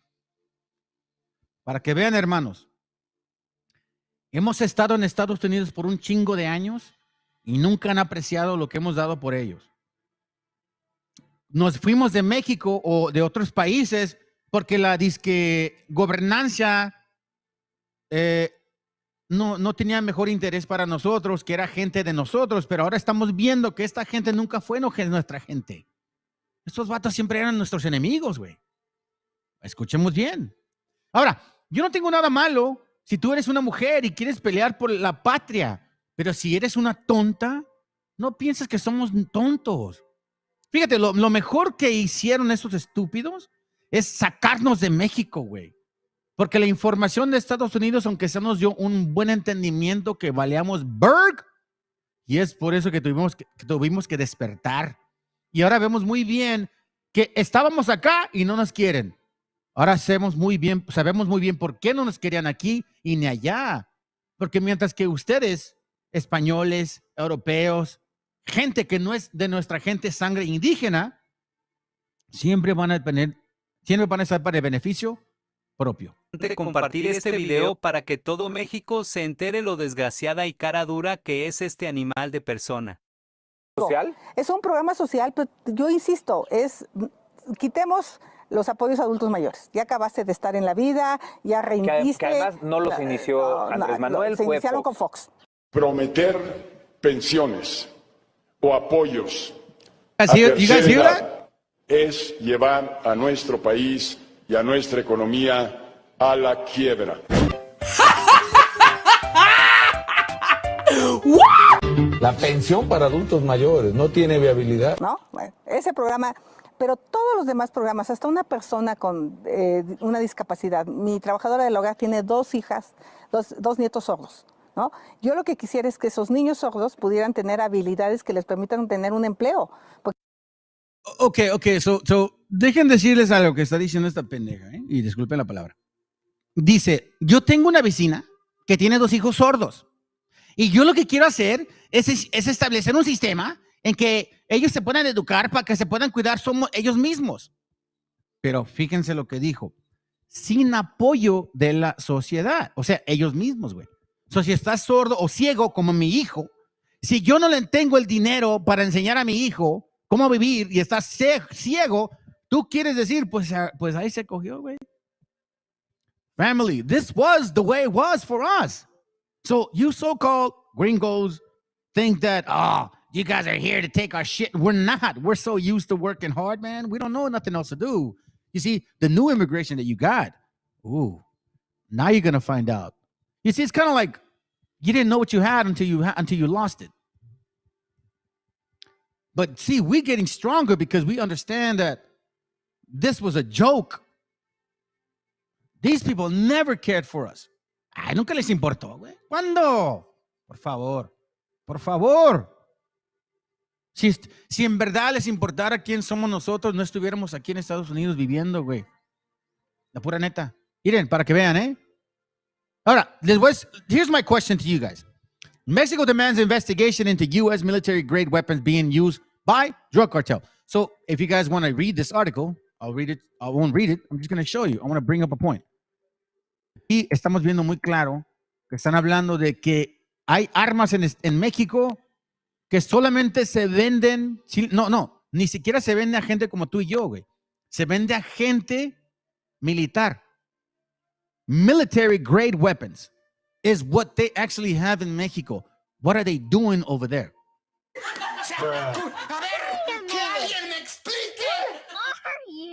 A ver, ¿qué están haciendo allá, güey? It says here, Mexico wants an urgent investigation into how U.S. military grade weapons, let me magnify this, okay? Mr. Crackety Crack, Mr. Trumps, Mr. Republicans, the so-called Republicans. You guys say you're so knowledgeable about law and all that shit. And then you say you know the Bible. Okay, fine. Here it says Mexico wants to understand why there's U.S. military-grade weapons by the cartel. So now, you're going to say, well, we can't do nothing about that, but I don't know why they can't learn how to control themselves. Okay, so the same shit we say. How come you don't know how to control your own drug addictions?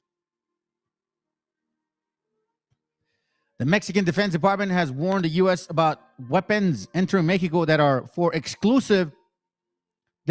exclusive use of the U.S. Army.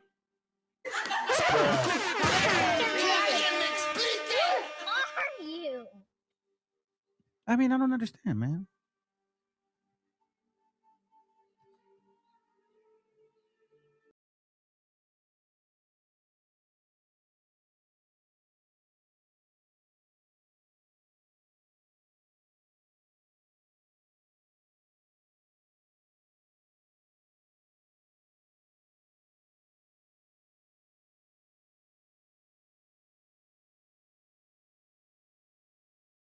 These are some plantations in British colonies that operated just 100 years ago.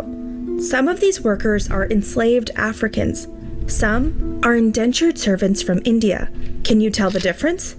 After slavery was abolished, Britain replaced its enslaved workers with a cheap alternative: indentured servants. In this new system, millions of people were coerced into signing away their rights for 5 to 10 years at a time. This system is not ancient history. Some of its survivors could still be alive. बहुत दुख तकलीफ काटे के पड़ा। अरे हम गोरा लोग लाश से मारे इसे। अच्छा। हाँ। गोरा लोग लाश से मारे, काम नहीं करो, चाबुक लगावे गाड़ी पर। हाँ। कोई सुनवाई नहीं। हाँ।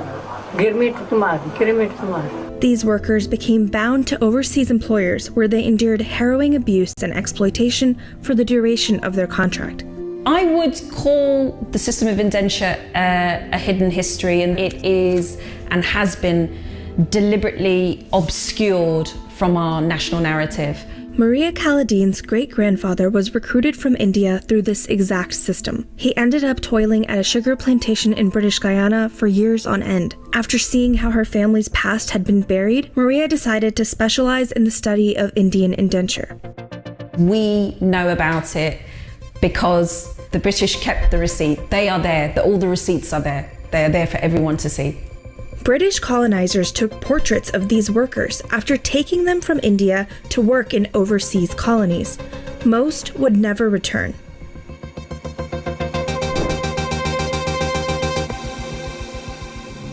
Have a look at this record of Indian immigrants. These are the names of Indians who signed an indenture contract and boarded a ship from Calcutta on December 2nd, 1903. It's an agreement between you and your employer that you will work for a particular number of years. As soon as they signed that contract, the indentured worker lost much of their freedom. They were treated like human cargo, shipped around the world and bound to their employer for the time period of their contract. They were bought, sold, overworked, and abused in ways far too similar to slavery. Here's how it all went down. By the end of the 1800s, the British Empire was growing to the biggest the world had ever seen. And the natural resources of the colonies, like sugar and cotton, earned the colonizers a lot of money. But labor costs started eating into Britain's massive profits after slavery was abolished. And that's when the British brought in indentured Indians.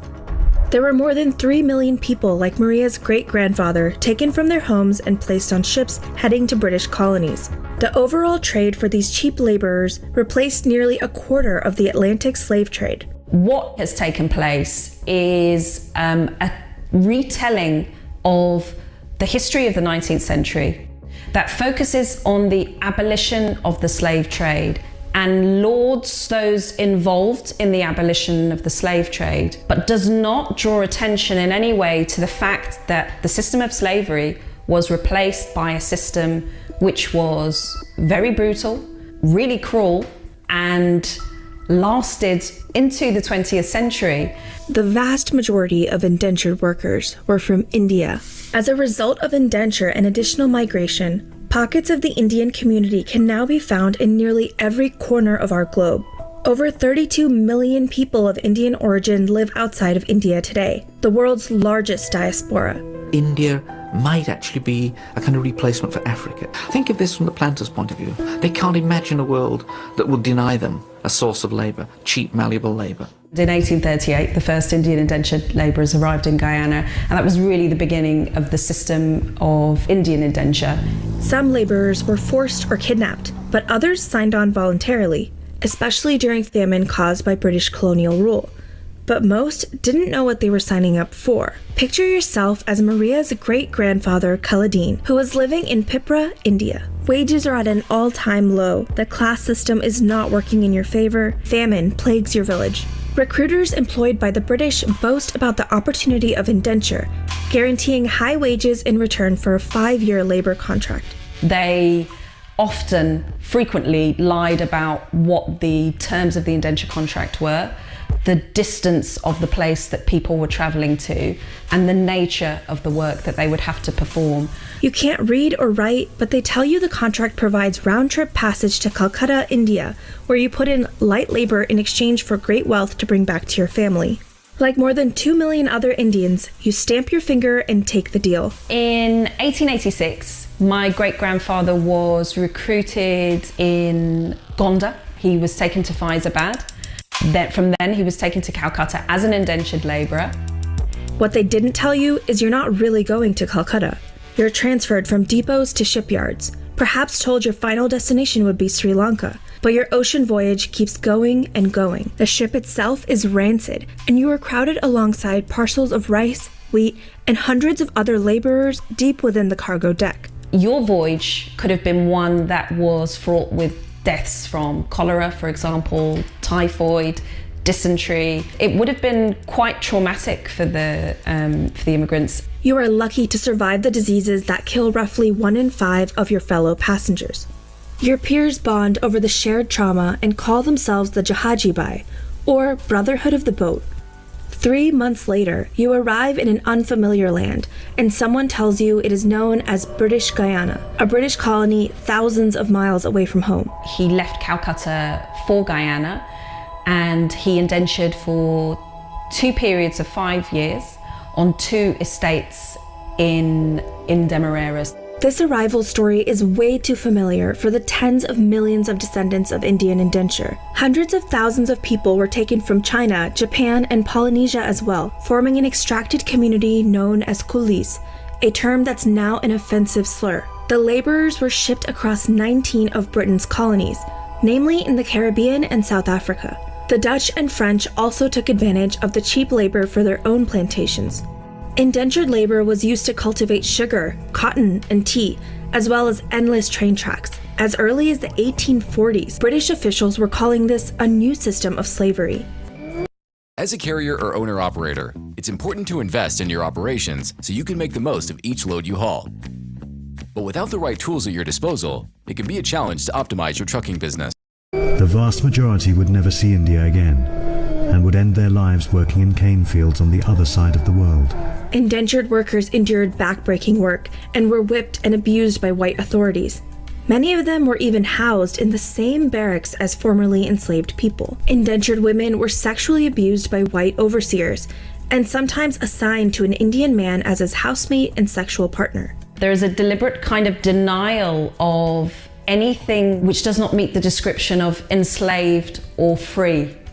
These binaries are not helpful to people who are trying to express or explain what the system of indenture was. There are conditions of unfree labour that exist between these two states, and we must look at them, we must see them, they're part of our history. And what happened when their indenture contracts ended? You could then choose to accept a return voyage home to India, or you could again accept a further bounty and stay in the colony. And that's what the majority of people chose to do. But why would anyone choose to remain indentured? Even after years of laboring, some people didn't earn enough money to bring back home. Others feared they would be shunned when they got back to India, accused of abandoning their family. So from India, people were taken to Mauritius, to Trinidad, to Guyana, to Fiji, to St. Lucia, Grenada, South Africa, Malaysia. The system was huge, so over 2 million people were part of it. And it has left, obviously, a huge diaspora because the majority of people didn't return in those places. They are a remarkable people because the story of indenture is a story of against all odds survival. And it is a story of great sacrifice. The trauma lasted lifetimes. In British Guyana, it took generations before descendants of the first indentured laborers were able to get off the plantation, find work, or own property of their own. And British colonizers didn't stop there.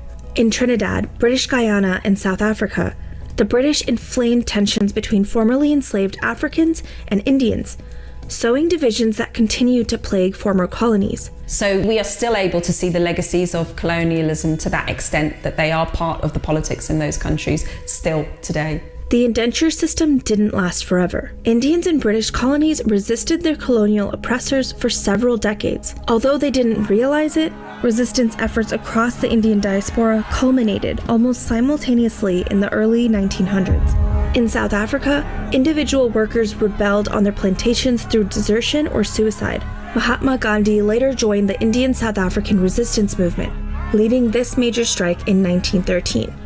In Fiji, indentured workers had the highest rates of suicide, using it as a form of resistance.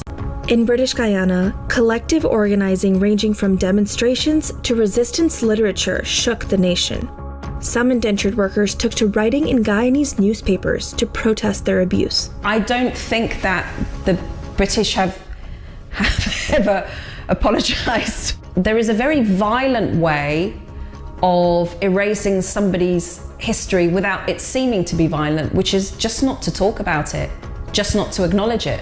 Britain finally outlawed indentureship in 1917, but the system left behind a monumental legacy. Millions of South Asians were scattered across far corners of the world in a multi-generational Indian diaspora. Descendants of indenture in Suriname, Mauritius, British Guyana, and Trinidad cultivated a thriving Indo-Caribbean community. Indian South Africans launched their own political parties and joined in anti-apartheid efforts alongside Black South Africans.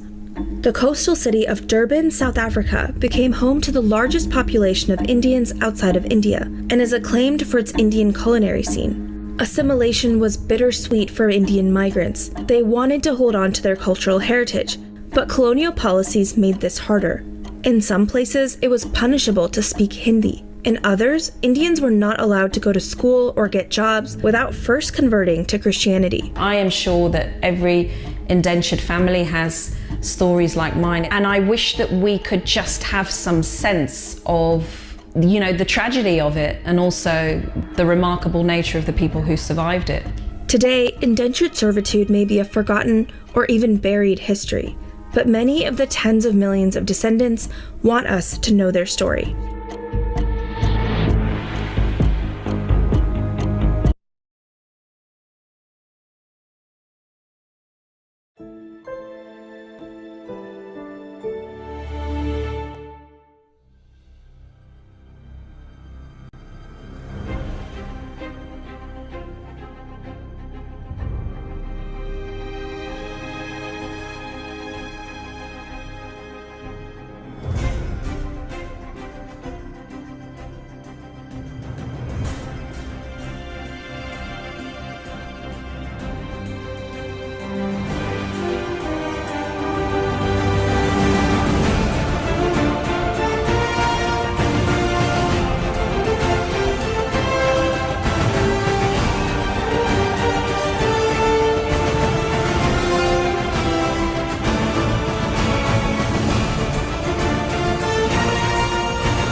Yeah, man, real bomba clock and I set the volume 8. This is the music from the my niggas.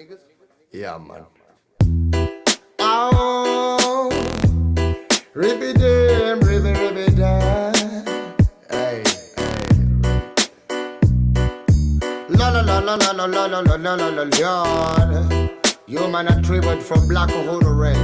Hey, hey, hey. Broken microphone, mystic lover sound, a dream of soul. Real my head alone, living in Zion, but Babylon. Broken microphone, mystic lover sound, a dream of soul.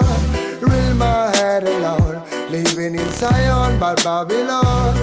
Por soñar soñé que todo cambiaría, por pensar pensé, luchar a sangre fría sin perder la fe, viviendo el día a día, más con sentimiento que marcó mi sinfonía. Darle pan al que no puede comer, darle bendición al que sepa renacer. 3000 errores solemos cometer, pero solo un gran hombre lo sabrá reconocer. Y me di cuenta hoy de tantas cosas, algunas crudas, otras bastante hermosas. Solo más sabios, personas poderosas, no aquellos bastardos que destrozan nuestras prosas. Es la perdición, mala situación de manchar tu corazón por tu mala acción. Dame una razón para darte mi perdón. Siento que tu alma se consume como el humo de este blon. Derramo poesía, arte mensajero que reclamo cada día. Pretendo ser sincero, más comparto mi alegría con todo caballero que mantenga la presión cuando andamos bajo cero. Sentimientos perdidos con calma, malos actos mancharon tu alma. No pide perdón quien dispara el arma, no sabe que un ladrón se bate con el karma. Broken microphone, mystic lover sound, a dream of soul. Real my head alone, living in Zion but Babylon. Broken microphone, mystic lover sound, a dream of soul. Real my head alone, living in Zion but Babylon. Wanna ganja respect from volume 8. My niggas on volume 8, this is key on the studio respect. Alright, alright, alright. Bad boy kills, criminal of sound and rich. Money is a gun for me. Respect the nation. Belong a time like this. Bad boy kills, criminal of sound and rich. Money is a gun for me. Respect the nation. Belong a time like this. Bad boy kills, criminal of sound and rich. Money is a gun for me. Respect the nation.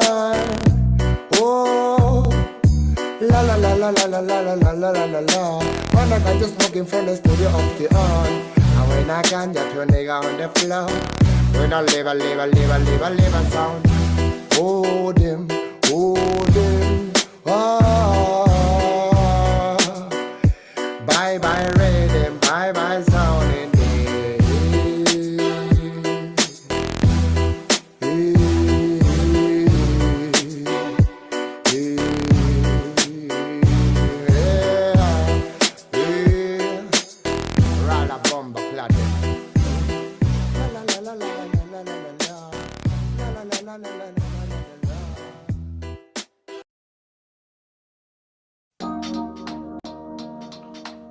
yeah, man. Huh. Respect and love from the world, nigga. Show them. You nigga on a microphone. Can't I sit in number 15? Rock you on the studio. Bomba, claro. ¿De qué manera sufre el alma cuando alguien se va? No hay medicina que cure esa larga enfermedad. La vitamina de la vida en esta sociedad es tan divina que por nombre tiene libertad. Libérate de la mentira que está por llegar. Mide tu orgullo antes de empezar a hablar. Cierra la puerta a quien no merezca entrar, porque hay mucho que se fue y sueña con regresar. Hablemos en silencio y así no me mentirás. El poder de la palabra muere cuando hablan de más. No me fío de oraciones que se dicen por detrás. Si me miras a los ojos no te mentiré jamás. Que besar por besar es jugar por jugar. Y vivir sin amores, vivir sin amar. Solo queda la fe, solo queda soñar. Ponte de pie, ready para luchar. Some love, I can just smoke and there are some love them. I can just smoke and there are some love. I remember no fire, no girl. Ribby day. Call it with a from my soul, yeah.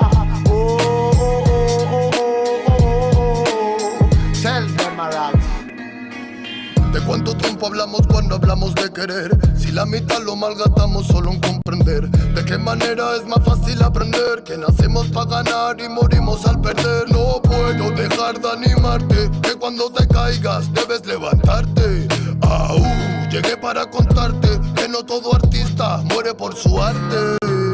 Traigo el honor de un humano con valor que utiliza poesía para respirar mejor. Escribo prosa para vengar al amor y recuerda aquella rosa que tiraron al contenedor. ¿Dónde se quedó el amor? Hey, I no voy a sitio on no microphone forever never. Tell me, roll some love, I can just smoke and the light, some love them. I Rastafari my life, some love. I remember no fire, no burn, ribby day. I live with a for my soldier, reggae man a for my warrior day.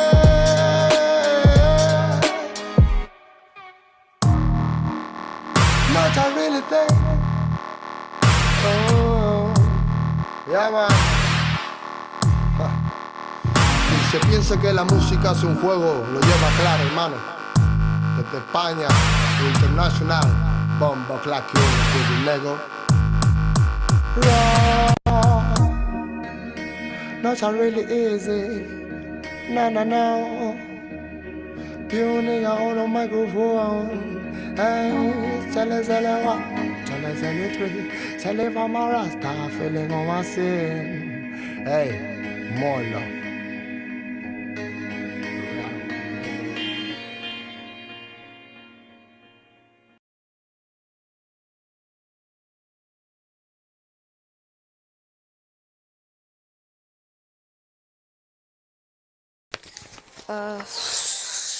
My God.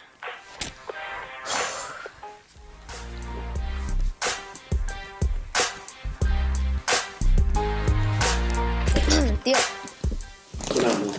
do you like what you do? You want to tell you the truth? I love what I do. I'm able to express my feelings. I'm able to rap about my struggles, what I've been through. But most of all, I'm able to rap about my culture.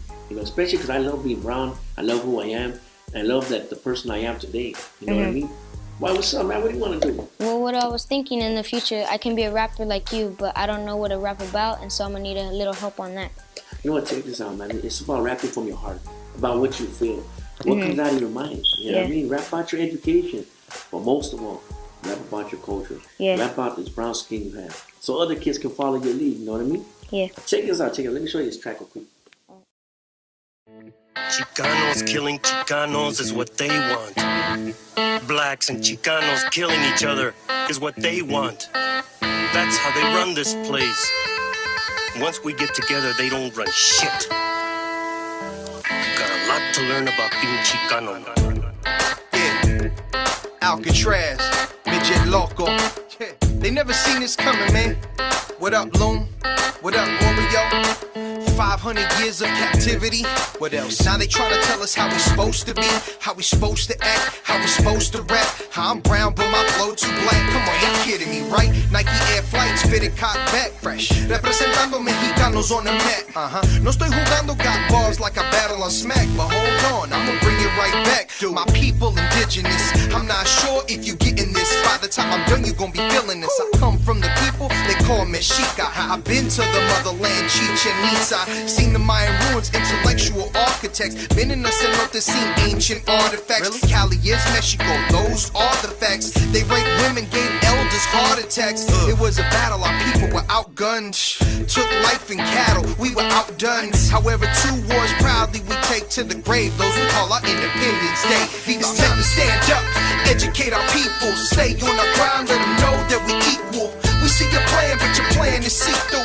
You can't stop my people. Mexicano, I'm brown and proud. Mexicano, I'm brown and proud. Mexicano, I'm brown and proud.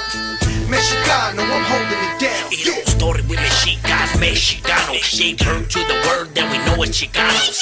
Aztec warrior, man, it's all in my blood. From the Tenochtitlan, that's the heart of the love. Now I'm Mexico City, that's a modern day name. Don't let the books confuse you to be a modern day slave. Gotta get your facts right and study the culture. Don't be like Cortez, he came like a vulture. Came to just steal and take away the land. He seen what we got and he was like, damn, who would've guessed it had to be a white man. Damn again, now we got stolen lands. They say go back to where the fuck you from. Man, this is my land, that's what you stole from us. I'm not Hispanic or Latino, I'm a Mexican. Man, fuck La Militia, you can have that bitch. It's time to stand up, educate our people. Stay on the ground, let them know that we equal. We see your plan, but your plan is see-through. You can't stop my people. Mexicano, we're brown and proud. Mexicano, we're brown and proud.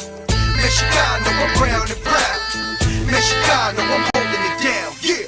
When I think of all the years I struggled without complaining, like when I came here walking all the way from Michoacan, and what your mother went through to bring you back when you were a baby, so you grew up to be a man with respect. Don't you have any pride? ¿Tienes conciencia? ¿No tienes dignidad? Fuck la dignidad! Fuck it, and fuck your struggle. You think anybody cares about it here? Huh? Not la dignidad. And it don't matter how you get it, as long as you get it. I wanna be like no Mexican? You think for 1 minute I wanna spend all fucking day pulling up weeds and mowing lawns? You got another thing coming, a la chingada con eso. It's time to stand up, educate our people. Stay on our ground, let them know that we equal. We see your plan, but your plan is see-through. You can't stop my people. Mexicano, I'm brown and proud. Mexicano, I'm brown and proud. Mexicano, I'm brown and proud. Mexicano, I'm holding it down, yeah.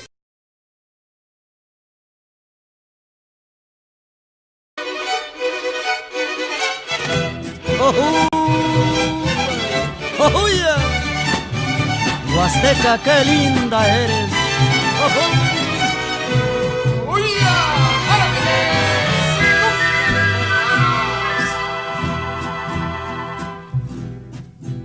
Qué bonitos ojos tiene debajo de esas dos cejas, debajo de esas dos cejas. Qué bonitos ojos tiene. Ellos me quieren mirar, pero si tú no los dejas, pero si tú no los dejas, ni siquiera parpadear. Malagueña salerosa, besar tus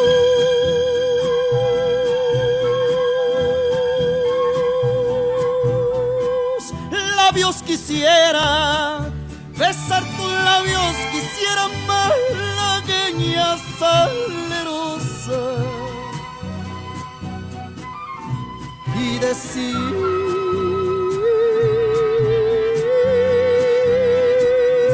niña hermosa, eres linda y hechicera, eres linda y hechicera como el candor de una rosa. Oh, yeah. Opa.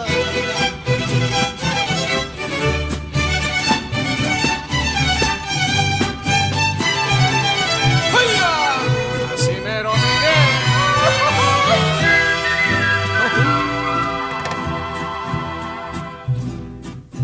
con tus ojos me anunciabas que me amabas tiernamente, que me amabas tiernamente. Con tus ojos me anunciabas, ingrata me traicionabas cuando de ti estaba ausente, cuando de ti estaba ausente, de mi pasión te burlabas. Malagueña salerosa, besar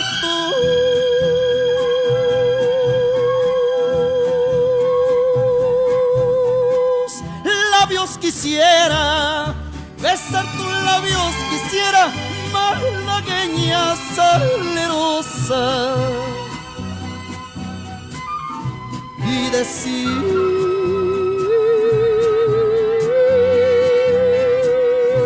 niña hermosa, eres linda y hechicera, eres linda y hechicera como el candor de una rosa, como el candor de una rosa.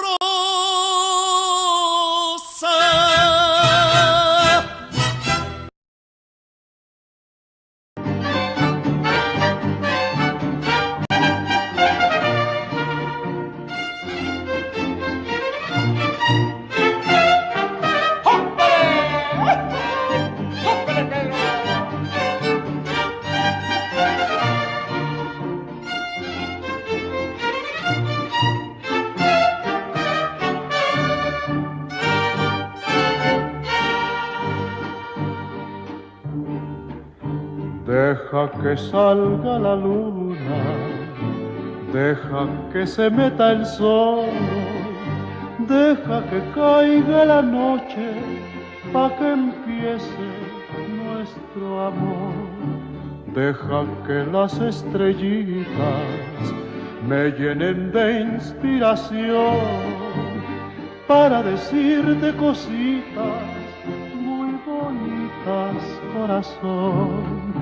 Yo sé que no hay en el mundo amor como el que me das, y sé que noche con noche va creciendo más y más. Y sé que noche con noche va creciendo más y más.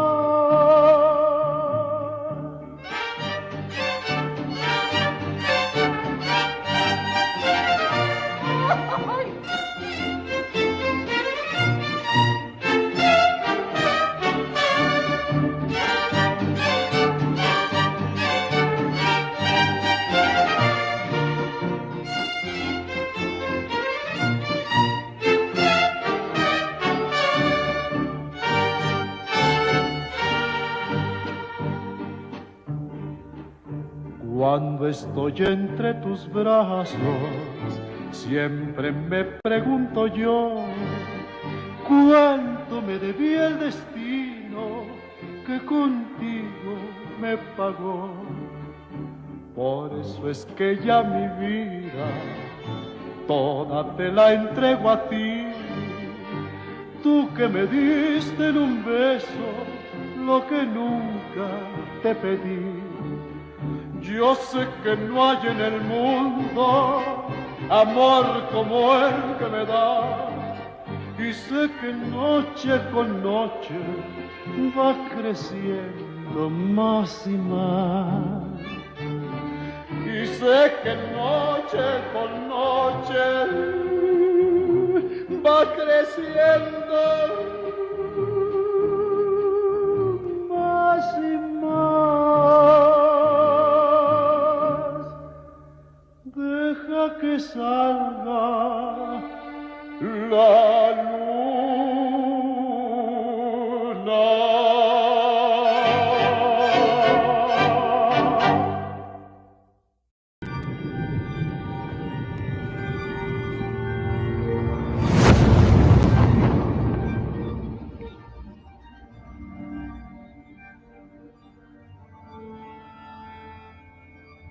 Ical, hijo, abre los ojos.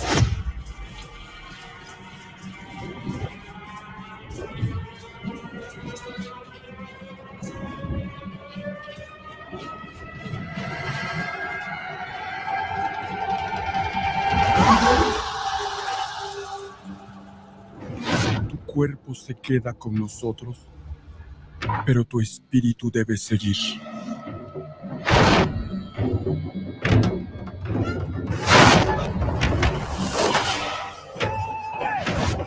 Busca la luz. Aléjate de las sombras. Deja que nuestro dolor sea tu fuerza. Desde aquí iluminamos tu camino.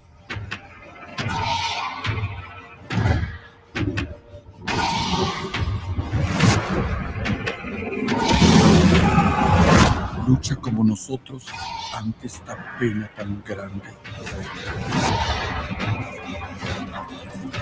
Yo soy tú. Tú eres yo.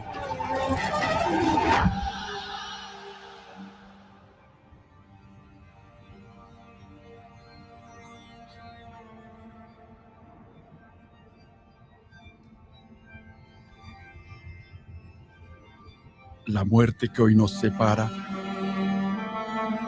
mañana volverá a unirnos. Eres libre, hijo.